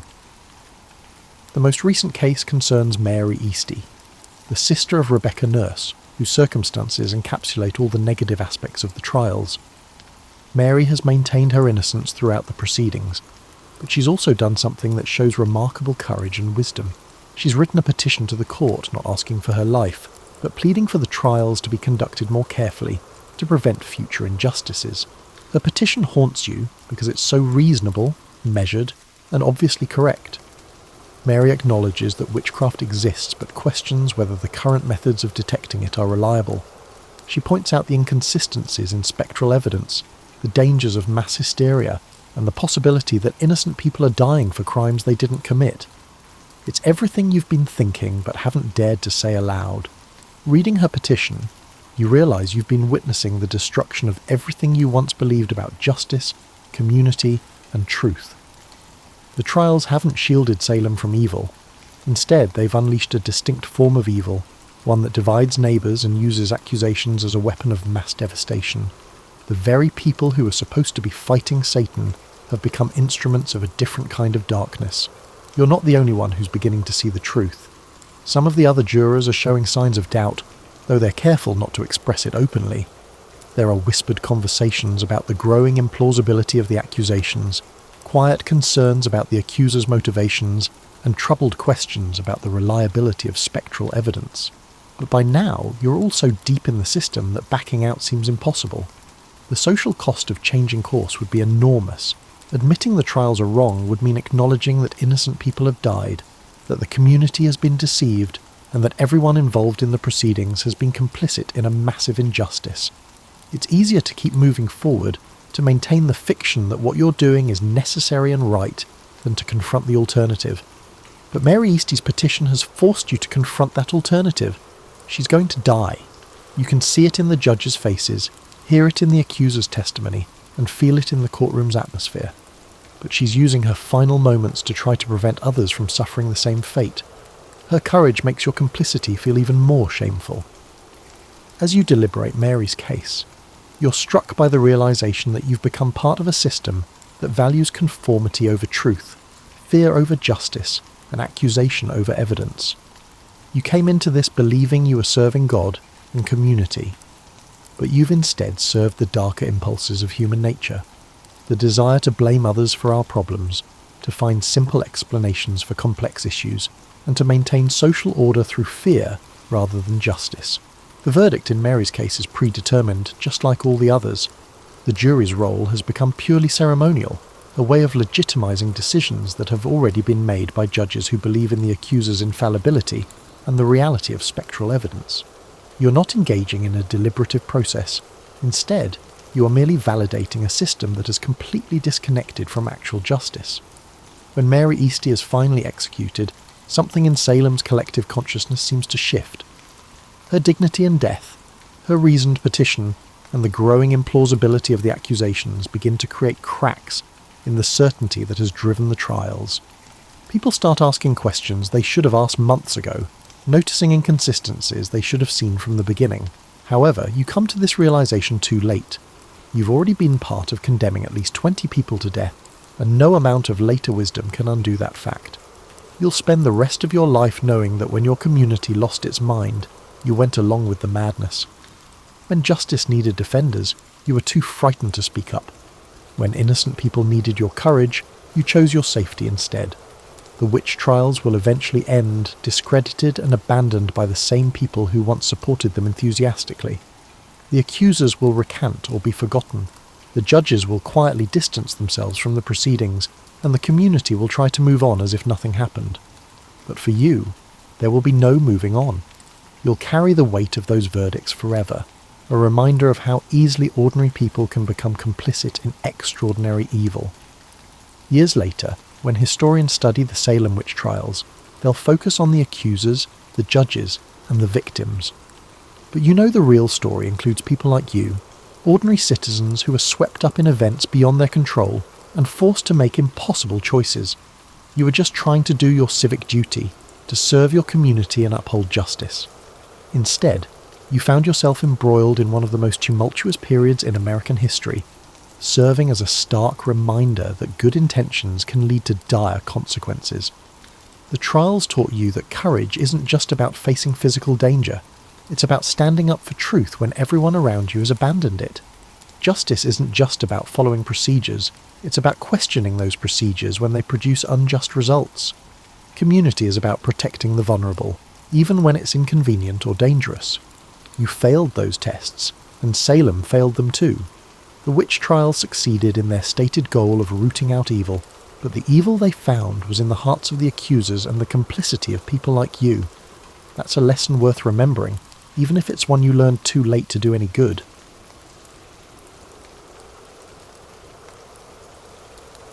Now, imagine yourself sitting in your favourite armchair in 1939, perhaps with a lukewarm cup of tea on the side table, as the world prepares to undergo unprecedented transformations.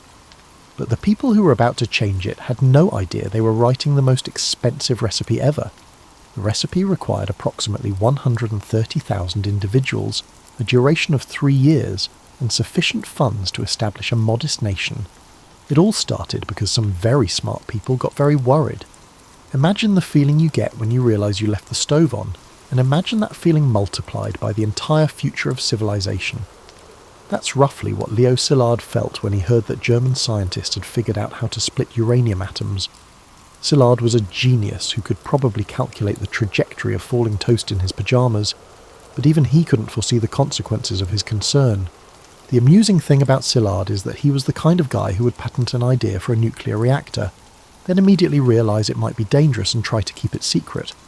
It's like inventing dynamite and then whispering the recipe. He spent most of 1939 pacing around New York, likely frightening pigeons with his intense expression, trying to persuade anyone who would listen that America needed to outpace Germany in the atomic race. But you can't just walk into the White House and say, "Hey, we need to build a massive bomb." Well, you can try, but they'll probably escort you out rather quickly. So Szilard did what any reasonable person would do. He got Einstein to write a letter.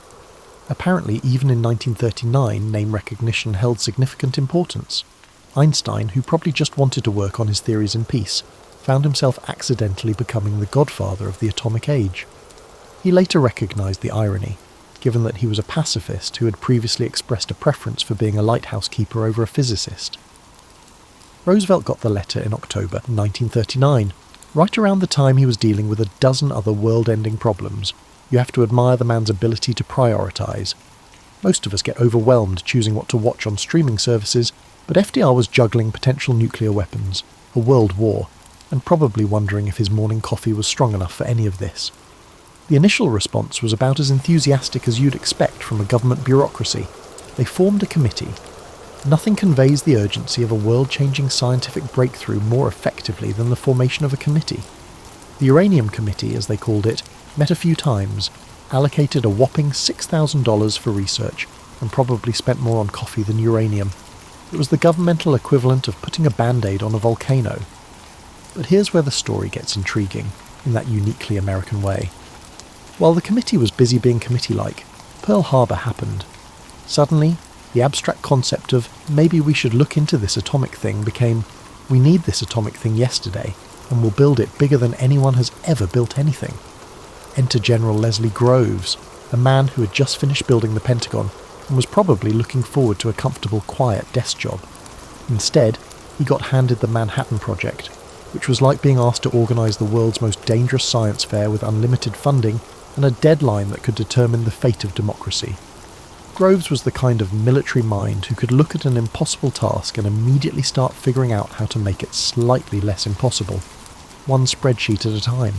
The beautiful absurdity of the Manhattan Project was already becoming clear. You had theoretical physicists who could barely balance their checkbooks being asked to create the most practical and devastating weapon in history. while military men who understood logistics had to wrap their heads around concepts that sounded like they belonged in comic books. And so began the most improbable collaboration in human history, where the marriage of pure science and applied paranoia would reshape everything. Now, you might think that assembling the world's greatest scientific minds would be like organising a really intellectual dinner party. You'd be wrong. It was more like trying to herd cats, if the cats were Nobel Prize winners with strong opinions about quantum mechanics, and an alarming tendency to argue about theoretical physics at inappropriate volumes. General Groves, bless his practical heart, approached this challenge the way any good military man would. He made lists. Lots of lists. Lists of scientists, lists of locations, lists of things they'd need, and probably a list of reasons why this was either the best or worst assignment of his career. He realised pretty quickly that managing brilliant people was like managing regular people, except they could prove you wrong with math.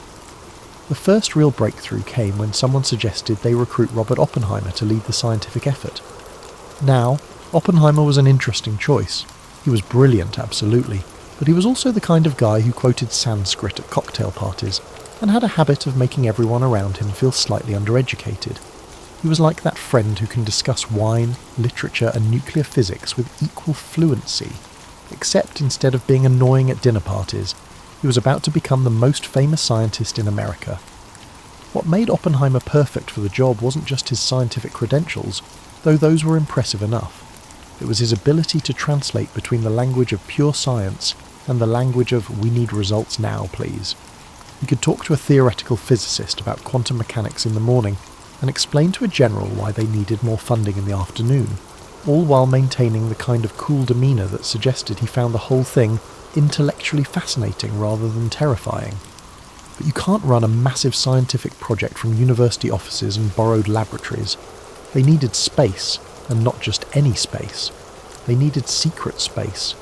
Really secret space. The kind of secret space where you could accidentally change the world without anyone noticing until it was too late. Enter Los Alamos, New Mexico, a location so remote that it made the middle of nowhere look like downtown Manhattan. It was perfect in the way that only truly imperfect places can be perfect.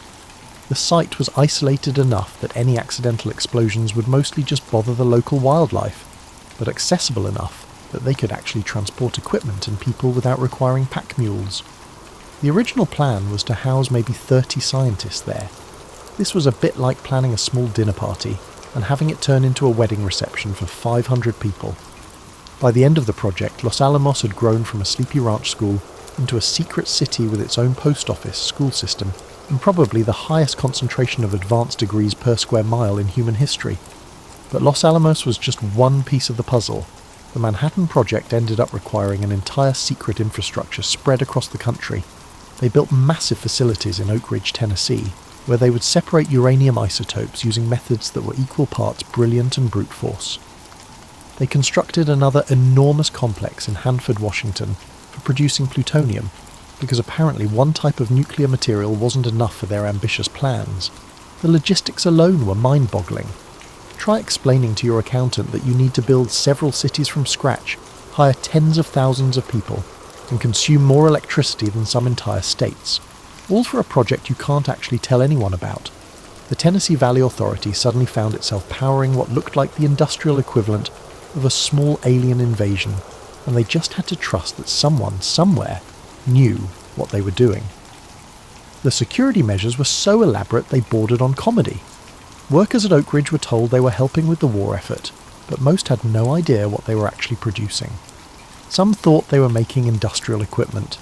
Others assumed it was some kind of superfuel. A few probably suspected they were involved in something important, but the compartmentalization was so thorough that you could work on the Manhattan Project for 3 years and still have only the vaguest idea what you'd actually accomplished. Meanwhile, back at Los Alamos, Oppenheimer was facing the unique challenge of creating a functional community where the residents included some of the most brilliant and temperamental people on the planet, all living in temporary housing in the middle of the desert, working on something that might either end the war or accidentally end everything else. It was like summer camp for adults, if summer camp involved nuclear physics and the fate of civilization. Now here's where things get really interesting, in the special way that only theoretical physics can be interesting. You're dealing with people who spend their days thinking about things so small you can't see them, even with the most powerful microscopes, yet these invisible things contain enough energy to level cities. It's like discovering that dust bunnies under your couch could power your entire neighbourhood, if only you could figure out how to convince them to cooperate. The basic concept of nuclear fission sounds almost simple when you say it quickly. You take a uranium atom, you split it, and it releases energy. But saying that is like saying baking a cake when you're actually trying to construct a 12-tier wedding cake while blindfolded, using ingredients you've never seen before, and following a recipe written in a language that was just invented yesterday. The first challenge was getting the right kind of uranium. Natural uranium is mostly uranium-238, which is about as useful for making bombs as a chocolate teapot. What they needed was uranium-235, which makes up less than 1% of natural uranium. It's like needing to separate red M&Ms from a swimming pool full of mixed M&Ms, except the M&Ms are invisible, they're trying to kill you, and you can only tell them apart using methods that hadn't been invented yet. The scientists at Oak Ridge approached this problem with the kind of methodical determination that only comes from having absolutely no choice. They tried several different separation methods, including one that involved giant electromagnets called calutrons. These machines were enormous and consumed so much electricity that they basically turned the separation of uranium isotopes into an industrial process that could be seen from space if satellites had existed then.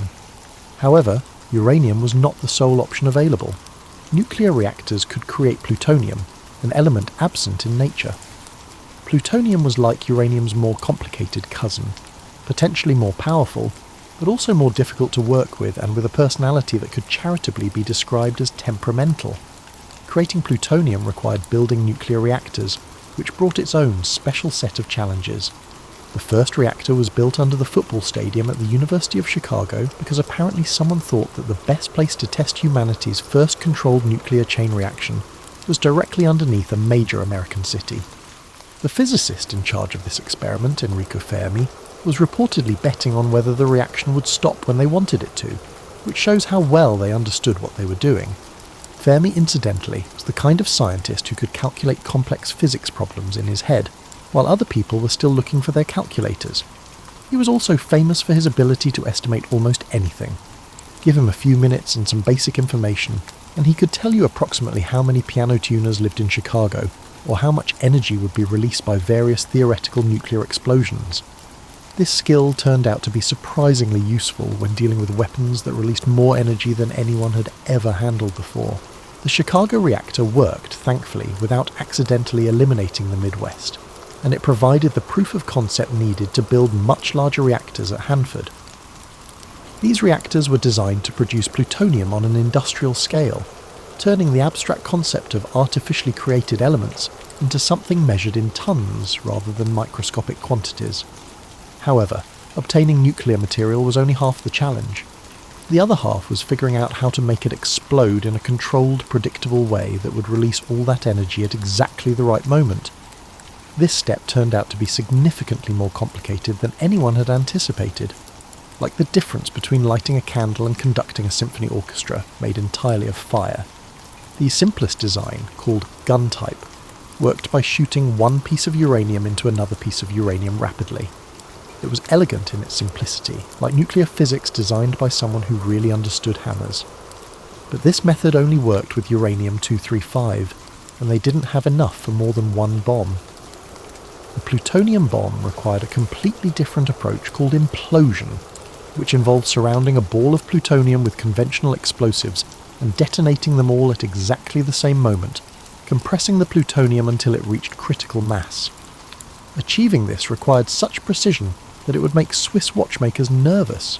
If the timing was off by even a few microseconds, the result would be an expensive dud instead of a nuclear explosion. This was the kind of problem that kept brilliant people awake at night, staring at the ceiling and wondering if they were about to change the world or just create the most elaborate failure in scientific history. By the summer of 1945, Los Alamos scientists had been engaged in the world's most expensive science project for over 2 years. Despite possessing numerous theories, calculations and mathematical equations, they remained uncertain if any of them would truly function. It's akin to dedicating 3 years to the construction of a car, only to discover that you've never actually attempted to operate the key. The gun-type uranium bomb was simple enough that they felt confident it would work without testing. This level of confidence in an untested nuclear weapon was either remarkably bold or extremely naive, depending on how you looked at it. However, the plutonium implosion bomb presented a distinct challenge. It was so complex and temperamental that betting the war on it without a test would have been like performing brain surgery based on a cookbook you'd written yourself. So they decided to conduct a test, which presented its own unique set of challenges. What would be the most suitable location to test a nuclear weapon? You cannot simply head to the nearby firing range and hope for a favourable outcome. You need somewhere remote enough that if something goes spectacularly wrong, you won't accidentally eliminate half of civilization before you've had a chance to use your weapon on the enemy. They chose a site in the New Mexico desert, about 200 miles south of Los Alamos, called Trinity. The name was Oppenheimer's choice, inspired by a John Donne poem, because apparently even when you're about to test humanity's first nuclear weapon, you still have time for literature. The site was flat, empty, and far enough from major population centres that any unexpected consequences would mostly affect lizards and tumbleweeds. Preparing for the test was like planning the world's most dangerous camping trip. They had to transport an incredibly delicate and expensive nuclear device across desert roads that were barely suitable for regular automobiles, then assemble it in a temporary laboratory that had been built in the middle of nowhere. The bomb itself was nicknamed the Gadget, with the kind of casual understatement that suggested they were discussing a new kitchen appliance, rather than a weapon that could level a city.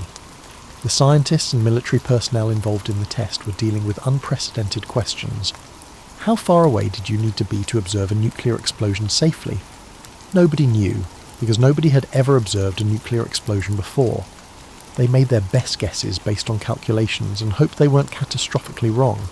Some of the scientists brought suntan lotion, as if protecting against nuclear radiation was similar to preventing a mild sunburn.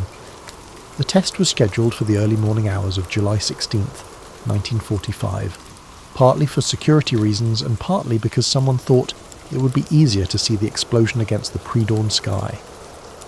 As the countdown approached, the level of tension at the site was probably measurable with scientific instruments. These were people who had spent years of their lives working toward this moment, and they were about to find out if they'd created a revolutionary weapon or the world's most expensive firework.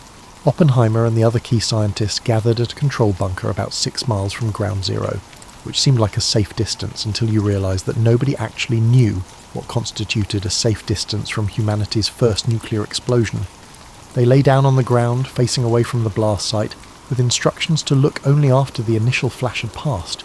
It was like being told to watch the world's most important sunrise through your eyelids. At 5:29 a.m, the Gadget detonated with a force equivalent to about 21,000 tons of TNT. For a brief moment, the explosion created temperatures comparable to the surface of the sun and light brighter than the sun itself. The flash was visible from over 160 miles away, and the sound of the explosion was heard nearly 100 miles distant. Several observers reported that for a few seconds it was as if there were 2 suns in the sky. The mushroom cloud rose to over 40,000 feet, and the heat from the explosion turned the desert sand into a greenish glass that they later called trinitite.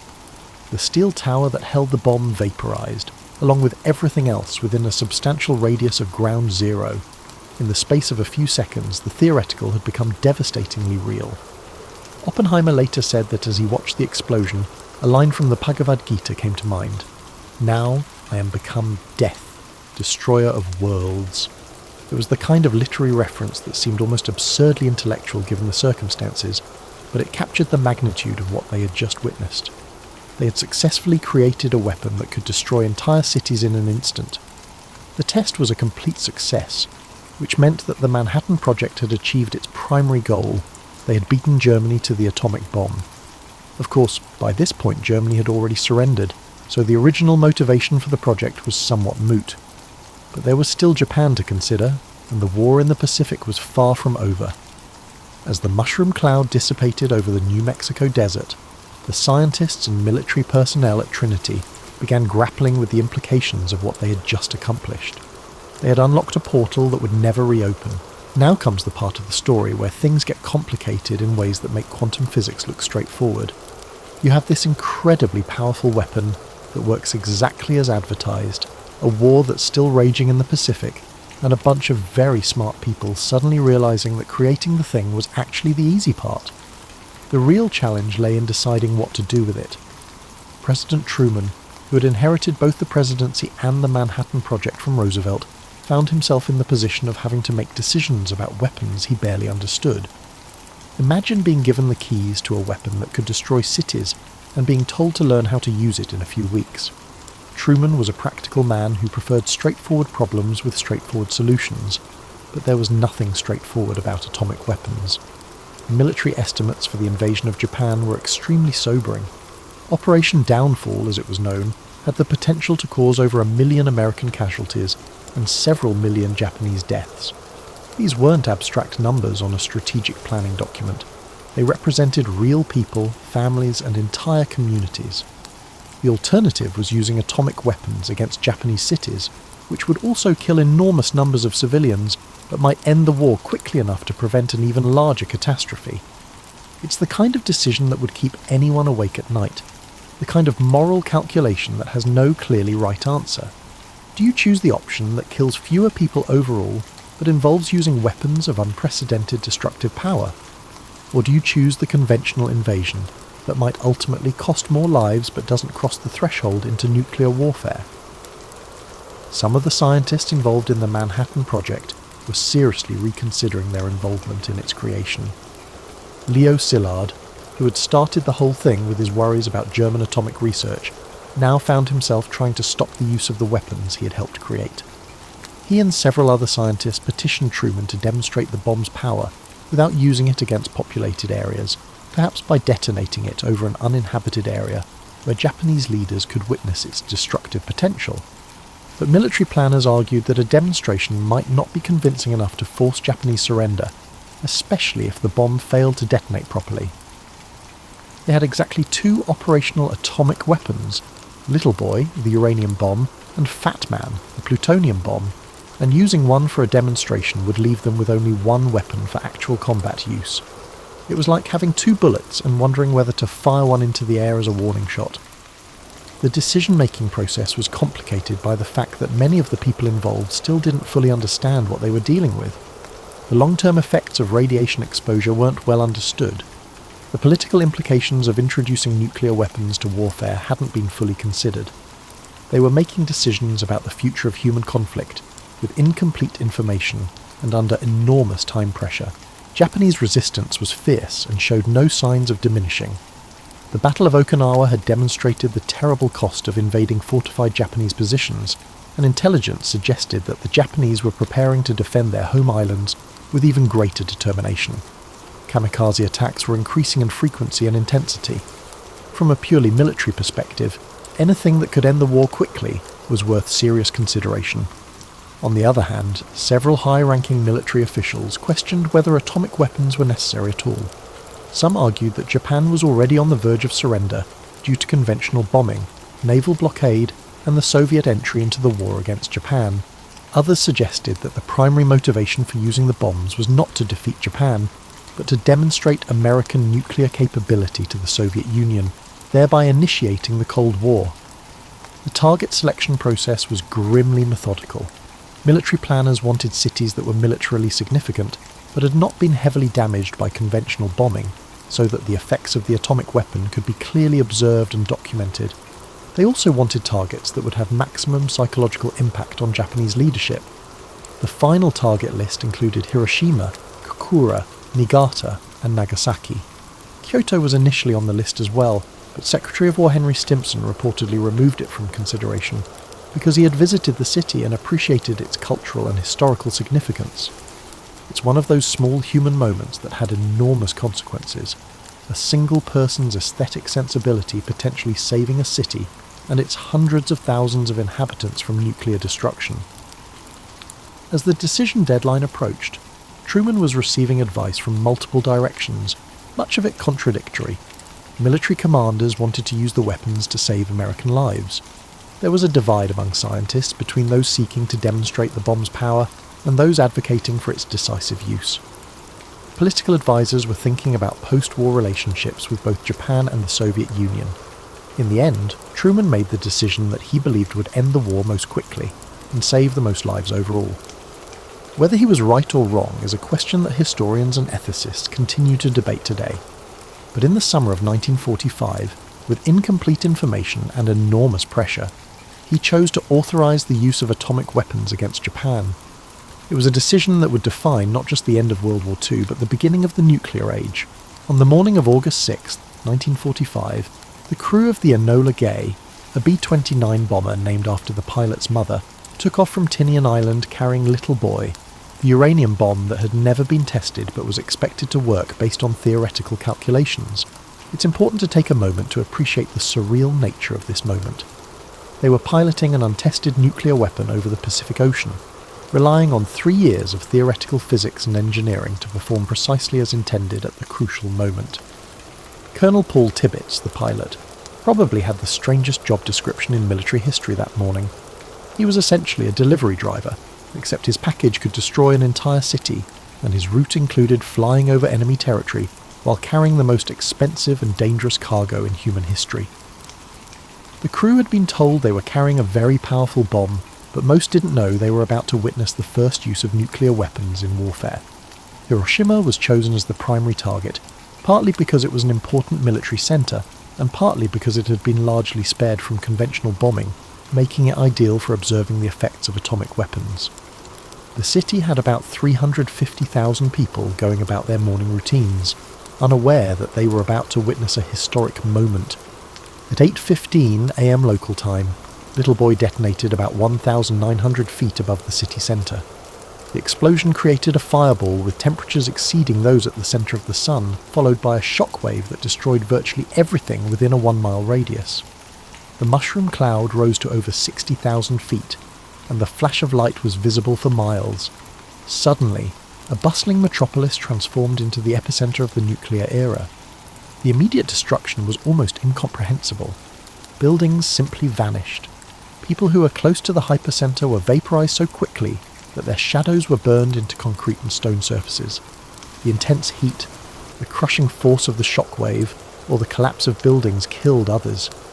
Tens of thousands died immediately, and tens of thousands more would die in the following days and weeks from radiation sickness, burns and injuries. Back in Washington, the news of Hiroshima's destruction was received with a mixture of relief, satisfaction, and growing awareness of what had just been unleashed. Truman announced the attack publicly, explaining that the United States had developed a new and revolutionary increase in destruction, and warning Japan to surrender or face a rain of ruin from the air, the like of which has never been seen on this earth. But Japan did not immediately surrender. The Japanese government was still processing the implications of what had happened to Hiroshima when, 3 days later, another B-29 took off from Tinian carrying Fat Man, the plutonium bomb that had been successfully tested at Trinity. The original target was Kokura, but cloud cover forced the crew to divert to their secondary target, Nagasaki. Nagasaki was a port city with significant military industry, home to about 240,000 people. Fat Man detonated at 11:02 a.m. on August 9th, creating another mushroom cloud and another zone of complete devastation. The bomb was actually more powerful than Little Boy, but the hilly terrain of Nagasaki limited the destruction somewhat compared to the flat geography of Hiroshima. The 2 atomic bombings killed over 200,000 people, most of them civilians, and demonstrated that the United States possessed weapons of unprecedented destructive power. More importantly, from a strategic perspective, they showed that America could produce these weapons and was willing to use them. The message to both Japan and the rest of the world was unmistakable. The rules of warfare had fundamentally changed. Emperor Hirohito announced Japan's surrender on August 15, 1945, citing a new and most cruel bomb as one of the factors in his decision. The war was over, but the nuclear age had begun. The scientists and engineers who had worked on the Manhattan Project found themselves grappling with the reality that their theoretical calculations had translated into actual human destruction on an unprecedented scale. Some, like Oppenheimer, were haunted by what they had helped create. Others argued that the bombs had actually saved lives by ending the war quickly and preventing a costly invasion of Japan. Whether the atomic bombings were necessary or justified remains a topic of debate, but it is undeniable that they represented a significant shift in human history. The Manhattan Project had succeeded in its primary objective. It had created weapons powerful enough to end World War II. But it had also created something else, a world where the complete destruction of civilization was now theoretically possible, where the stakes of international conflict had been raised beyond anything previously imaginable.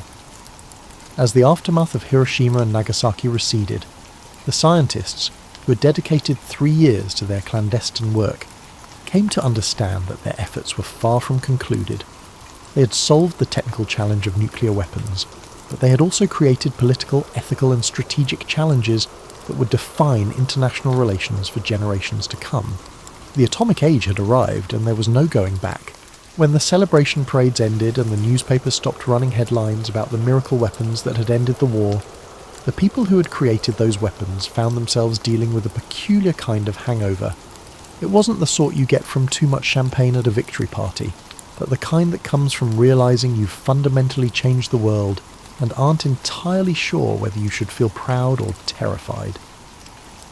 The Manhattan Project had been such a massive, all-consuming effort that many of the scientists involved hadn't really had time to think about what would happen after they succeeded.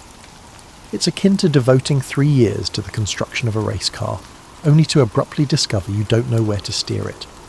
They had solved the technical problem of nuclear weapons with brilliant efficiency, but they had inadvertently created problems that were much more complicated than mere physics. Oppenheimer, who had led the scientific effort at Los Alamos, found himself in the strange position of being simultaneously celebrated as a hero and viewed with suspicion as a potential security risk. He had become the most famous scientist in America, the father of the atomic bomb, but he was also someone who quoted Sanskrit poetry and had complicated political views that made government officials nervous. It's challenging to be a national icon when you keep reminding people that the thing that made you famous could also destroy civilization. The other scientists went to universities and research institutions, taking with them the knowledge of how to build nuclear weapons and the burden of knowing what those weapons could do. Some threw themselves into peaceful applications of nuclear technology, hoping to balance the destructive potential of their work with beneficial uses for atomic energy. Others became advocates for nuclear disarmament, arguing that the weapons they had helped create were too dangerous for any nation to possess. But the most significant change was in how countries thought about war and international relations. The atomic bomb had made the concept of total victory obsolete, because it now potentially meant total destruction for everyone involved. It was like discovering that winning an argument could result in both participants being struck by lightning. The traditional logic of warfare, where you could defeat your enemies without destroying yourself, no longer applied when nuclear weapons were involved. The Soviet Union, which had been America's ally during the war, immediately began working on its own nuclear weapons program. Joseph Stalin was not the sort of leader who was comfortable with other countries having weapons he didn't possess, especially weapons that could level entire cities. The race to develop nuclear weapons became the foundation of what would be called the Cold War, a decades-long standoff between superpowers armed with enough nuclear weapons to destroy each other many times over. The scientists who had worked on the Manhattan Project watched this development with a mixture of resignation and horror. Many thought that nuclear weapons would be so obviously bad that no sane leader would want to make more. Instead, they discovered that human nature was more complicated than nuclear physics, and that the existence of nuclear weapons seemed to make other countries want nuclear weapons even more desperately. Nuclear testing became a regular occurrence, with both the United States and the Soviet Union detonating increasingly powerful weapons in remote locations around the world. The hydrogen bomb, developed in the early 1950s, made the weapons used against Japan look small by comparison. It was comparable to the difference between a firecracker and a volcano, with both having the potential to destroy human civilization if misused. The legacy of the Manhattan Project extended far beyond military applications. Nuclear power plants began generating electricity, nuclear medicine revolutionized cancer treatment, and radioactive isotopes became essential tools for scientific research. The same knowledge that had created the most destructive weapons in history also led to innovations that saved lives and advanced human understanding of the natural world. But perhaps the most lasting legacy of the Manhattan Project was the way it changed how we think about the relationship between science and society.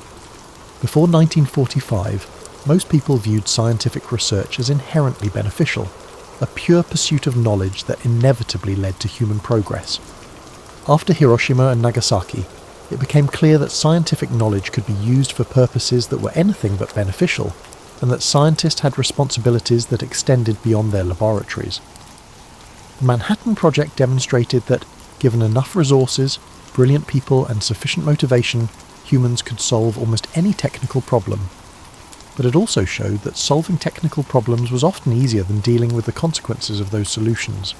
The scientists had successfully built nuclear weapons, but they had also built a world where the continued existence of human civilization depended on the wisdom and restraint of political leaders.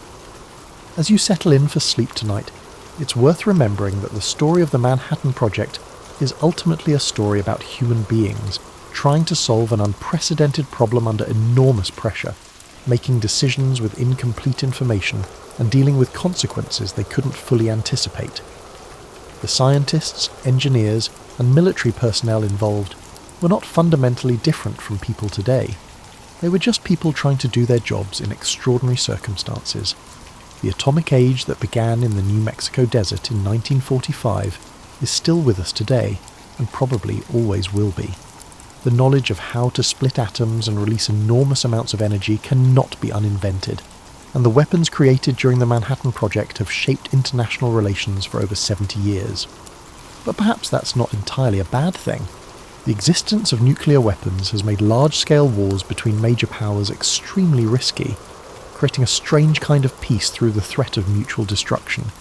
It's not the most comforting foundation for international stability, but it has worked so far.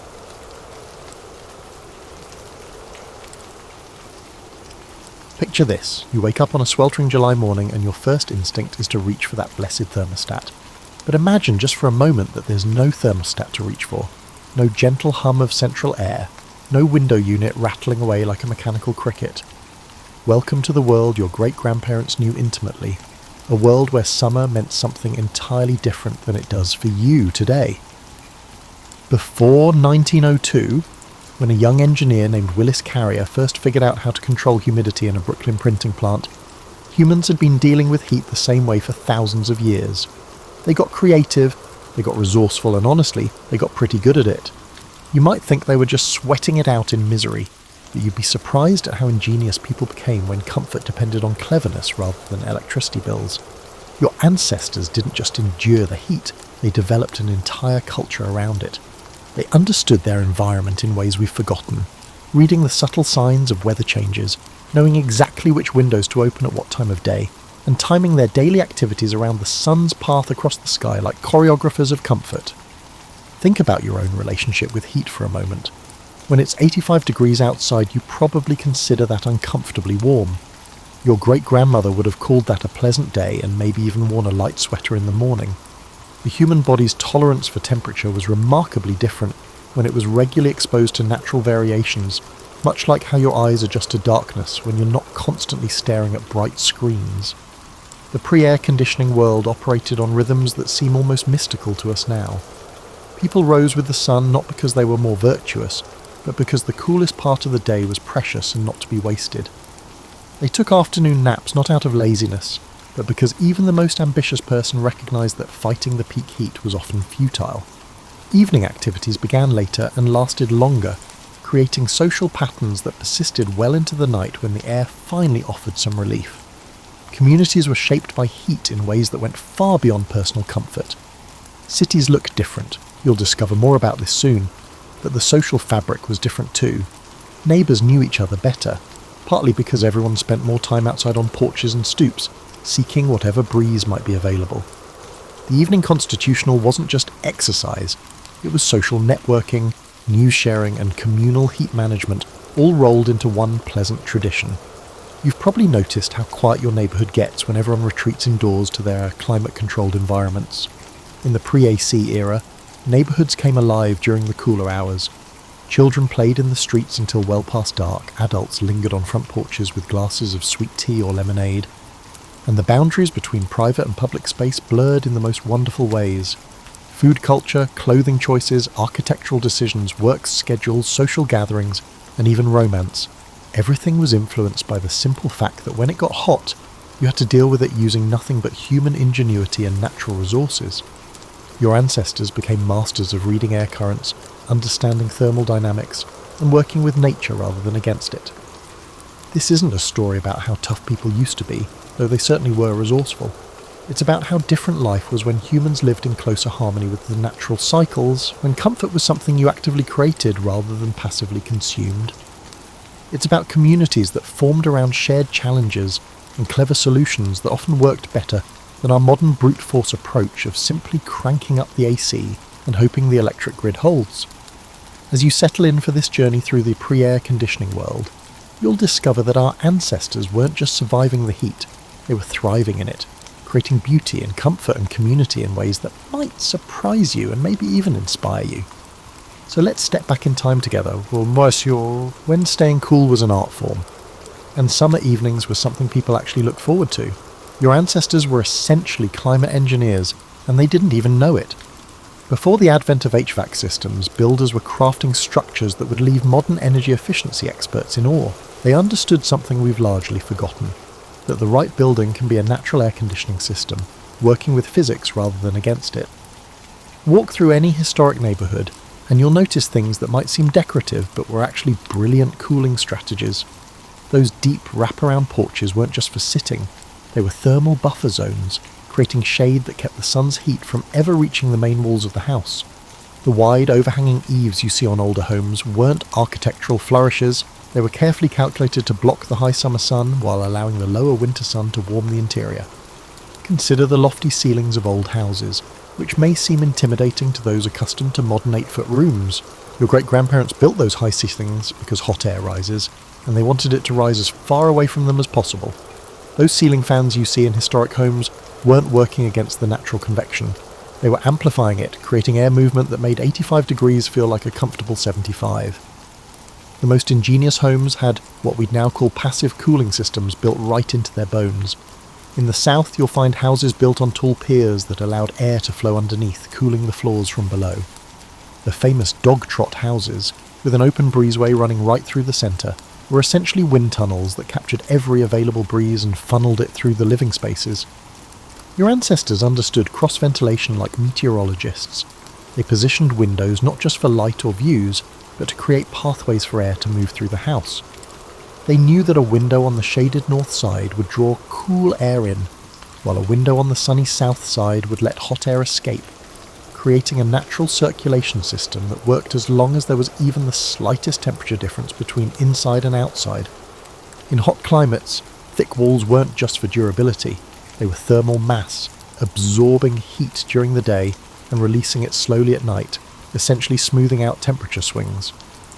Adobe houses in the southwest could stay remarkably cool during blazing hot days because those thick walls acted like natural batteries, storing and releasing heat on a delayed schedule that favoured human comfort. Colour choices weren't just aesthetic decisions either. Light-coloured roofs and walls reflected heat rather than absorbing it, while strategic use of vegetation created microclimates around homes. Your great-grandmother's rose bushes and climbing vines weren't just pretty, they were living insulation, shading walls and cooling the air through transpiration. The Victorian era brought us some of the most sophisticated natural cooling systems disguised as architectural details. Those cupolas and roof monitors you see on old houses were actually thermal chimneys, designed to pull hot air up and out of the building. The decorative lattice work and fretwork weren't just ornamental, they provided shade while allowing air to flow through, creating natural evaporative cooling.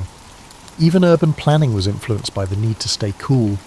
Cities were laid out with wide streets to allow air circulation, and generous setbacks between buildings prevented them from creating heat islands. Tree-lined streets weren't just beautiful, they were essential infrastructure, providing shade and cooling the air through evaporation. Your ancestors also understood the power of thermal zoning within their homes. The kitchen was often separate from the main house or located in a basement or outbuilding, keeping the heat from cooking fires away from living spaces.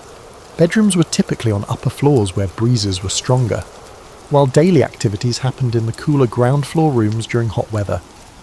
They selected the materials based on their cooling properties and aesthetic appeal.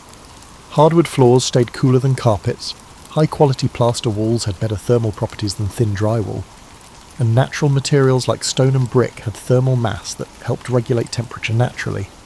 These weren't just practical decisions, they created homes that were genuinely more comfortable than many modern houses. The constant air movement, the natural temperature regulation, and the connection to outdoor breezes and seasonal changes created living environments that worked with human physiology rather than trying to override it completely. Your great-grandparents' homes breathed in ways that our sealed, climate-controlled boxes simply don't. Your great-grandparents didn't just check the weather. They lived it, breathed it, and planned their entire day around it. They had an intimate relationship with atmospheric conditions that would seem almost supernatural to you now. While you might glance at your phone's weather app and grab an umbrella, they could feel a storm coming in their bones and predict the next day's heat by the way the evening air moved through their hair. The pre-air conditioning day began with what we might call a temperature reconnaissance mission. Before your great-grandmother even got out of bed, she was assessing the thermal situation. Was there still a hint of coolness in the air that could be captured and preserved? Were the windows that had been opened to the night breeze ready to be closed before the sun began its daily assault? This wasn't casual observation, it was a survival strategy disguised as a morning routine. You probably think of your daily schedule as being controlled by work hours, appointments and social obligations. Your ancestors organised their days around the sun's path and the thermometer's climb. The heaviest work, laundry, cooking and cleaning, happened in the early morning hours when the air was still cool and energy levels were high. By the time you settled in for your second cup of coffee, your ancestors had already accomplished what might take you all morning simply because they understood that working with the cool was far more efficient than fighting the heat. Midday brought what we might call the ultimate hibernation.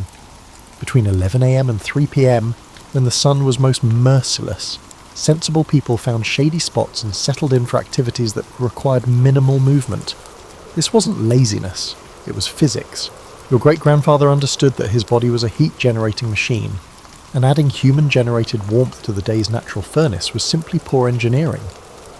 The siesta, which we often think of as a quaint foreign custom, was actually brilliant thermal management. While you might power through the afternoon heat with air conditioning and iced coffee, your ancestors recognised that the human body naturally wanted to slow down during the hottest part of the day. They worked with their biology rather than against it, conserving energy for the cooler evening hours when productivity could resume. But here's where it gets interesting. Your ancestors didn't just endure these daily heat cycles, they found genuine pleasure in them. The evening awakening, when temperatures finally began to drop and life resumed its normal pace, was a daily celebration. Imagine the relief and joy of feeling that first cool breeze after hours of stillness, the way evening air felt like silk against skin that had been warm all day. These thermal rhythms also influenced the scheduling of social life. Dinner parties began later, when the air had cooled enough to make cooking and eating pleasant again. Evening visits to neighbours, walks around the community and outdoor games and activities, all of these began when the sun started its descent and continued well into the night, making the most of every degree of cooling. Your great-grandmother became a master of microclimate management within her own home. She knew which rooms stayed coolest at which times of day, which windows to open to catch the morning breeze, and which ones to close to keep out the afternoon heat. She understood that opening windows on the shady side of the house while closing those on the sunny side created natural air conditioning, pulling cool air through while allowing hot air to escape. The evening ritual of opening up the house was a precise science.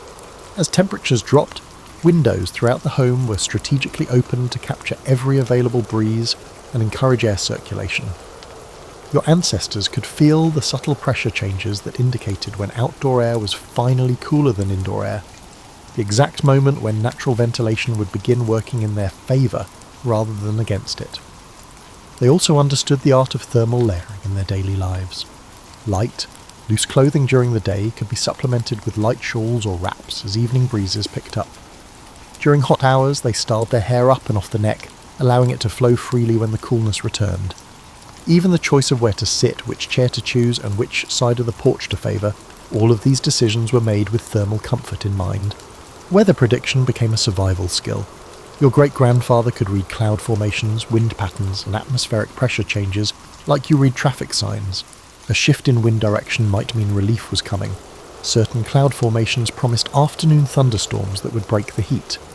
The behaviour of animals and the feel of the air provided advance warning of weather changes that could affect the day's comfort level. This daily dance with weather created a rhythm of life that was deeply connected to natural cycles, where human activity flowed with environmental conditions rather than trying to dominate them. Heat had a way of bringing people together that our climate-controlled world has largely forgotten. When staying cool required community effort and shared wisdom, social bonds formed around the simple necessity of surviving summer. Your great-grandparents didn't just endure the heat alone, they created entire social systems around managing it together, turning what could have been individual misery into collective comfort and even joy. The front porch served as more than just an architectural feature, it served as the hub of the community's cooling culture. While you might spend your evenings inside watching television in air-conditioned comfort, your ancestors gathered on porches as the sun went down, creating informal networks of conversation, shared cooling strategies, and mutual support. These weren't planned social events, they were spontaneous communities that formed wherever people could catch a breeze and share the relief of cooling air. Imagine a summer evening in your great-grandmother's neighbourhood. As temperatures finally began to drop, porch lights would flicker on and rocking chairs would creak into motion. Children would emerge from houses like flowers opening to cooler air, beginning games of tag and hide-and-seek that could continue safely in the gathering dusk. Adults would settle into conversations that meandered like the evening breeze itself, unhurried and comfortable. These porch communities shared more than just evening air. They exchanged cooling wisdom like valuable currency. Your great-aunt might share her secret for keeping bedsheets cool. Hint, it involved strategic folding and placement. While your neighbour would demonstrate his technique for creating cross breezes using strategically placed fans and open windows. Cooling knowledge was community knowledge, passed down through informal networks of neighbours who understood that everyone's comfort depended on shared intelligence. The evening constitutional, that leisurely walk through the neighbourhood that seems so old-fashioned now, was actually sophisticated heat management disguised as socialising. Your great-grandparents understood that moving slowly through cooling air was more refreshing than sitting still, and that community walks created opportunities for air circulation around their bodies while maintaining social connections. These walks weren't exercise in the modern sense, they were communal cooling therapy. Churches, schools and community centres became cooling sanctuaries during the most brutal heat. Not because they had air conditioning, they didn't, but because they were designed with high ceilings, large windows and architectural features that promoted air circulation. More importantly, they offered the psychological comfort of shared experience. Suffering through heat alone felt overwhelming. Enduring it as part of a community made it manageable and even meaningful. Your ancestors created social rituals around heat relief that sound almost magical now. Ice cream socials weren't just sweet treats, they were community cooling events where shared cold provided both physical and psychological relief. Picnics were carefully planned for shady spots near water, where evaporation and tree cover created natural cooling zones. Swimming holes became social centres, not just for recreation, but as genuine relief stations where entire communities could find respite together. The sharing economy existed long before we had a name for it, especially when it came to pooling resources. Families with ice would share with neighbours whose ice had melted. Those fortunate enough to have deeper wells with cooler water would fill jugs for families whose wells ran warm. When electric fans became available, people borrowed and shared them like precious commodities. Community ice houses weren't just commercial enterprises, they were essential social infrastructure. Evening entertainment adapted to take advantage of cooling air and community gathering. Band concerts in the park weren't just cultural events, they were mass cooling therapy sessions where hundreds of people could gather in open spaces designed to capture evening breezes. Outdoor theatres, garden parties and community festivals all took advantage of the natural cooling that happened when the sun went down and people came together in open spaces. Children's play adapted to heat in ways that created their own social cooling systems. Games moved to shaded areas during the day and resumed in full energy as evening approached. Jump rope, hopscotch and tag became evening activities when the air was finally cool enough for active play. Swimming wasn't just recreation, it was essential cooling that happened in community, with neighbourhood swimming holes becoming social centres where entire families gathered for relief and fellowship. Your great-grandparents also understood that shared meals during hot weather required different social arrangements. Early in the morning or late in the evening, when temperatures were bearable, heavy cooking took place. Community kitchens, often outdoor spaces with good ventilation, became gathering places where the heat of cooking could be shared and managed collectively, rather than making individual homes unbearable. The social side of staying cool created bonds that extended far beyond summer heat. Neighbours who shared cooling strategies, families who gathered for evening porch conversations, communities that came together in cooling spaces, these relationships persisted year-round, creating social fabric that was strengthened by the shared challenge of managing summer heat together. Your great-grandfather's workday was unlike yours, with heat acting as an invisible choreographer guiding every step. While you might complain about a slightly warm office or adjust the thermostat a degree or two, he organised his entire professional life around the reality that work had to happen in whatever temperature nature provided. Managing temperature wasn't just about personal comfort. It was about survival, productivity, and creating sustainable rhythms that could last a lifetime. The agricultural world, where most of your ancestors likely spent their working lives, operated on what we might call thermal scheduling. Farmers weren't early risers because they were more virtuous than you, they were thermal strategists. The period between 4 a.m. and 10 a.m. represented precious hours when both air temperature and energy levels favoured productive work. Your great-grandfather could accomplish more in those cool morning hours than in twice as much time during the heat of midday. Harvest time reveals the sophisticated heat management strategies your ancestors developed. Grain cutting, haymaking and fruit picking weren't scheduled by calendar convenience but by the intersection of crop readiness and thermal reality. Work crews would start before dawn, race against the climbing sun, and take extended midday breaks that weren't laziness but practical physics. The afternoon shift would resume only when shadows grew long and air began to cool. Indoor work adapted to heat with equal sophistication. Your great-grandmother's kitchen operated on thermal logic that would impress modern efficiency experts. Bread baking happened in the early morning, using retained heat for multiple batches before the day became unbearable. Canning and preserving, essential work that unfortunately generated lots of heat, was scheduled for the coolest days available or done in outdoor kitchens that kept the heat away from living spaces. Laundry day was perhaps the most thermally challenging work your ancestors faced. Heating water, boiling clothes or clothes, and using hot irons could turn a house into a furnace. Smart housekeepers developed strategies that sound almost military in their precision, heating water outdoors when possible, doing washing in early morning or late evening, and saving ironing for the coolest days. Some families even had separate wash houses, small buildings dedicated to heat-generating work that kept the main house comfortable. Professional work adapted to heat in ways that shaped entire industries. Blacksmiths and metalworkers, who dealt with extreme heat as part of their craft, developed techniques for managing both the heat of their forges and the ambient heat of summer. They worked shorter shifts during hot weather, started earlier and took longer breaks. Their shops were designed with sophisticated ventilation systems that would impress modern industrial engineers. The concept of the workday itself was more flexible into the pre-air conditioning era. During the hottest weeks of summer, many businesses would close during midday hours and reopen in the evening, staying open later to take advantage of cooler air. Such behaviour wasn't vacation, it was thermal adaptation that actually increased productivity by working with natural cycles rather than against them. Your ancestors understood something we've largely forgotten, that human performance varies dramatically with temperature, and fighting this reality is less efficient than adapting to it.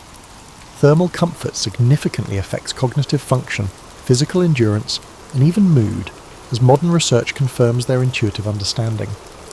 They scheduled demanding mental work for cool hours and saved routine tasks for times when heat made concentration difficult. Rest wasn't just the absence of work, it was active heat management. The afternoon siesta, which we often dismiss as laziness, was actually a sophisticated recovery strategy. Your great-grandparents understood that forcing the body to maintain high activity levels during a peak heat created fatigue that would affect productivity for the rest of the day. By resting during the hottest hours, they preserved energy for evening work when conditions improved. Sleep itself required thermal strategy. Your great-grandmother didn't just go to bed. She prepared for sleep with the same attention to cooling that you might give to adjusting your thermostat. Beds were positioned to catch evening breezes, bedrooms were open to night air, and even sleep schedules shifted with the seasons. Summer bedtimes were later, taking advantage of cooler evening hours, while wake times were earlier to capture the cool of dawn. The social aspects of work also adapted to heat. Quilting bees, barn raisings, and community work projects were scheduled for cooler weather when possible, or organised to take advantage of shared cooling strategies. Group work meant shared cooling wisdom. Someone always knew which areas stayed coolest, when breezes were strongest, or how to organise tasks to minimise heat generation. Your ancestors developed what we might call thermal efficiency, the ability to accomplish necessary work while generating and absorbing the least possible heat. Such efficiency wasn't just about personal comfort, it was about sustainable productivity that could be maintained throughout long, hot summers without exhaustion or heat-related illness. Your great-grandmother's wardrobe wasn't just about looking proper, it was an engineering marvel designed to make summer heat bearable while maintaining social respectability. Every fabric choice, every style decision, and every accessory served a dual purpose, keeping cool and looking appropriate. While you might throw on shorts and a t-shirt for hot weather, she had to work within social expectations that required much more coverage, making her cooling strategies far more sophisticated than yours. The fabrics your ancestors chose reveal their profound understanding of thermal properties. Linen, cotton, and other natural fibres weren't selected just because synthetic materials didn't exist. They were chosen because they breathed, absorbed moisture, and allowed air circulation in ways that kept the body cooler. Your great-grandmother knew that loose-weave fabrics created tiny air pockets that insulated against heat, while tight weaves trapped hot air against the skin. Colour science played a crucial role in pre-air conditioning fashion. Light colours weren't just fashionable in summer, they were essential technology, reflecting heat rather than absorbing it. Your great-grandmother's white cotton dresses, light-coloured parasols and pale summer hats were essentially wearable cooling systems that modern research has confirmed as remarkably effective heat management. The layering strategies your ancestors developed would impress modern outdoor gear designers. They understood that multiple light layers could be adjusted throughout the day as temperatures changed, allowing for fine-tuned thermal control. A light chemise, followed by a cotton dress, topped with a removable shawl or jacket, created a flexible system that could adapt to morning coolness, midday heat and evening breezes. Your great-grandfather's summer work clothes tell their own cooling story. Those loose overalls weren't just practical for farm work, they allowed air circulation around the body while protecting skin from the sun. The wide-brimmed hats that seemed purely functional were actually sophisticated cooling devices, creating portable shade while allowing heat to escape from the head. Even suspenders served a cooling purpose, holding the pants away from the body to allow air circulation. Hairstyling in the pre-air conditioning era was as much about temperature management as it was about fashion. Your great-grandmother's elaborate updos weren't just decorative, they lifted hair off the neck and allowed air to circulate around one of the body's most effective cooling zones. Those intricate braids and buns that look so complicated in old photographs were actually practical cooling technology disguised as beauty routines. Undergarments of the era reveal the sophisticated understanding your ancestors had of thermal regulation. While the idea of corsets and multiple petticoats might seem stifling to you, these garments were designed to create air pockets and allow circulation while maintaining the silhouette that social expectations demanded. Summer undergarments were made from the lightest possible materials and designed to wick moisture away from the body. Thermal reality completely shaped food culture in the pre-air conditioning era. Your great-grandmother didn't avoid using the oven in summer because she was trying to save energy. She avoided it because heating the kitchen could make the entire house unbearable for days. Summer menus were essentially cooling strategies disguised as meals. Cold soups, fresh salads, and uncooked foods weren't just refreshing, they were thermal management. Your ancestors understood that digestion itself generates body heat, so summer meals were lighter, easier to digest, and required less internal energy to process. Those elaborate cold salads and chilled soups that seem so elegant in old cookbooks were actually sophisticated cooling technology. Preservation methods adapted to heat in ingenious ways. Root cellars, spring houses, and ice houses weren't just food storage, they were community cooling infrastructure. Your great-grandmother might plan her weekly menu around what could be stored without generating heat, what could be prepared without cooking, and what would actually help cool the body from the inside. Beverages became medicine in the pre-air conditioning world. Sweet tea, lemonade, and other cooling drinks weren't just refreshments, they were thermal therapy. Your ancestors understood that certain ingredients could actually help the body cool itself, while others would make heat worse. Mint, cucumber, and citrus served not only as flavouring but also as internal cooling agents. Even social dining adapted to heat management. Summer entertaining moved outdoors not just for ambiance but for thermal practicality.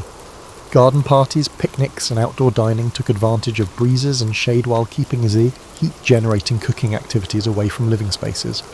Your great-grandmother's summer dinner parties were carefully choreographed to minimise heat generation while maximising cooling opportunities. The timing of meals shifted with thermal reality.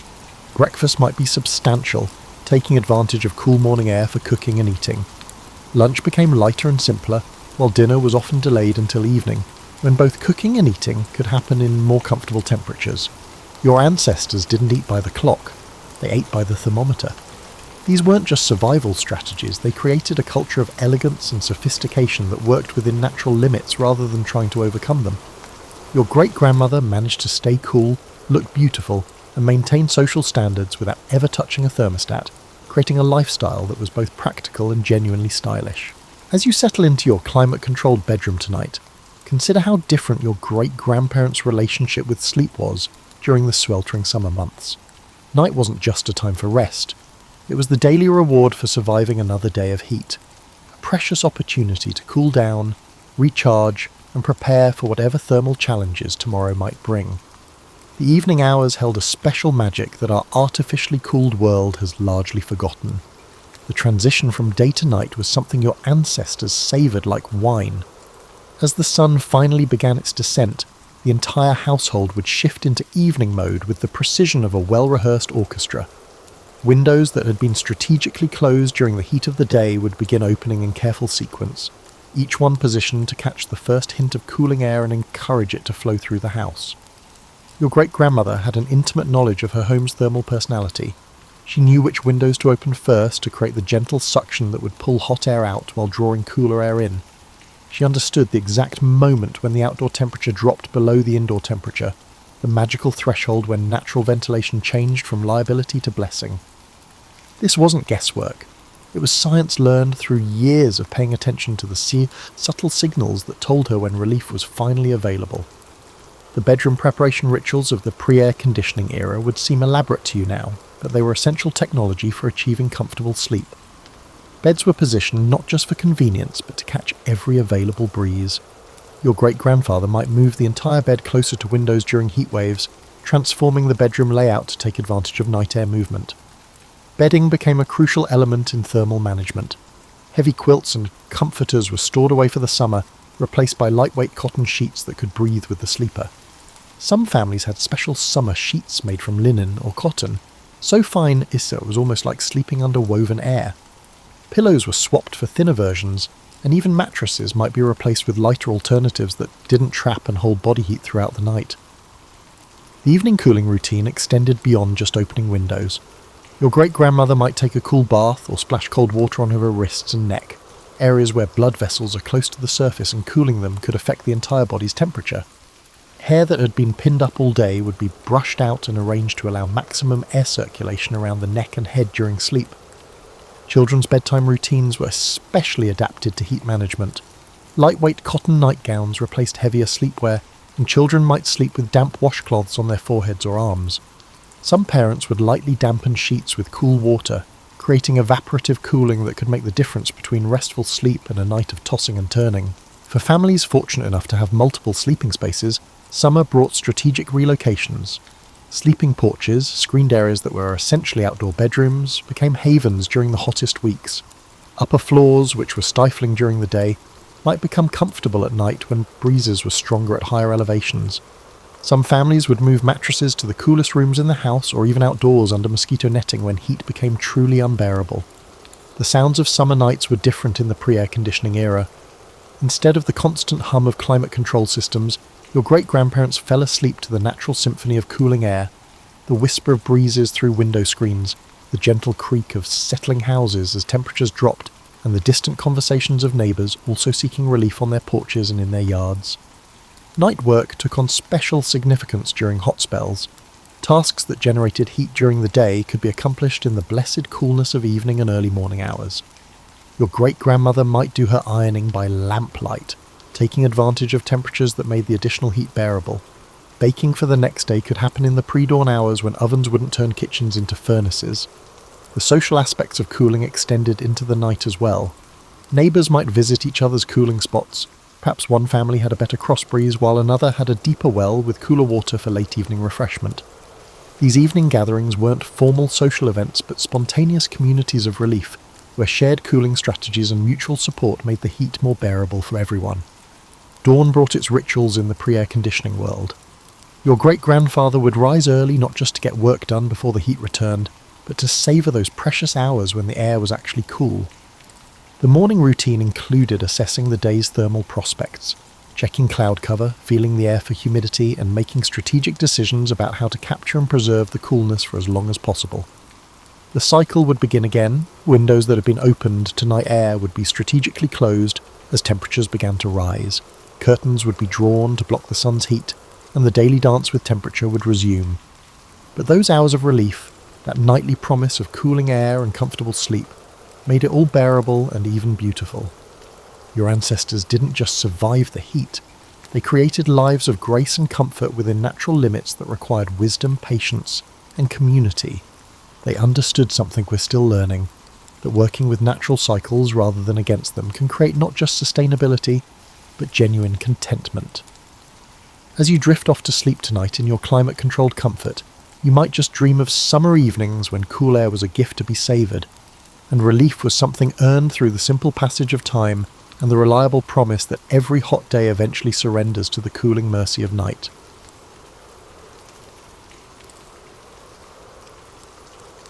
You know how sometimes the most ridiculous moments in history happen when powerful people try to do something perfectly normal? Well, settle in, because you're about to hear about the time Napoleon Bonaparte, conqueror of Europe, Emperor of France, the man who redrew the map of the world, got completely overwhelmed by a bunch of fluffy rabbits. Imagine Napoleon in July 1807, when his power was at its peak.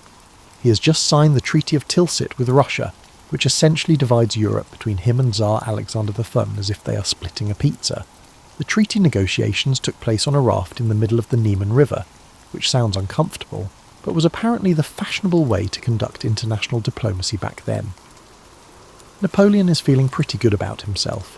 He's 37 years old, ruler of an empire that stretches from Spain to Poland, and he's just convinced one of Europe's most powerful rulers to be his friend instead of his enemy. In his mind, the occasion calls for a celebration. This is not just any celebration, but one that is fittingly imperial and manly. So what does the Emperor of France decide to do? He wants to go hunting. Specifically, he wants to go rabbit hunting. Now, this may seem like a perfectly reasonable way for a powerful man to decompress. After all, hunting was the traditional pastime of European nobility. It showed you had leisure time, excellent aim, and weren't afraid to get a little dirt under your fingernails. This is where Napoleon's personality begins to emerge. Napoleon cannot simply go hunting like any other individual. Everything has to be grand, everything has to be perfect, and everything has to make a statement. He doesn't want to wander through the woods hoping to spot a rabbit or two. He desires a hunt that is not only grand but also spectacular, a hunt that will leave a lasting impression. He turns to his chief of staff, Alexandre Berthier, and tells him to organise a rabbit hunt. This is not just any rabbit hunt, but a hunt fit for an emperor. Berthier, who has dealt with Napoleon's grandiose ideas for years, probably sighs internally, but immediately gets to work. After all, if your boss has just conquered most of Europe, you don't argue with him about party planning. The location chosen is the grounds around Malmaison, Napoleon's country estate. It's a beautiful property with rolling hills, scattered woods, and plenty of open space, perfect for a hunting party. The plan is simple. Invite all the important military officers and government officials, release hundreds of rabbits into the countryside, and then have a grand time chasing them down. You can imagine Napoleon's excitement as the plans come together. He's probably pacing around his study, hands clasped behind his back in that famous pose, detailing exactly how he wants everything arranged. The weapons must be cleaned and prepared, the refreshments must be perfect, and there must be many rabbits. This phase is where Berthier starts to earn his reputation as one of history's most competent staff officers. He understands that his emperor doesn't just want a hunting party. He wants a hunting party that will become a legend.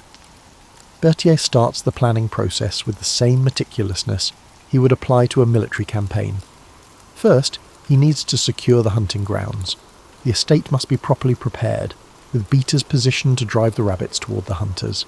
Then there's the matter of weapons, fine hunting rifles for all the guests, properly maintained and sighted. Food and drink should also be provided for the guests, as they will undoubtedly engage in a lengthy day of outdoor activities. They need to arrange transportation to and from the hunting grounds. It's starting to sound less like a casual afternoon and more like a logistical operation. But most importantly, Berthier needs rabbits. Berthier requires an abundance of rabbits. The year is 1807, so it's not like he can just call up a rabbit supplier and place an order. He needs to find someone who can provide hundreds of rabbits on short notice, and they need to be the right kind of rabbits. Healthy, numerous, and suitable for an imperial hunting party.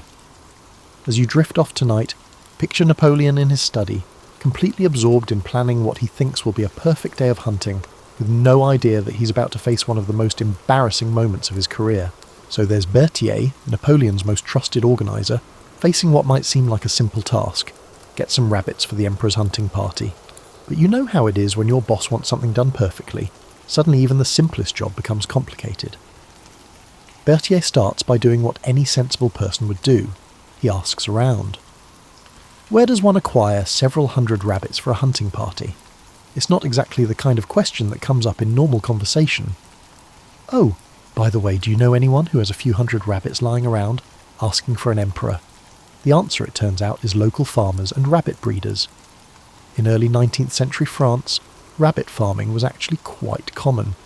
Rabbits were a reliable source of meat and fur.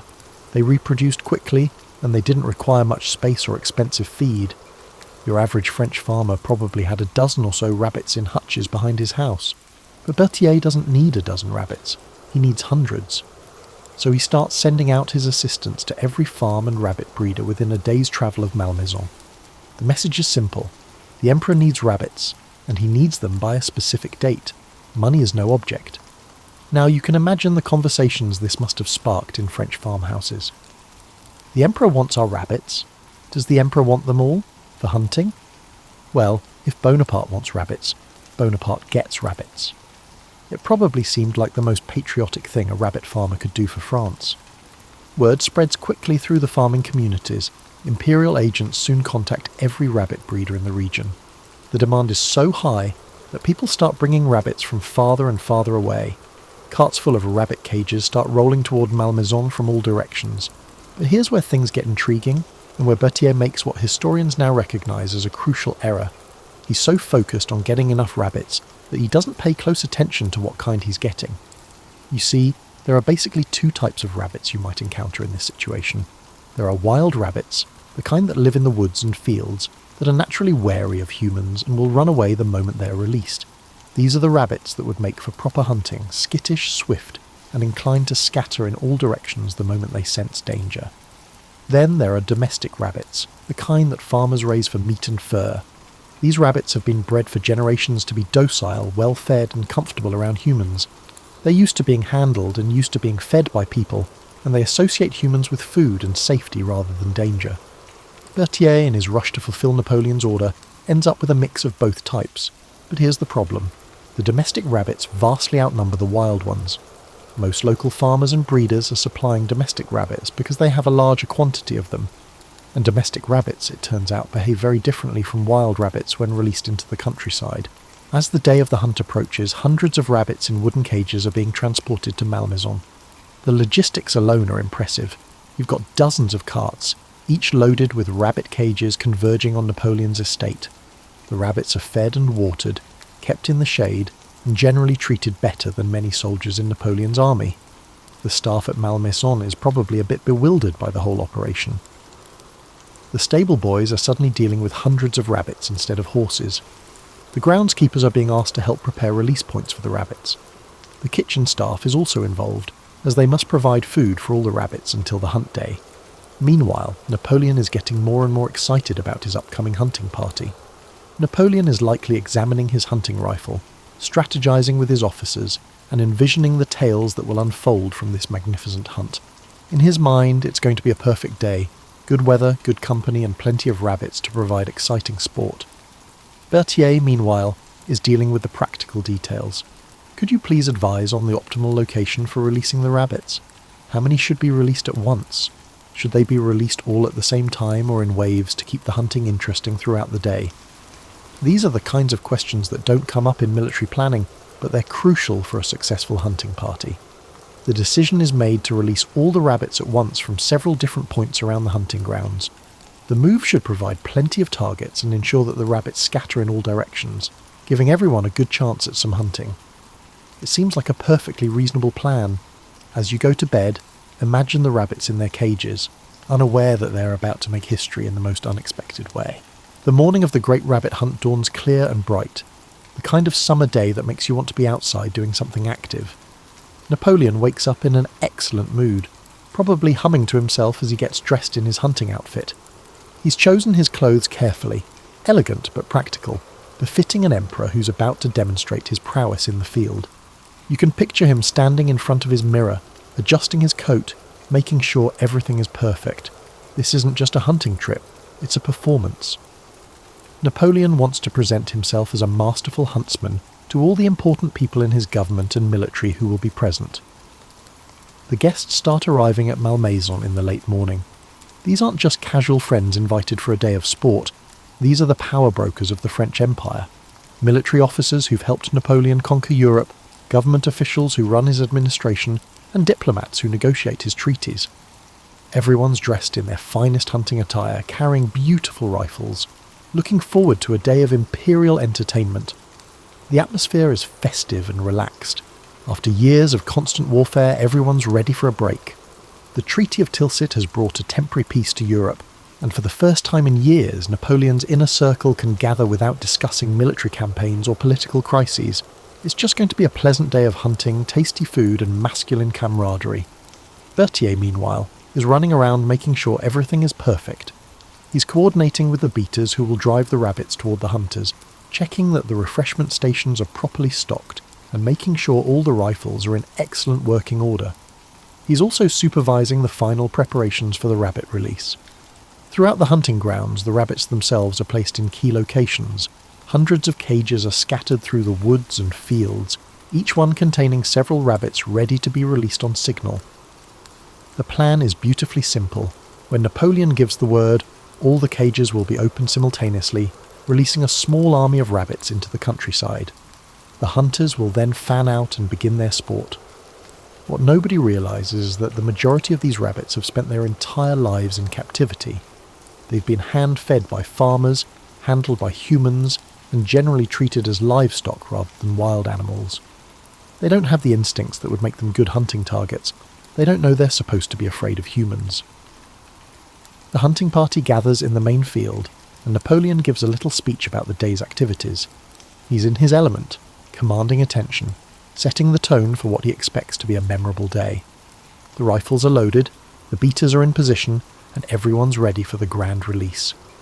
Berthier gives the signal, and all across the hunting grounds cage doors swing open. Hundreds of rabbits hop out into the sunshine, probably blinking in the sudden brightness, and looking around to get their bearings. For a brief moment, everything appears to be proceeding as planned. The hunters spread out across the field, rifles ready, expecting the rabbits to scatter in all directions and provide them with moving targets. Napoleon himself takes a position in the centre of the field, probably feeling very satisfied with how well everything is organised. But then something unexpected happens. Instead of running away from the humans, the rabbits start moving toward them. Not just a few rabbits, but dozens of them, then hundreds. They're hopping across the field with what appears to be determination, heading straight for the hunting party. At first, the scene probably seems amusing rather than alarming. Maybe Napoleon chuckles and makes a joke about brave rabbits. Maybe some of the officers laugh about rabbits that don't know they're supposed to be afraid of hunters. It's quirky and unexpected, but not necessarily problematic. But the rabbits keep coming, and more rabbits keep emerging from the woods. And instead of providing moving targets running away from the hunters, they're converging on the humans like they're expecting something, which, of course, they are. They're expecting to be fed, just like they've been fed every day of their lives. The hunting party starts to realise that something is going very wrong with their carefully planned day of sport. These aren't wild rabbits behaving like wild rabbits. These are domestic rabbits behaving like domestic rabbits, and domestic rabbits have very different ideas about what humans are for. As you drift off to sleep, imagine Napoleon standing in that field, rifle in hay, observing hundreds of rabbits hopping toward him with an unmistakable confidence, and beginning to realise that his perfect hunting party is about to transform into something entirely different. Do you recall the moment when you become aware of a dire situation, yet uncertain about how to address it? That's exactly where Napoleon finds himself as hundreds of rabbits continue hopping toward the hunting party with what can only be described as enthusiasm. At first, the situation is more puzzling than alarming. These are supposed to be prey animals, after all. They're supposed to run away when they see humans with rifles. Instead, they're approaching like they're expecting a handout.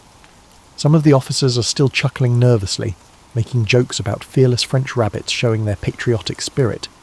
But the rabbits keep coming, and they're not just approaching, they're surrounding the hunting party. It's like watching a slow-motion avalanche of fur and floppy ears. The rabbits hop closer and closer, and some of them start doing what domestic rabbits do when they want attention from humans. They start climbing. Imagine Napoleon, the Emperor of France and conqueror of Europe, standing in a field as rabbits begin hopping onto his boots, then onto his legs, then up with his coat. These aren't tiny rabbits either. These are well-fed farm rabbits, some of them weighing several pounds each, and they're treating Napoleon like he's their favourite farmer coming to feed them. The other hunters are experiencing the same problem. Rabbits are climbing all over them, getting tangled in their hunting gear, and generally behaving like overly friendly pets rather than wild game. Some of the officers are trying to gently push the rabbits away, but there are too many of them, and they keep coming. Napoleon's initial amusement is rapidly turning to irritation. This is not how an imperial hunting party is supposed to go. He's supposed to be demonstrating his marksmanship, enjoying civilized sport with his colleagues, and creating stories that will enhance his reputation. Instead, he's being overwhelmed by affectionate rabbits. The situation gets worse when the rabbits start exhibiting more aggressive behaviour. They are not aggressive in the sense of attacking, but aggressive in the sense of relentlessly pursuing their desires. And what they want, having been trained by a lifetime of human interaction, is food and attention from these humans who have appeared in their territory. Some of the larger rabbits begin to exhibit bolder behaviour. They're not just climbing on the hunters, they're exploring pockets, chewing on clothing, and generally treating the hunting party like a mobile petting zoo. Napoleon finds himself with rabbits in his coat pockets, rabbits tugging at his buttons, and rabbits that seem determined to climb all the way up to his shoulders. The rifles, intended for hunting, turn into completely useless tools. You can't shoot at rabbits that are climbing all over you without risking injury to yourself or your fellow hunters. And even if you could get a clear shot, these rabbits are so tame and friendly that shooting them would feel less like hunting and more like massacre. Berthier, watching this disaster unfold, probably realises exactly what went wrong. Instead of encountering wild rabbits, Berthier has encountered domestic rabbits, who view humans as sources of food and comfort, rather than as potential predators. But realising the problem and fixing it are two different things, especially when you're dealing with hundreds of determined rabbits. The hunters try various strategies to deal with their situation. Some attempt to walk away from the rabbits, but the rabbits simply follow them, treating the scenario as a fun game. Others try to shoo the rabbits away, but the rabbits interpret this as playful interaction and become even more enthusiastic. Napoleon, meanwhile, is getting genuinely frustrated. He's trying to maintain his imperial dignity while literally covered in rabbits. Every time he manages to remove one rabbit from his person, two more take its place. His carefully planned hunting outfit is getting covered in rabbit fur and possibly other things that rabbits leave behind. The other members of the hunting party are having their struggles. These men, important government officials and military officers, are accustomed to receiving respect and deference. Instead, they're being treated like walking rabbit toys by an army of overly friendly farm animals. The beaters, who are supposed to drive the rabbits toward the hunters, are standing around looking confused. Their job was to make sure the rabbits ran in the right direction, but these rabbits don't need to be driven anywhere. The rabbits are precisely where they should be, swarming all over the humans they believe are there to feed them. As the situation continues to deteriorate, Napoleon starts giving orders. He's a military commander after all, and his instinct when faced with a crisis is to take charge and start issuing commands. What exactly do you instruct when you're being surrounded by amiable rabbits? Retreat from the rabbits doesn't sound very imperial. Tonight, as you settle in, picture Napoleon standing in that field, his imperial composure beginning to crack as he realizes that he's about to suffer one of the most ridiculous defeats of his career at the hands of creatures that weigh less than his boots. Every disaster culminates in a realization that maintaining dignity is no longer a luxury.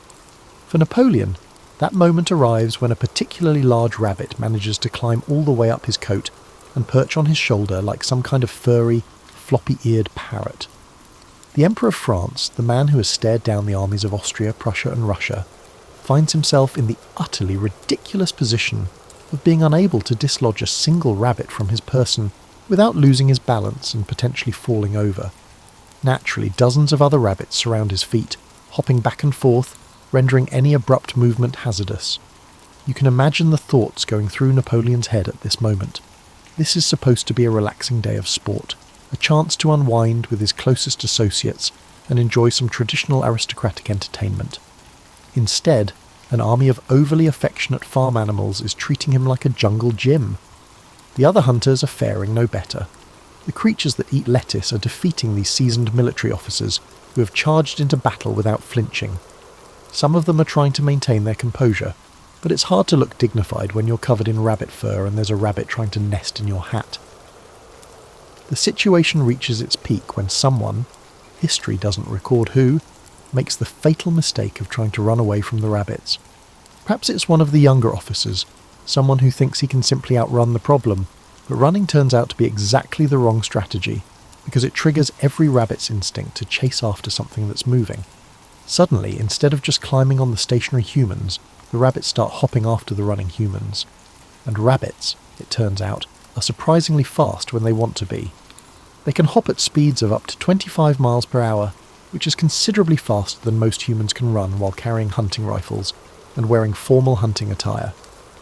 Napoleon, seeing one of his officers being chased across the field by a horde of bouncing rabbits, probably realizes that the situation has moved beyond embarrassing and into the realm of the completely absurd. This is the kind of scene that would be funny if it were happening to someone else, but is absolutely mortifying when it's happening to you. The decision is reached, though it is not entirely clear who made it, that the hunting party should retreat. It's not a tactical repositioning or a strategic withdrawal, but a genuine retreat from an army of rabbits. Napoleon, who has never retreated from a human enemy, is about to retreat from a bunch of farm animals. But retreating from rabbits turns out to be more complicated than retreating from, say, Austrian cavalry. The rabbits don't understand military protocol. They don't recognise surrender flags or ceasefire signals. They just see their favourite humans trying to leave, and they're determined to follow. The hunting party starts moving toward their carriages, but the rabbits move with them. It's like trying to evacuate a building while being followed by hundreds of overly enthusiastic pets. Every step toward the carriages is accompanied by a bouncing escort of rabbits, who seem to think their presence is the most entertaining thing that's ever happened to them. Napoleon, trying to maintain some semblance of imperial dignity, walks as calmly as he can toward his carriage. But it's hard to look imperial when you're brushing rabbits off your coat every few steps, and there's rabbit fur floating around you like some kind of barnyard snowstorm. The carriages, when they finally reach them, present their problems. The rabbits completely terrify the horses. Horses and rabbits don't normally interact, and the horses aren't sure what to make of these small bouncing creatures that keep hopping around their hooves. Some of the horses are dancing nervously, others are trying to back away, and the coachmen are struggling to keep them under control. Getting into the carriages becomes an operation in itself. The moment someone opens a carriage door, rabbits start trying to hop inside. They're not being malicious. They just want to continue their interaction with these fascinating humans. But having a carriage full of rabbits is not exactly what Napoleon had in mind for his dignified departure. The scene becomes increasingly chaotic as the hunting party tries to separate themselves from their rabbit admirers. Some of the officers are literally having to pick rabbits off themselves and set them down before climbing into carriages. Others are trying to create barriers to keep the rabbits from following them. Napoleon finally makes it to his carriage, probably with less grace than he's used to displaying in public. The coachman, who's never dealt with a rabbit siege before, is doing his best to keep the rabbits from climbing onto the carriage itself. Some of the more athletic rabbits are actually managing to hop onto the running boards and peer into the windows. As you drift off tonight, imagine Napoleon sitting in his carriage, looking out at a field full of rabbits, who are probably wondering why their new human friends are leaving. and trying to figure out how he's going to explain the matter to anyone. The carriage ride back to Malmaison is probably one of the most awkward journeys in Napoleon's life. Here he is, the Emperor of France, fresh from one of the most embarrassing defeats in military history, and he has to sit there with rabbit fur still clinging to his coat while pretending that what just happened was somehow normal. You can imagine the silence in that carriage. How do you address the situation after being unexpectedly overrun by a group of domestic rabbits? How might one present that in a way that appears impressive rather than absurd? Napoleon, who typically possesses a wealth of words, likely spends the entire journey attempting to contextualize this disaster. The other carriages are dealing with their own awkward situations. These are high-ranking military officers and government officials who have just experienced something that defies all their training and experience. They've been in battles, they've negotiated treaties, and they've dealt with political crises, but none of that prepared them for being climbed on by overly friendly farm animals. Some officers may be joking to lighten the mood, but what do you joke about when rabbits have just defeated your emperor? Others are maintaining a dignified silence, pretending that nothing unusual has happened. A few are probably already trying to figure out how to tell this story to their wives without sounding completely insane. Meanwhile, back at the hunting grounds, Berthier is left to deal with the aftermath. Berthier must decide how to handle the hundreds of rabbits roaming the estate. He can't just leave them there. They're not wild rabbits, so they don't know how to survive on their own. But he also can't exactly round them all up and return them to their original owners, because that would require admitting what happened. The estate staff is probably having the strangest day of their careers. The groundskeepers, who were expecting to help with a normal hunting party, are now dealing with a rabbit population explosion. The stable hands are trying to calm down horses who are still spooked by the morning's events. Everyone is attempting to restore some semblance of normalcy to the once peaceful country estate.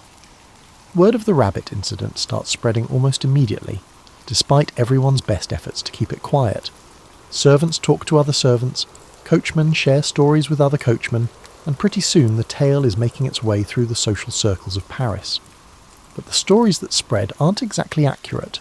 They're embellished, exaggerated, and twisted into something even more ridiculous than what actually happened. Meanwhile, Napoleon grapples with a crisis of public relations. Napoleon has established his reputation by being invincible, mastering every situation, and never letting anyone catch him off guard.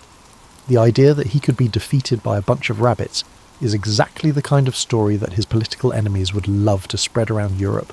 The official version of events that emerges is carefully sanitized. The hunting party was successful and enjoyable, the emperor demonstrated his excellent marksmanship, and everyone had a thoroughly imperial time. Any mention of rabbits behaving unusually is carefully omitted from the official records, but you can't completely suppress a story this good. Whispers and private letters circulate the rabbit incident as a historical anecdote. Military officers tell the story to their friends, government officials share it with their families, and gradually it becomes part of the unofficial history of Napoleon's reign. The irony lies in the fact that this absurd rabbit defeat occurs during the pinnacle of Napoleon's power. He's just negotiated the Treaty of Tilsit, he controls most of Europe, and he's at the peak of his political and military influence. However, he finds himself completely powerless against a group of domestic rabbits who merely seek food and affection. Years later, when Napoleon is in exile on St. Helena, he probably has plenty of time to reflect on the rabbit incident.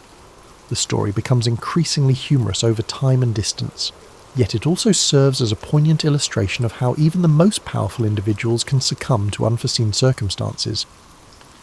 Berthier, meanwhile, learns a valuable lesson about the importance of understanding your resources.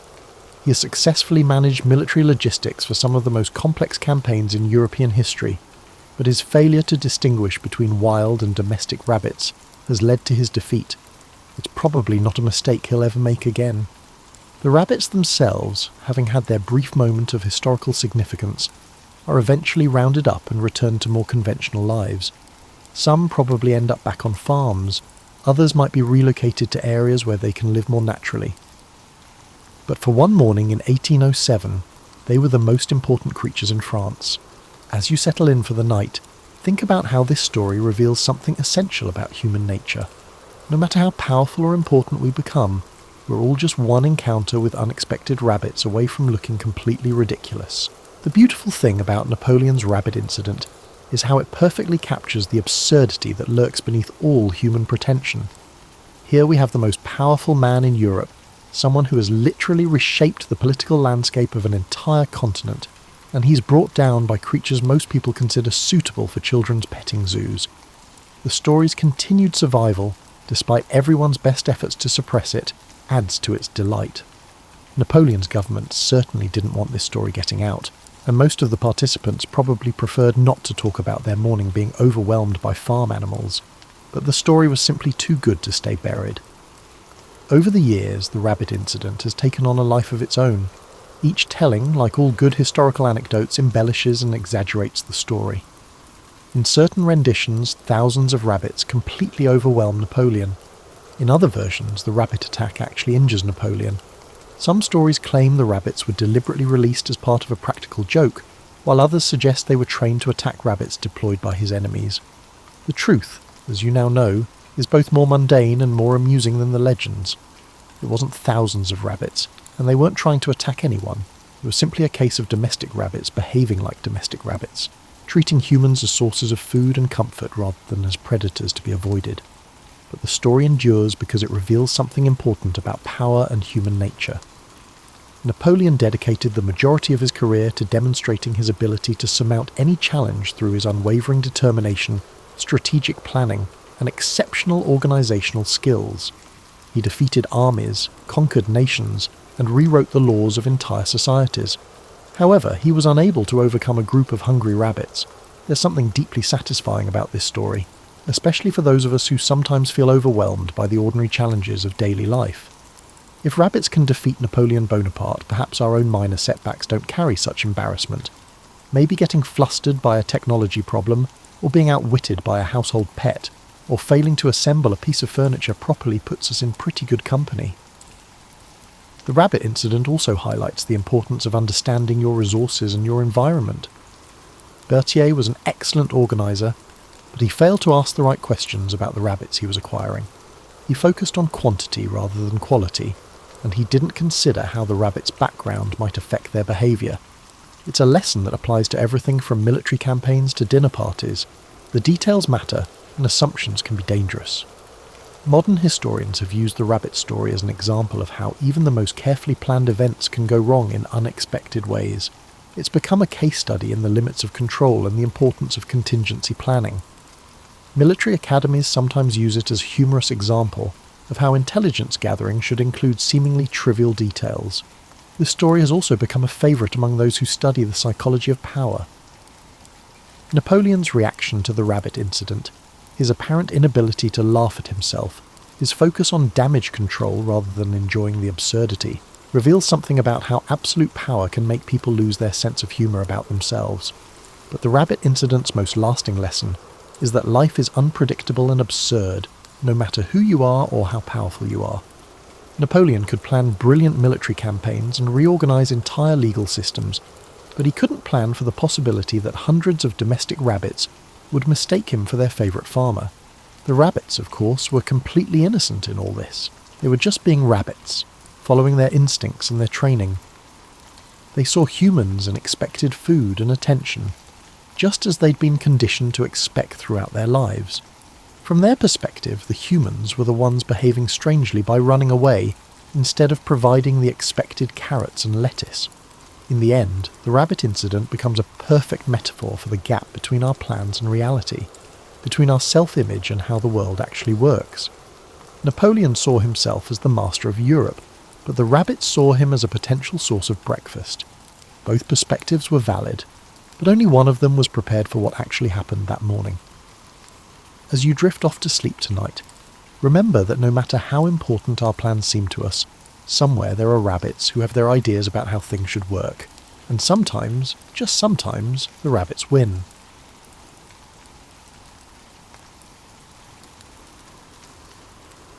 You know that feeling when you realise you've been completely oblivious to something that was right in front of your face the whole time? Like when you finally notice your neighbour's been waving at you for 3 years, and you thought they had some sort of nervous tic.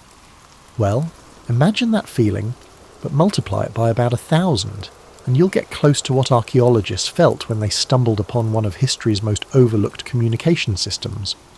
It started, as these things often do, with someone having a perfectly ordinary day that was about to become extraordinary.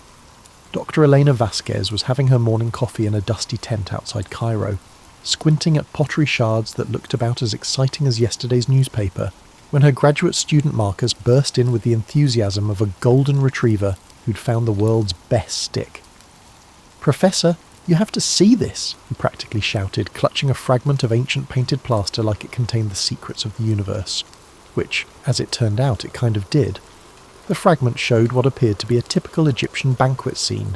You know the type, where everyone's sitting around looking impossibly elegant while servants fan them with giant feathers. But Marcus had noticed something that generations of scholars had somehow missed. Every single person at this banquet had their hair arranged in a completely different style, and more importantly, these styles seemed to follow very specific patterns. You see, for centuries, historians had assumed that ancient hairstyles were just fashion statements, like how we might choose between a bob or layers based on what magazine we flipped through at the salon. But what if hair wasn't just about looking good? What if it was actually a sophisticated communication system, as complex and nuanced as any written language? The idea seemed ridiculous at first. After all, how could something as simple as how you wore your hair carry meaning beyond "I'm having a good hair day" or "I clearly gave up on life this morning"? But the more Elena and Marcus examined the fragment, the more patterns they discovered. The woman with 3 braids wound with gold thread was positioned next to the man with the elaborate top knot, while the figure with loose hair adorned with lotus flowers sat across from someone whose hair was completely covered. It was like looking at a crossword puzzle, where you suddenly realise all the clues are connected. The positioning wasn't random, it was deliberate, meaningful, coded. These people weren't just sitting around eating grapes and looking fabulous, they were having a conversation, and their hair was doing all the talking.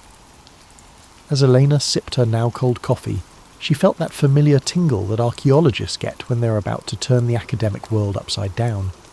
It's the same feeling you get when you're about to tell someone a secret that's going to blow their mind, except, in this case, the secret had been hiding in plain sight for thousands of years. The implications were staggering. If hair truly functioned as a secret language in ancient Egypt, what about other cultures? Had archaeologists been looking at countless artifacts, paintings, and sculptures without realising they were essentially reading books with half the words missing? It would be like trying to understand a conversation by only listening to every other sentence. Technically possible, but you're definitely going to miss some crucial plot points. Eleanor set down her coffee cup with the decisive clink of someone who's just made a life-changing decision. She was going to prove that hair wasn't just about aesthetics in the ancient world. It was about communication, status, identity, and social navigation all rolled into one beautifully elaborate system. And if she was right, every museum in the world had been displaying what amounted to ancient text messages, completely unaware that they were looking at some of humanity's earliest social media posts. Little did she know that this discovery would lead her down a rabbit hole so deep and winding that she'd emerge on the other side with a completely new understanding of how our ancestors communicated, loved, fought, and lived their daily lives, all through the simple yet profound act of arranging the hair on their heads. You might think that cracking an ancient hair code would be like solving a jigsaw puzzle where half the pieces are missing and the other half are covered in dust, and you'd be absolutely right. However, Eleanor had consistently embraced challenges when faced with chaos. Her realisation that she had been approaching the problem incorrectly led to a breakthrough. Instead of trying to decode individual hairstyles like some sort of follicular Rosetta Stone, she needed to look at the relationships between different styles within the same cultural context. It was like realising that you can't understand what thumbs up means by just staring at a thumb. You need to know when, where, and how people use it. Elena started with what she knew. Ancient Egyptian art was notorious for its precision. Every hieroglyph, every colour, and every positioning had meaning. If the Egyptians were that meticulous about drawing a bird to represent a sound, surely they weren't just randomly doodling hairstyles for the fun of it. She began cataloguing every depiction of hair she could find in Egyptian art, from tomb paintings to temple carvings to papyrus illustrations. At first, the catalogue appeared monotonous, with page after page of ancient updos, braids and headpieces that would leave a modern wedding planner in a state of envy.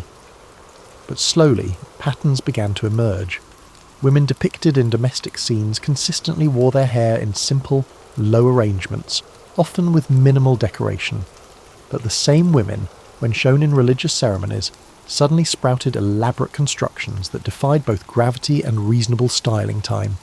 It wasn't that they were getting dressed up for special occasions, it was that they were literally changing their message. The domestic hair seemed to communicate availability, approachability and fertility. Think of it as the ancient equivalent of wearing your comfiest jeans and a world's best mom t-shirt. However, the ceremonial hair represented a form of pure power communication. Those towering arrangements studded with gold ornaments weren't just showing off wealth, they were broadcasting authority, divine connection, and social status so loudly that they might as well have come with their ancient PA system. Eleanor's real epiphany occurred when she began examining the men's hairstyles.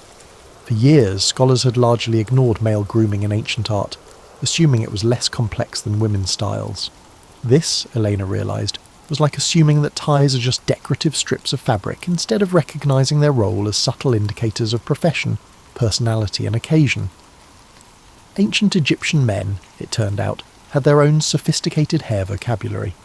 Priests kept their heads completely shaved, a visual representation of purity and dedication to the gods. But they didn't just shave randomly. The timing of when they shaved, how often they shaved, and what they wore to cover their baldness all carried meaning. A priest with a perfectly smooth scalp was saying something very different from one with the faintest stubble, and both were distinct from the high priest, who wore an elaborate headdress that compensated for his lack of actual hair with symbolic power. Military men wore their hair in practical short styles that nonetheless managed to communicate rank through subtle variations in length and styling. A general's hair might look similar to a foot soldier's from a distance, but up close, the differences were as clear as military insignia.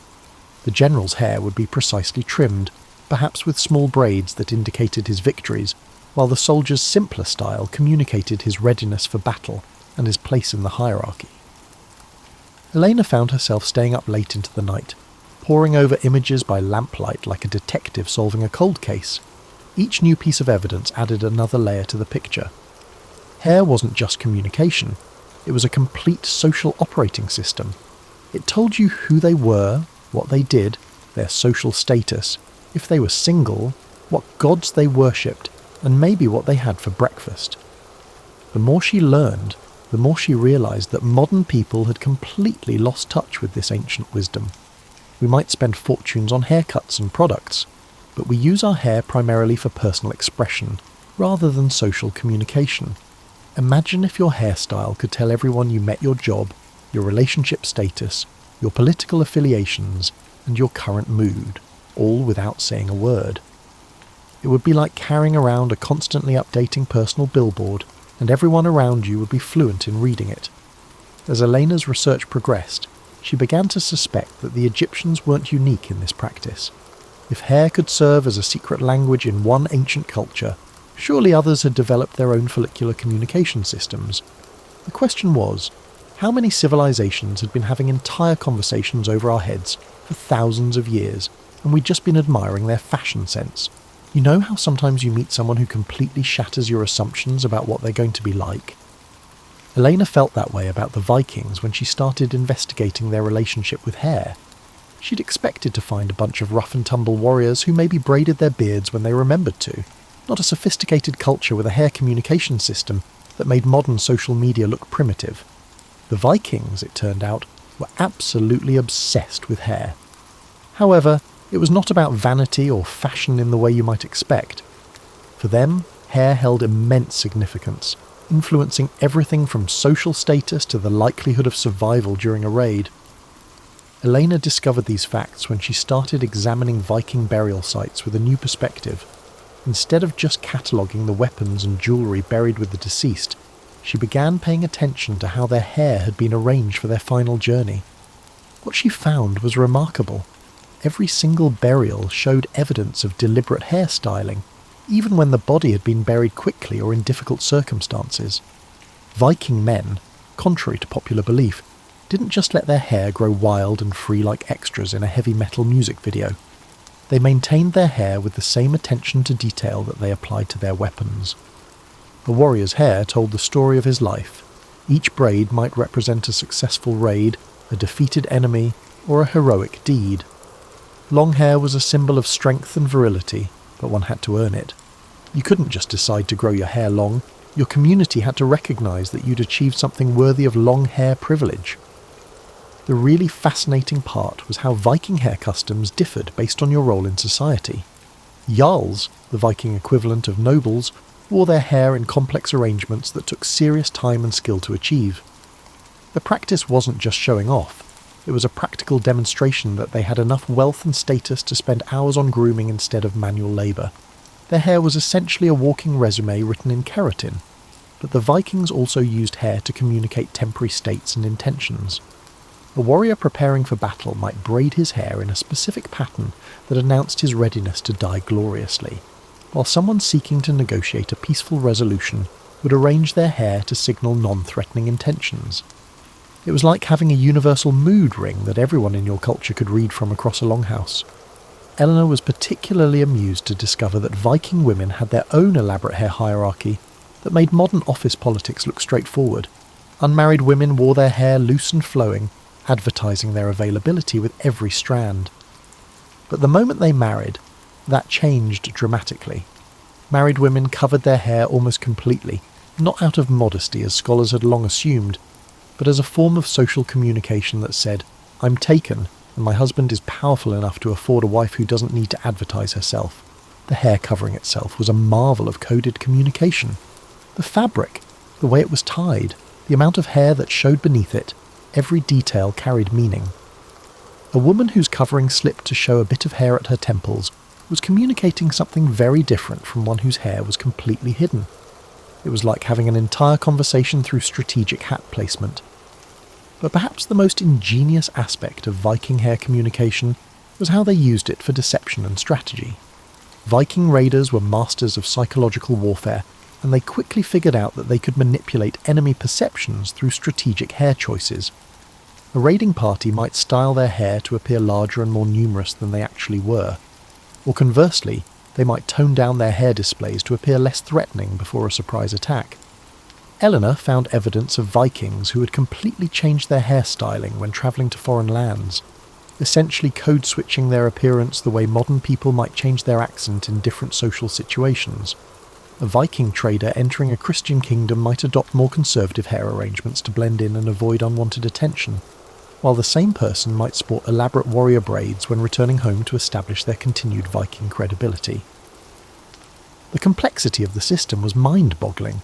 Elena realised that Vikings had essentially created a visual language so sophisticated that they could communicate detailed information about personal history, current intentions, social status, and availability for various activities, all through hair arrangement. It was like wearing your entire LinkedIn profile in your follicles. As she explored the Viking hair culture, Eleanor began to understand that this wasn't just about communication, it was about identity itself. Your hair wasn't something you had, it was something you were. Changing your hairstyle wasn't a fashion choice, it was a declaration of personal transformation. No wonder the Vikings considered forced haircutting one of the worst possible punishments, equivalent to stealing someone's voice or erasing their identity. The more Elena learned about Viking hair practices, the more she realised that modern people had lost something profound when we abandoned these complex systems of visual communication. We'd gained individual freedom of expression, sure, but we'd lost a shared language that could convey incredibly nuanced social information at a glance. Elena discovered that ancient Asian cultures had developed communication systems so intricate that they made Viking hair codes resemble finger painting next to the Sistine Chapel.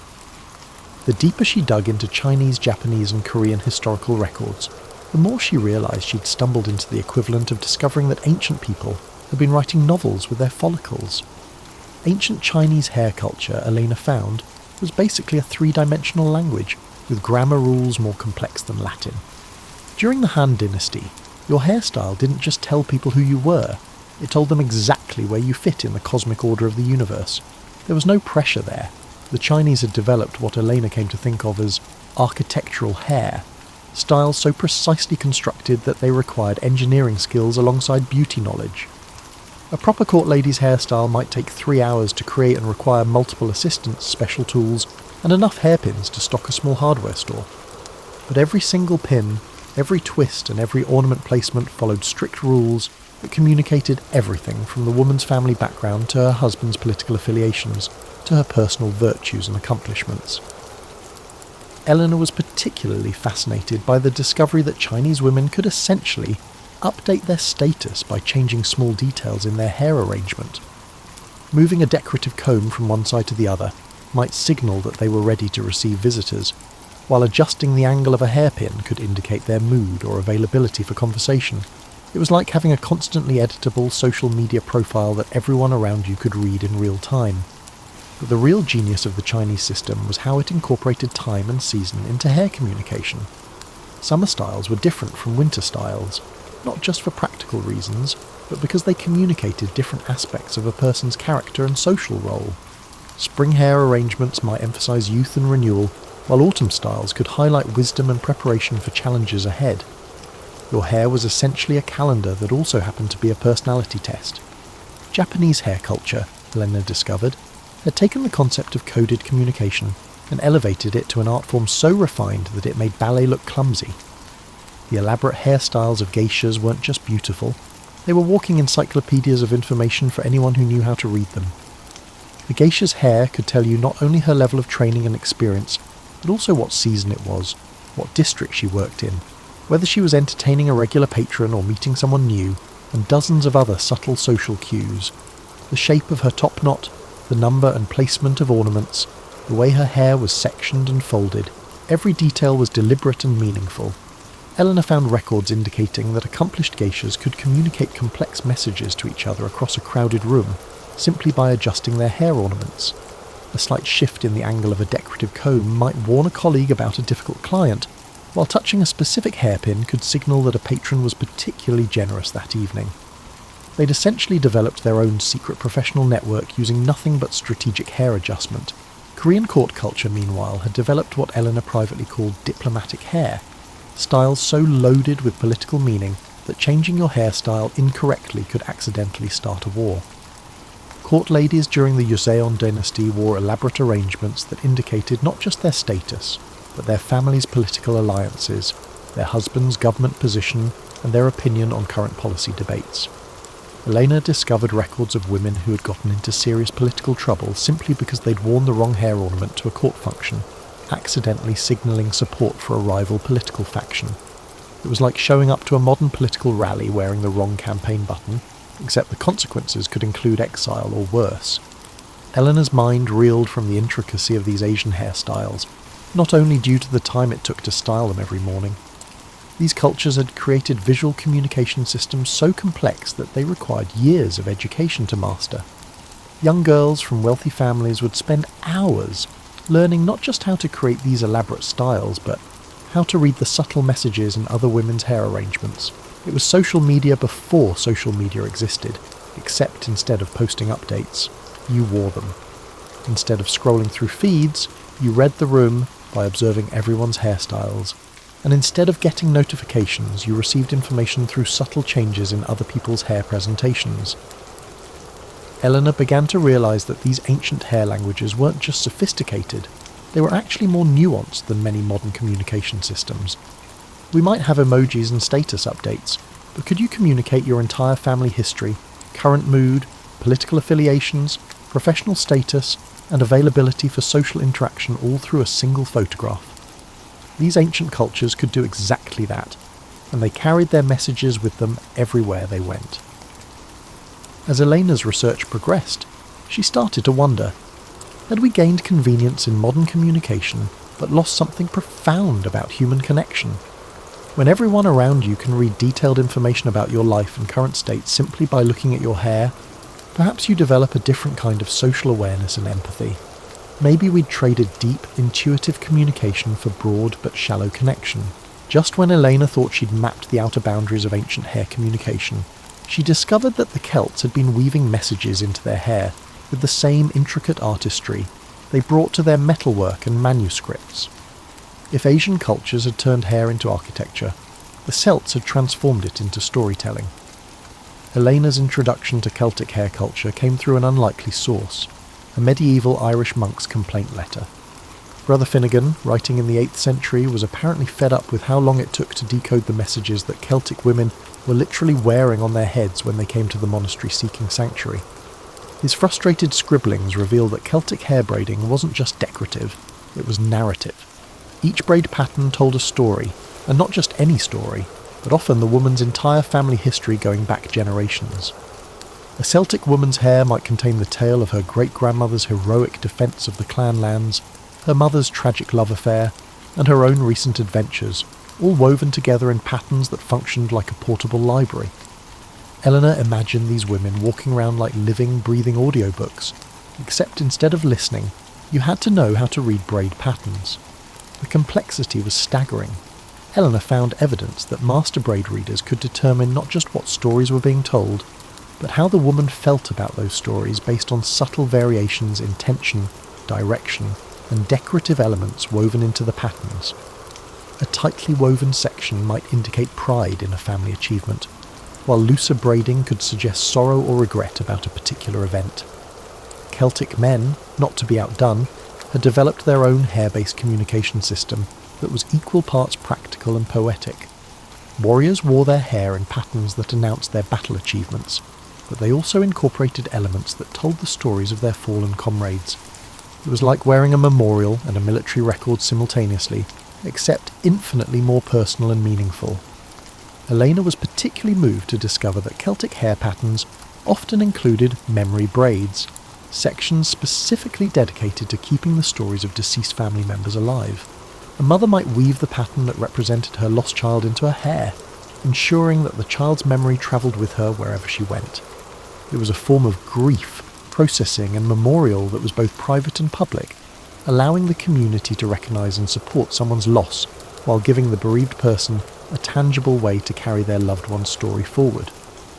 But perhaps the most ingenious aspect of Celtic hair communication was how they used it for matchmaking and courtship. Young people could communicate incredibly detailed information about their romantic availability, preferences, and family background through strategic hair arrangement. A woman might weave patterns that told potential suitors about her family's cattle holdings, her own domestic skills, and even her personality traits, all while appearing to simply wear her hair in an attractive style. Elena discovered records of elaborate courtship negotiations conducted entirely through hair pattern exchanges. A young man might ask his sister to visit a potential bride's family and read the girl's hair to gather information about her suitability, while the girl's relatives would be simultaneously analysing the messenger's hair patterns to assess the suitor's family background and prospects. It was like having detailed dating profiles that you wore on your head. Eleanor called the Celts travelling hair, patterns that showed where a person was from and how they got there. This practice was incredibly practical, in a world where knowing someone's origin and journey could be crucial for determining whether they were friend, foe, or trading partner. Your hair essentially functioned as a passport and travel itinerary combined. Eleanor found evidence that Celtic druids had elevated hair communication to a spiritual level, using elaborate arrangements to commune with deities and channel otherworldly wisdom. The druid's hair pattern might incorporate symbols representing the phases of the moon, the changing seasons, and various natural forces, creating a living mandala that connected the wearer to the cosmic order. It was like wearing a direct line to the divine, except instead of a phone, you used intricate braiding techniques passed down through generations of spiritual practitioners. But what really impressed Elena was how the Celts had managed to make their hair communication system adaptable across different social situations. The same basic braid pattern might be worn loosely and casually for everyday activities, tightened and decorated for formal occasions, or modified with specific additions for ritual or ceremonial purposes.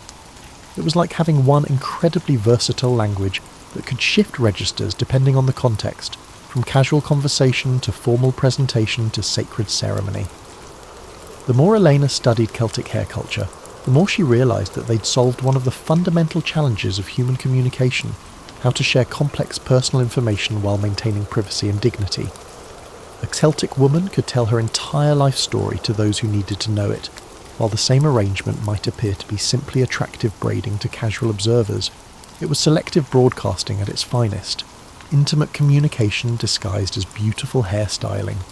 As Elena pieced together the complex mysteries of Celtic hair messaging, She began to understand that these ancient people had created something remarkable, a communication system that was simultaneously practical, beautiful, emotionally meaningful, and spiritually significant. They hadn't just figured out how to speak with their hair, they had discovered how to turn their entire heads into living, breathing works of art that told the stories of their lives, their families, and their deepest beliefs. By this point in her research, Eleanor felt like she'd discovered that the entire ancient world had been having a massive ongoing conversation right over everyone's heads, literally. But the more cultures she investigated, the more she realised that hair communication wasn't just a collection of isolated cultural practices, it was something much more profound, a universal human impulse to turn our most visible feature into a language of identity, status, and connection. Eleanor's breakthrough came when she started mapping the common elements across all the hair communication systems she'd studied. Despite developing in complete isolation from each other, cultures around the world had independently arrived at remarkably similar solutions to the challenge of visual communication. It was like discovering that humans had an innate need to speak with their hair, regardless of their geographic location or historical period. Length, it turned out, was universal currency in hair communication. From Viking warriors to Chinese empresses to Celtic druids, longer hair consistently indicated higher status, greater power, or deeper spiritual connection. But the genius was in the details. How that length was managed, styled, and displayed varied dramatically between cultures while maintaining the same basic meaning. This is similar to how a smile universally signifies friendliness, yet the specific ways in which people smile differ according to their cultural backgrounds. Covering and uncovering hair also appeared to be a universal communication strategy, though the specific meanings varied fascinatingly between cultures. What remained constant was the recognition that hair visibility was a powerful tool for social signalling. Whether you were a Roman matron covering your hair to indicate respectability, a Celtic warrior leaving his hair wild to demonstrate his dangerous nature, or a Japanese geisha revealing carefully styled locks to advertise her artistic refinement, you were all participating in the same basic human practice of using hair visibility as a form of communication. Elena discovered that braiding patterns seemed to emerge independently in every culture that developed sophisticated hair communication, but each society had found its own symbolic vocabulary within the medium of woven hair. Vikings braided stories of conquest, Celts braided family histories, and various African cultures, whose hair communication systems Elena was just beginning to investigate, had developed braiding patterns that could indicate everything from tribal affiliation to personal achievements to spiritual beliefs. But perhaps the most universal element Elena found was the use of hair communication for mate selection and relationship status. Every culture she studied had developed sophisticated ways to broadcast romantic availability, partnership status, and desirability through hair arrangement. It made perfect sense from an evolutionary perspective. Hair is visible from a distance, can be styled to enhance or disguise certain features, and changes over time in ways that can indicate health, age, and social status. The more Elena studied these patterns, the more she realized that modern humans had retained many of these ancient instincts without consciously recognizing them. We still make judgments about people based on their hairstyles, still use our hair to signal different aspects of our personality and social status, and still pay attention to hair changes as indicators of life transitions or emotional states. We just don't have the sophisticated, culturally agreed-upon vocabulary that our ancestors developed. Eleanor began to see that hair communication hadn't disappeared with ancient civilizations. It had just become less conscious and systematic. Modern people still use dramatic haircuts to mark major life changes, still spend enormous amounts of money and time on hairstyling to communicate aspects of their identity, and still notice and interpret other people's hair choices as social signals. We'd just lost the shared cultural knowledge that would let us read these signals with the precision and sophistication of our ancestors. This realization led Elena to what she considered her most important discovery. Hair communication systems seemed to emerge naturally in any society that valued complex social relationships and nuanced identity expression. The more sophisticated the social structure, the more elaborate the hair language became. It wasn't that ancient people were obsessed with hair for its own sake. They were using hair as a tool for navigating increasingly complex social environments. Elena started to understand that these ancient hair languages represented something that modern society might have lost: a shared vocabulary for expressing the subtle, complex aspects of human identity that don't fit neatly into simple categories. When your hairstyle could communicate not just your social status, but your family history, your personal achievements, your current emotional state, your spiritual beliefs, and your availability for various types of relationships, you had a communication tool of remarkable sophistication and nuance. The implications were staggering. Eleanor realised that ancient people might have been better at reading social cues, understanding complex social dynamics, and navigating interpersonal relationships precisely because they had these shared visual languages that provided immediate, detailed information about everyone around them. Modern people might have gained individual freedom of expression, but we've lost collective tools for social communication and understanding. As Elena synthesized her research across cultures and centuries, she began to see that hair communication wasn't just an intriguing historical curiosity. It was evidence of a fundamental human capacity for creating meaning, building community, and expressing identity through the most basic aspects of our physical appearance. We'd always been speaking with our hair. We'd just forgotten how to listen to what it was saying. As Elena sat in her study one evening, surrounded by photographs, sketches, and notes from cultures spanning thousands of years and every inhabited continent, she realised she'd uncovered something that went far beyond academic curiosity. She'd discovered a lost dimension of human communication that revealed profound truths about connection, identity, and the ways people create meaning in their lives. The evidence was overwhelming. For most of human history, hair had served as a sophisticated, nuanced language that allowed people to communicate complex information about themselves, while simultaneously reading equally complex information about everyone around them. Modern humans had retained the instinct to use hair for communication. We still make dramatic hair changes to mark life transitions, still judge others based on their styling choices, still use our hair to express personality and attract partners. But we'd lost the shared cultural knowledge that would make this communication truly effective. Eleanor began to imagine what it would have been like to live in a world where everyone around you was constantly broadcasting detailed information about their identity, status, history, and current emotional state through their hair choices. Instead of the awkward small talk that dominates modern social interactions, ancient people could gather enormous amounts of relevant information about new acquaintances simply by observing their hair arrangements. It would be like having everyone's biography, current mood, and availability status visible at a glance. But the more Elena thought about it, the more she realised that ancient hair communication offered something even more valuable than efficient information exchange. It provided a way for people to express the full complexity of their identity within a shared cultural framework.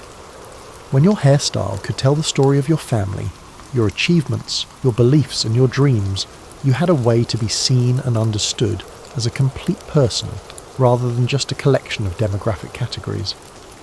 Elena found herself wondering what we'd lost when we abandoned these sophisticated visual languages.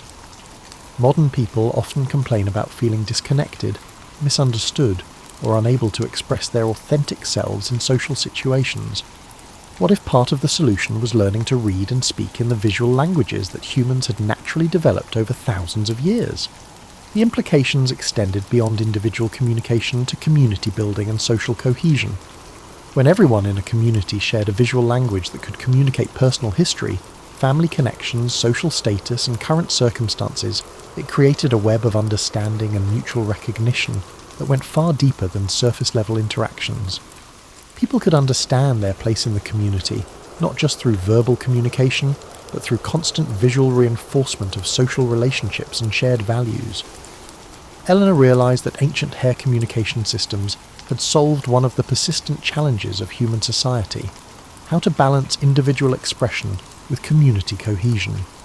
These systems allowed people to express their unique identity and personal story while simultaneously participating in a shared cultural language that strengthened community bonds. You could be completely yourself while still being clearly connected to your community. While Elena reflected on her research, she began seeing parallels between ancient hair communication and modern digital communication. Social media platforms, dating apps, and professional networking sites all attempt to help people broadcast information about their identity, status, and availability, essentially the same functions that hair served in ancient cultures. But where hair communication was immediate, nuanced, and integrated into daily life, digital communication often feels artificial, performative, and separated from authentic human connection. Perhaps most importantly, Eleanor realised that hair communication had been inherently democratic. Unlike written languages that required literacy and education, or complex social protocols that required training and etiquette, hair communication was accessible to everyone. Rich or poor, educated or illiterate, everyone had hair, and everyone could participate in the visual conversation that helped bind communities together. Elena's research had started with curiosity about ancient aesthetics, but it had evolved into something much larger, a recognition that humans have always had sophisticated ways of communicating identity, building community, and creating meaning through the most basic aspects of physical appearance. We hadn't lost the ability to communicate through hair. We just lost the shared cultural knowledge that would make that communication effective and meaningful. As she prepared to share her findings with the world, Elena felt both excitement and sadness. Eleanor was filled with excitement as she discovered evidence of human creativity, ingenuity and connection that had been concealed for centuries. She felt sadness because she realised how much richness and depth of communication modern people had unknowingly sacrificed for the sake of individual freedom and simplicity. But perhaps, Elena thought as she finally turned off her desk lamp and headed to bed, understanding what we'd lost was the first step toward recovering some of what had made ancient communities so skilled at reading, understanding and connecting with each other. Perhaps we haven't truly lost the secret language of hair, but it's simply waiting for us to reclaim its ability to communicate. Your hair, after all, has been trying to tell your story all along. The only question is whether anyone around you still remembers how to listen.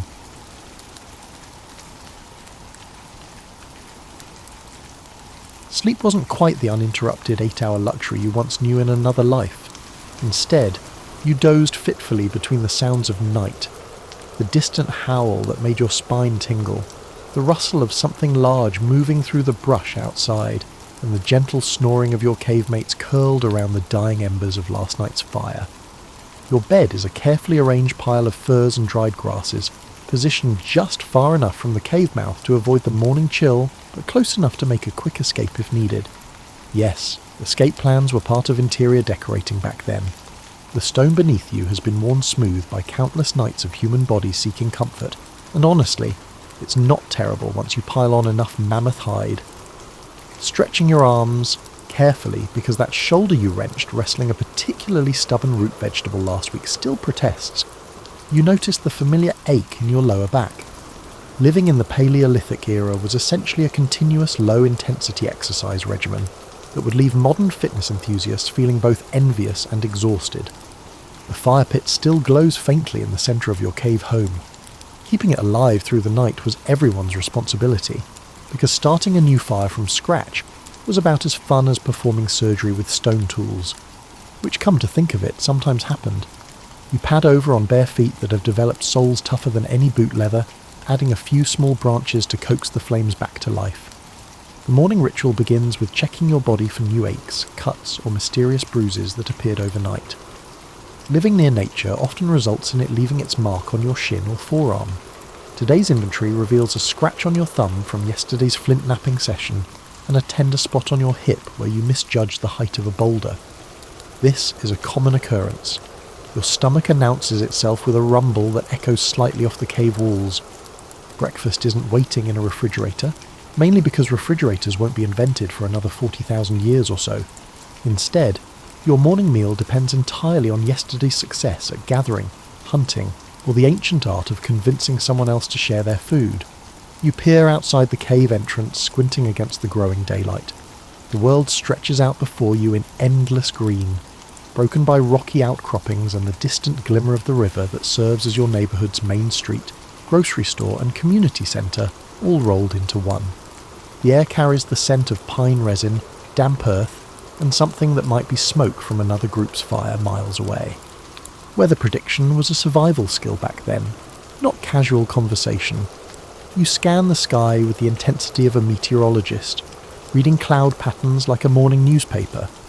Those wispy streaks to the west suggest wind later, which could mean rain by evening.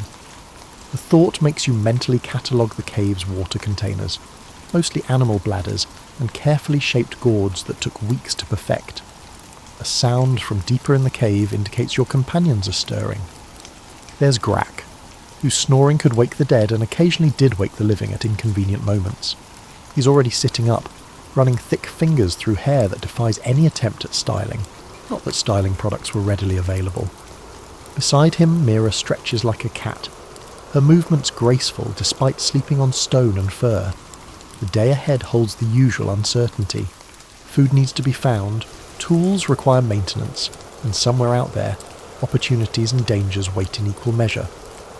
But first, there is the simple joy of living in a world where each sunrise feels like a tiny triumph against the challenges. Your feet find their way to the cave entrance, and you stand there for a moment, breathing in the morning air that tastes cleaner than anything you could imagine.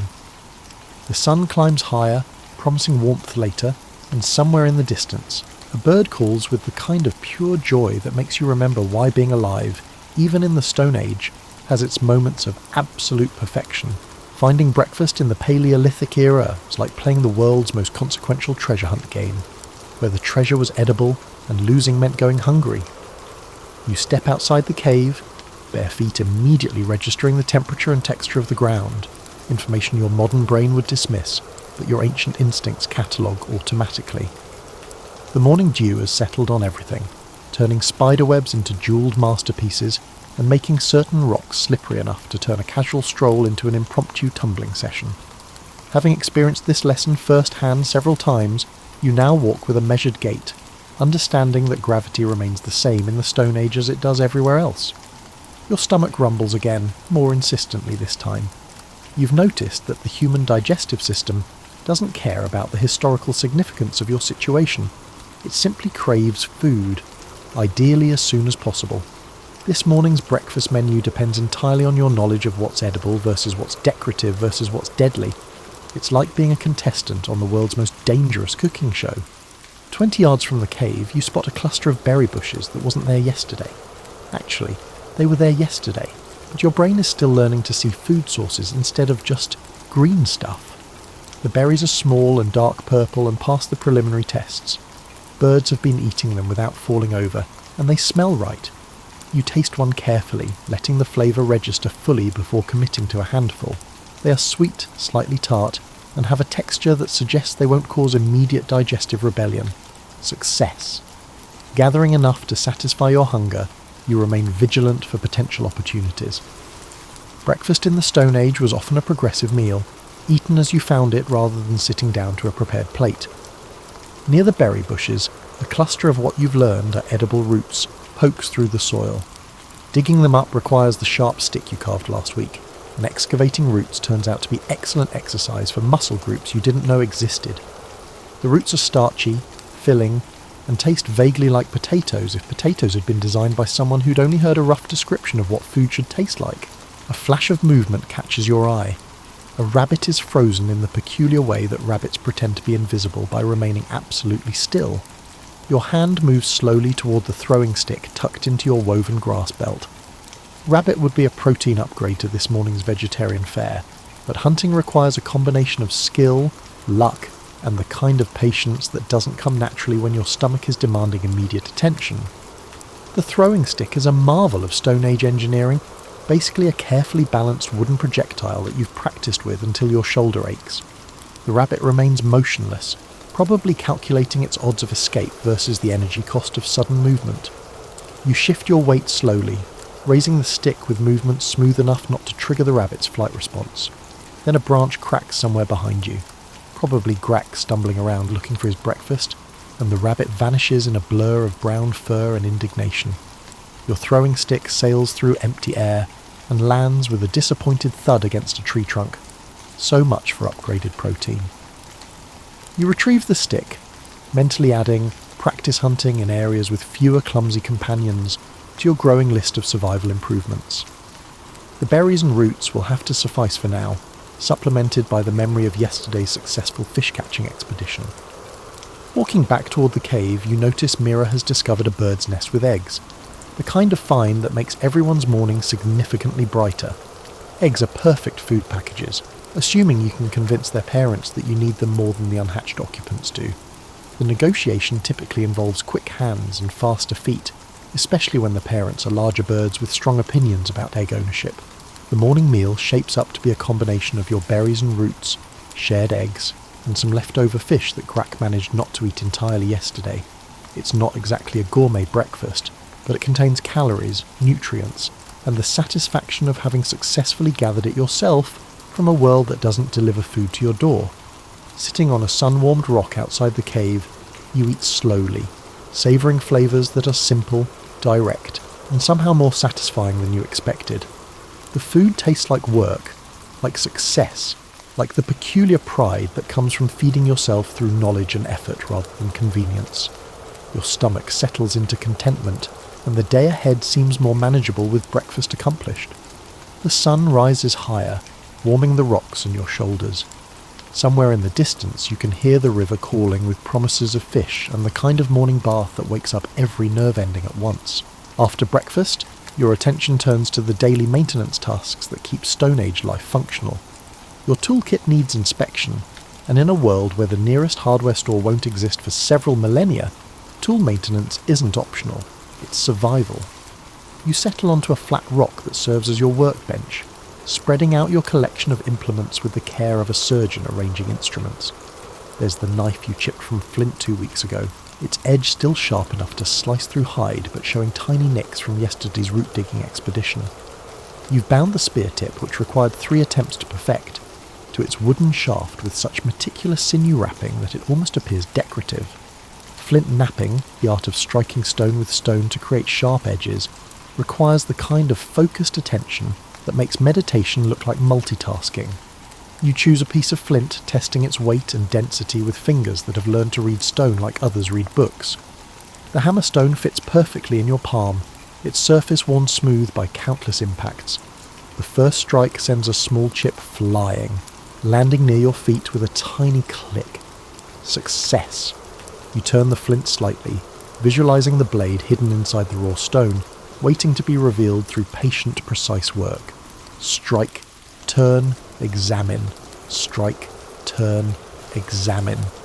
The rhythm becomes almost hypnotic, each impact calculated to remove exactly the right amount of material. Somewhere around the 15th strike, your concentration wavers for just a moment, and the hammerstone catches the flint at the wrong angle. Instead of a clean chip, a large chunk breaks away, taking half your emerging blade with it. The flint now looks less like a future tool and more like evidence of why patience isn't just a virtue, it's a requirement. You set the ruined flint aside and reach for another piece, reminding yourself that failure is just another word for practice. The second attempt goes better, partly because you've already made today's mistake and partly because your hands remember the proper rhythm. Gradually, a serviceable blade emerges from the raw stone, its edge sharp enough to make you respect it immediately. Tool maintenance extends beyond just making new implements. Your spear shaft has developed a small crack near the binding, the kind of flaw that could turn a hunting trip into a disaster if left unattended. You unwrap the sinew carefully, it's too valuable to waste, and examine the crack more closely. The split runs with the wood grain, which is positive news. A cross-grain crack would mean starting over with a new shaft. You select a thin strip of wet hide and wrap it tightly around the damaged area, pulling the wood fibres back together. Once it dries, the hide will shrink, creating a repair stronger than the original wood. It's the Stone Age equivalent of duct tape, minus the adhesive and the tape. Fire maintenance demands its attention. The coals from last night have settled into a bed of embers, perfect for cooking but needing encouragement to flame up again. You add small kindling, dry grass, thin twigs, strips of birch bark that catch fire like they were designed for the purpose. The flames respond eagerly, crackling to life with the kind of enthusiasm that makes you appreciate humanity's ancient partnership with controlled combustion. Keeping the fire alive was a community responsibility that rotated among the cave's inhabitants. Today is your turn to be the firekeeper, which means feeding it regularly, banking the coals for cooking, and most importantly, never letting it die completely. Starting a fire from scratch using flint and steel, or rather flint and iron pyrite, since steel won't be invented for quite a while, is possible but exhausting. You practice the fire-starting technique anyway, because redundancy keeps you alive. Strike flint against pyrite, directing the sparks into a nest of the finest, driest tinder you can prepare. Cedar bark worked into soft fibres, birch fungus, and dried grass so fine it's almost powder. The sparks catch, glowing like tiny stars in the tinder nest. Gentle breath coaxes them into flame, and suddenly you have fire created from nothing but skill and persistence. Success gives you a quiet satisfaction that's hard to describe.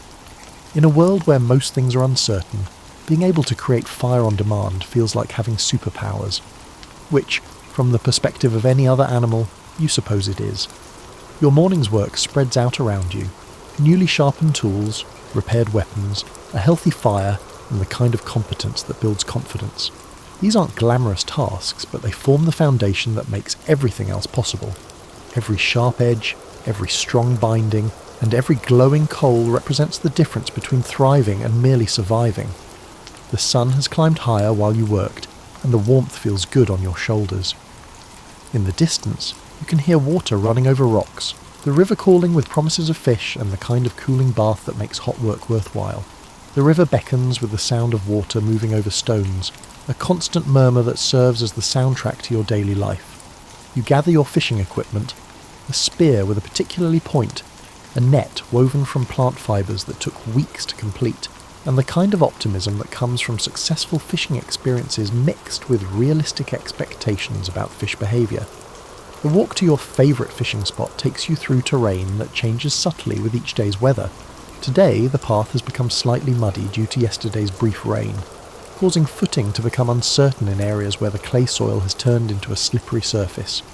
You've learned to read these conditions automatically, adjusting your gait to avoid the kind of spectacular fall that looks amusing in hindsight, but feels considerably less funny when you're picking mud out of uncomfortable places. Your fishing spot is a bend in the river where the current slows and deepens, creating a natural pool where fish tend to gather. The location also offers a large flat rock that serves as your observation post, positioned perfectly for both seeing into the water and maintaining the kind of motionless patience that successful fishing requires. Settling onto the rock, you peer into the water with the focused attention of a meditation master. The surface mirrors the skiing clouds, yet beneath that reflection is a completely different world. Fish move through their domain with the casual confidence of creatures who belong exactly where they are, unaware that you're studying their patterns with the intensity of a behavioural scientist. A large trout, you've learned to distinguish species by their movement patterns and preferred depths, holds position near the far bank, its fins making tiny adjustments to maintain its place in the current. It's perfectly positioned for a spear throw, assuming you can manage the complex physics of refraction, water resistance, and the fish's likely escape route, all while maintaining the balance necessary not to fall off your rock into the river. You raise the spear slowly, muscles remembering the thousands of practice throws that have taught your arms the proper arc and release point. The fish remains steady, focused on something upstream that might be food drifting down with the current. This is the moment when patience and preparation meet opportunity, assuming your aim has improved since yesterday's somewhat embarrassing performance. The spear leaves your hand with the smooth motion of long practice, cutting through air and then water with barely a splash. Success appears certain for a moment. Then physics asserts itself in the form of water refraction, and your spear passes harmlessly beneath the fish, which vanishes in a swirl of indignant motion that somehow manages to look reproachful. Retrieving the spear requires wading into water that's shockingly cold despite the warm air. The river bottom is a collection of smooth stones, some steady and reliable, others perfectly designed to shift unexpectedly and send waders sprawling into deeper water. You move carefully, your feet testing each step before committing your full weight. The spear has lodged between two rocks in deeper water, requiring a wade that brings the river level to mid-thigh. The cold is invigorating in the way that makes you immediately understand why some people voluntarily take cold showers, while simultaneously making you question their sanity. Your muscles tense against the temperature, and retrieving the spear becomes a matter of quick efficiency rather than careful technique. Back on your rock, you settle in for another attempt, water dripping from your legs onto sun-warmed stone. The net offers different possibilities, less precision required, but demanding perfect timing and the ability to read fish behaviour well enough to predict their movements. You study the water again, looking for the subtle signs that indicate where fish are likely to swim. A school of smaller fish moves through the shallows, their bodies flashing silver as they turn in unison.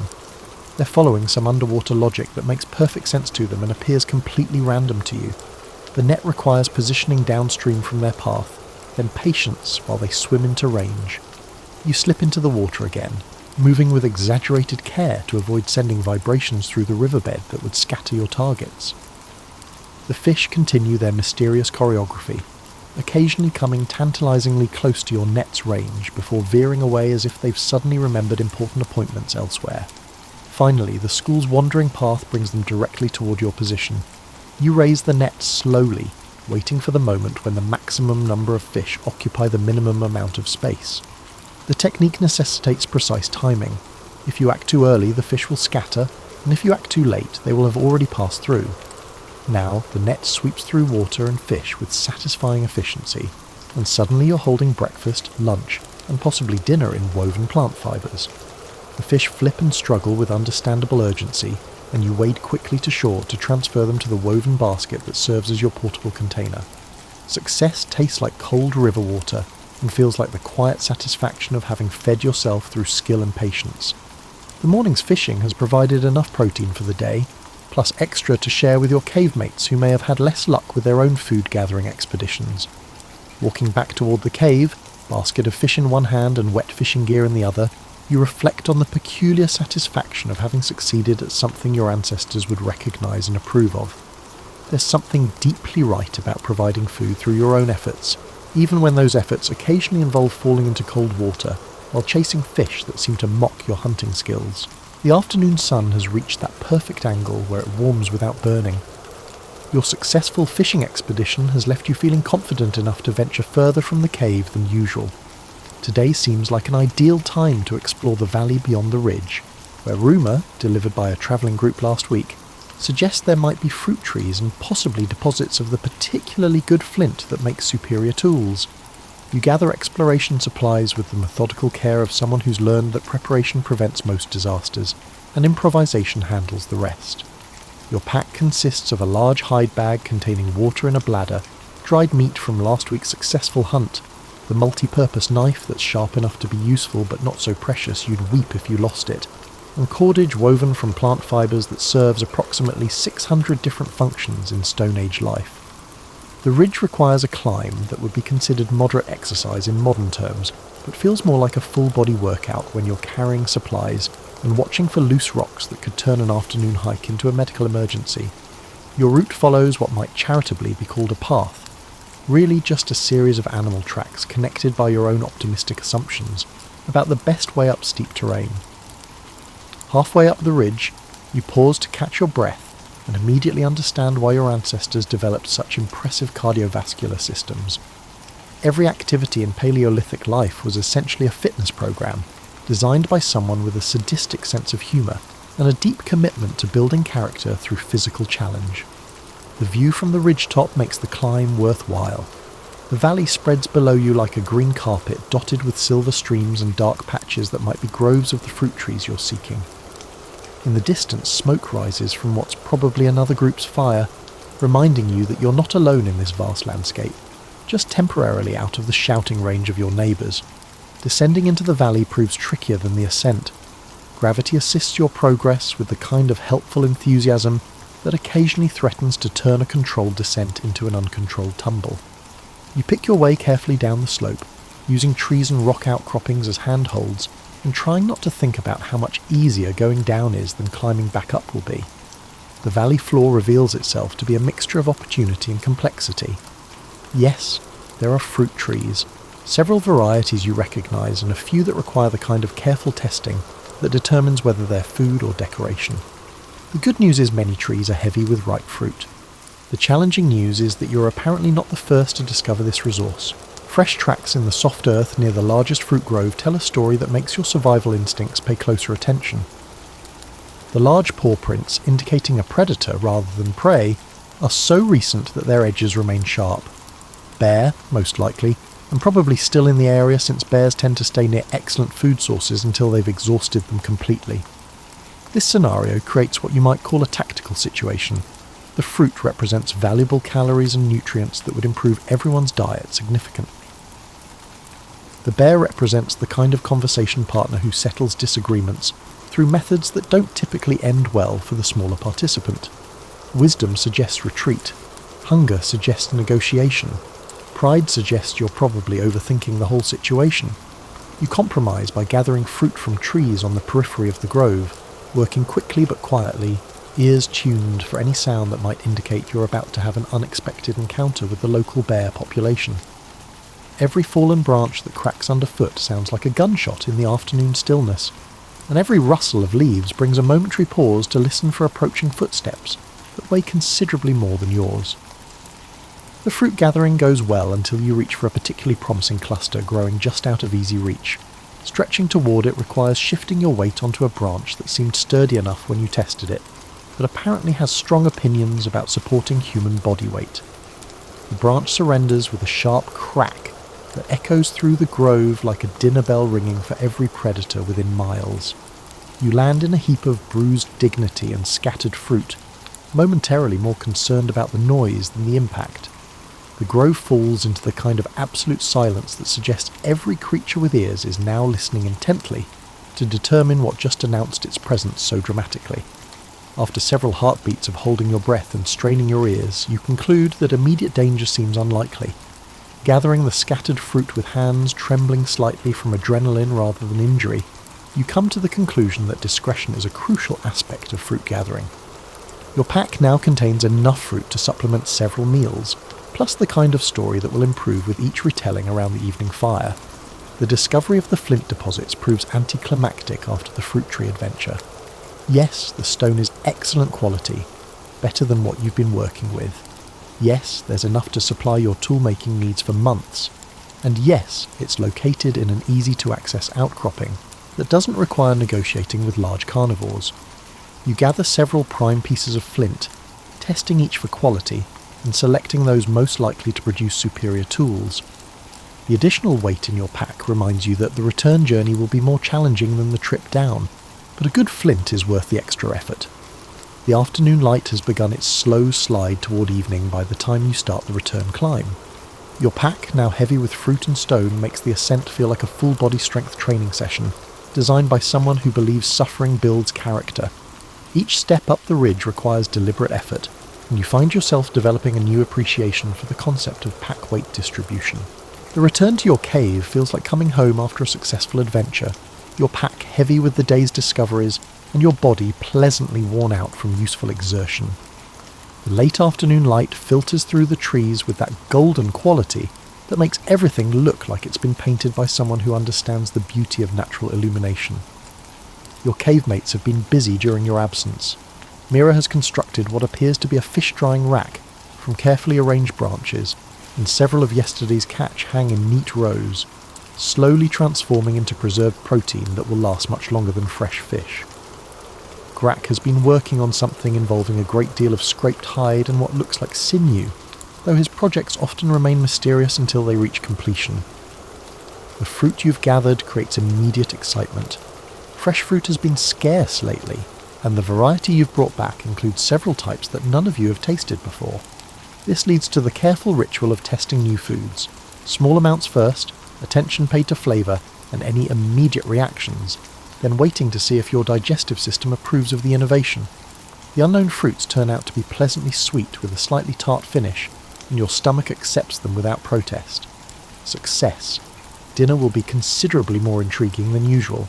The remaining fruit can be dried using techniques that transform perishable food into long-term storage solutions.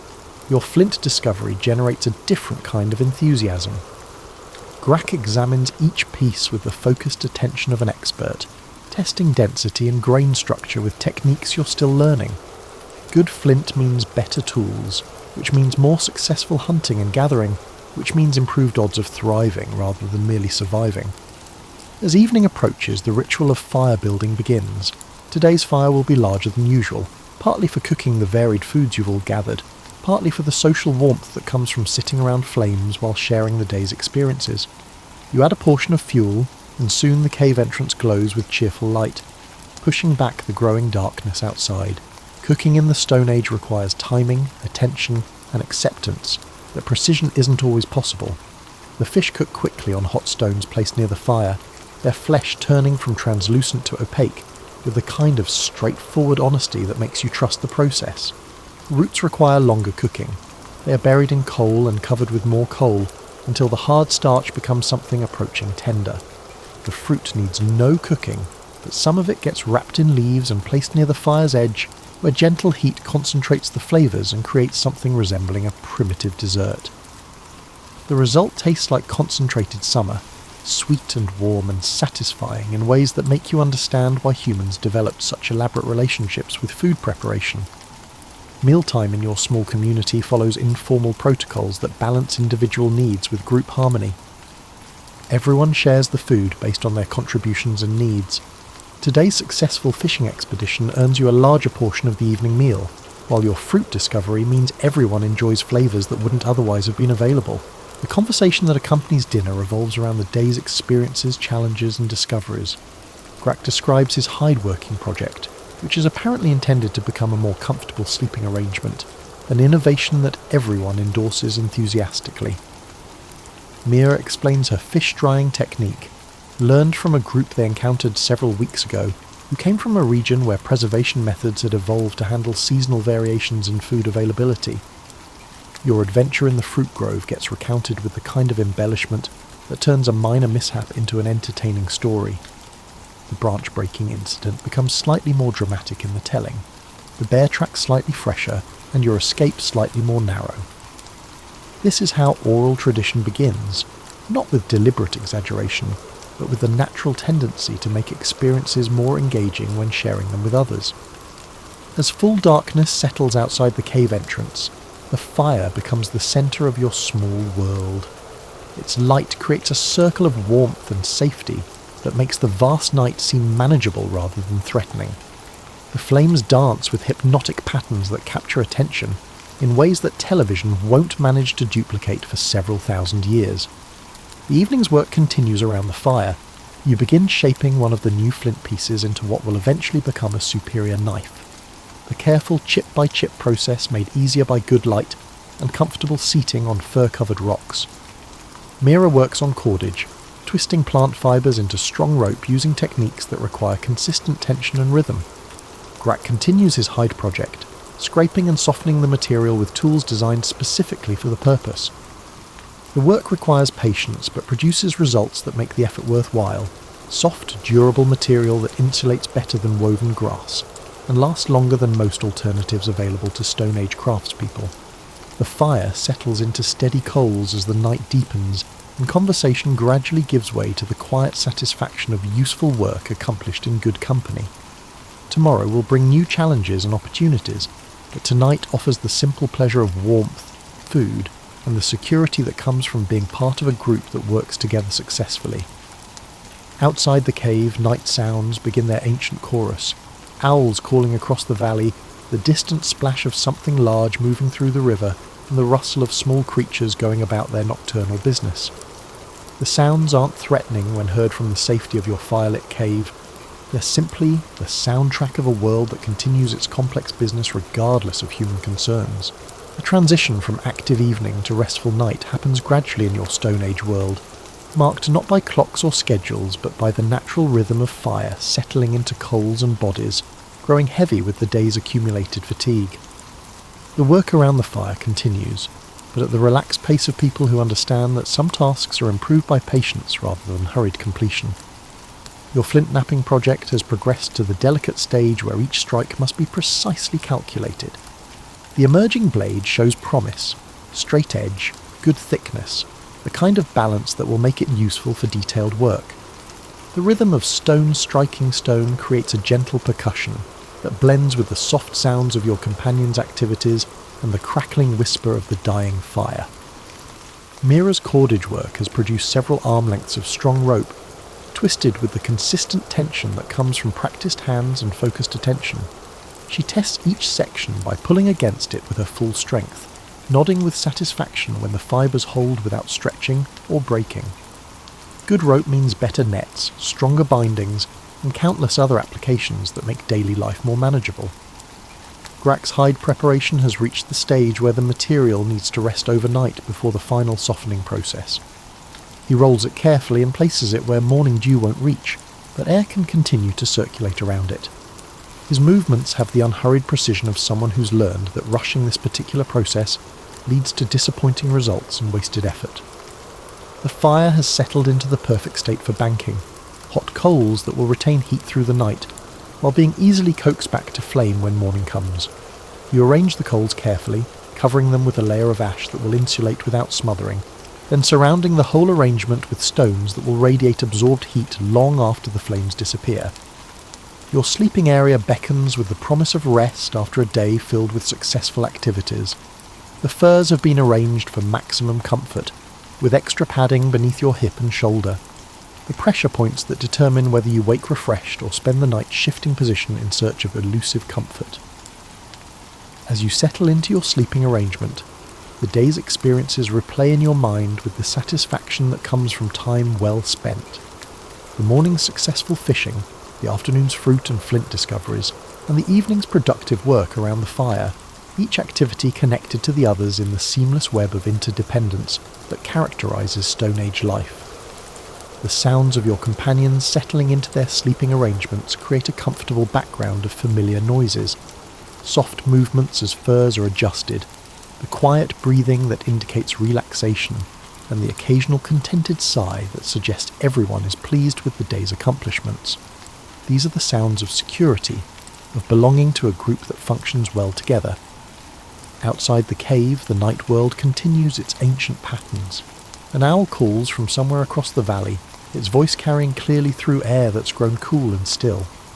The river murmurs its constant song, a liquid soundtrack that's as reliable as sunrise and equally soothing.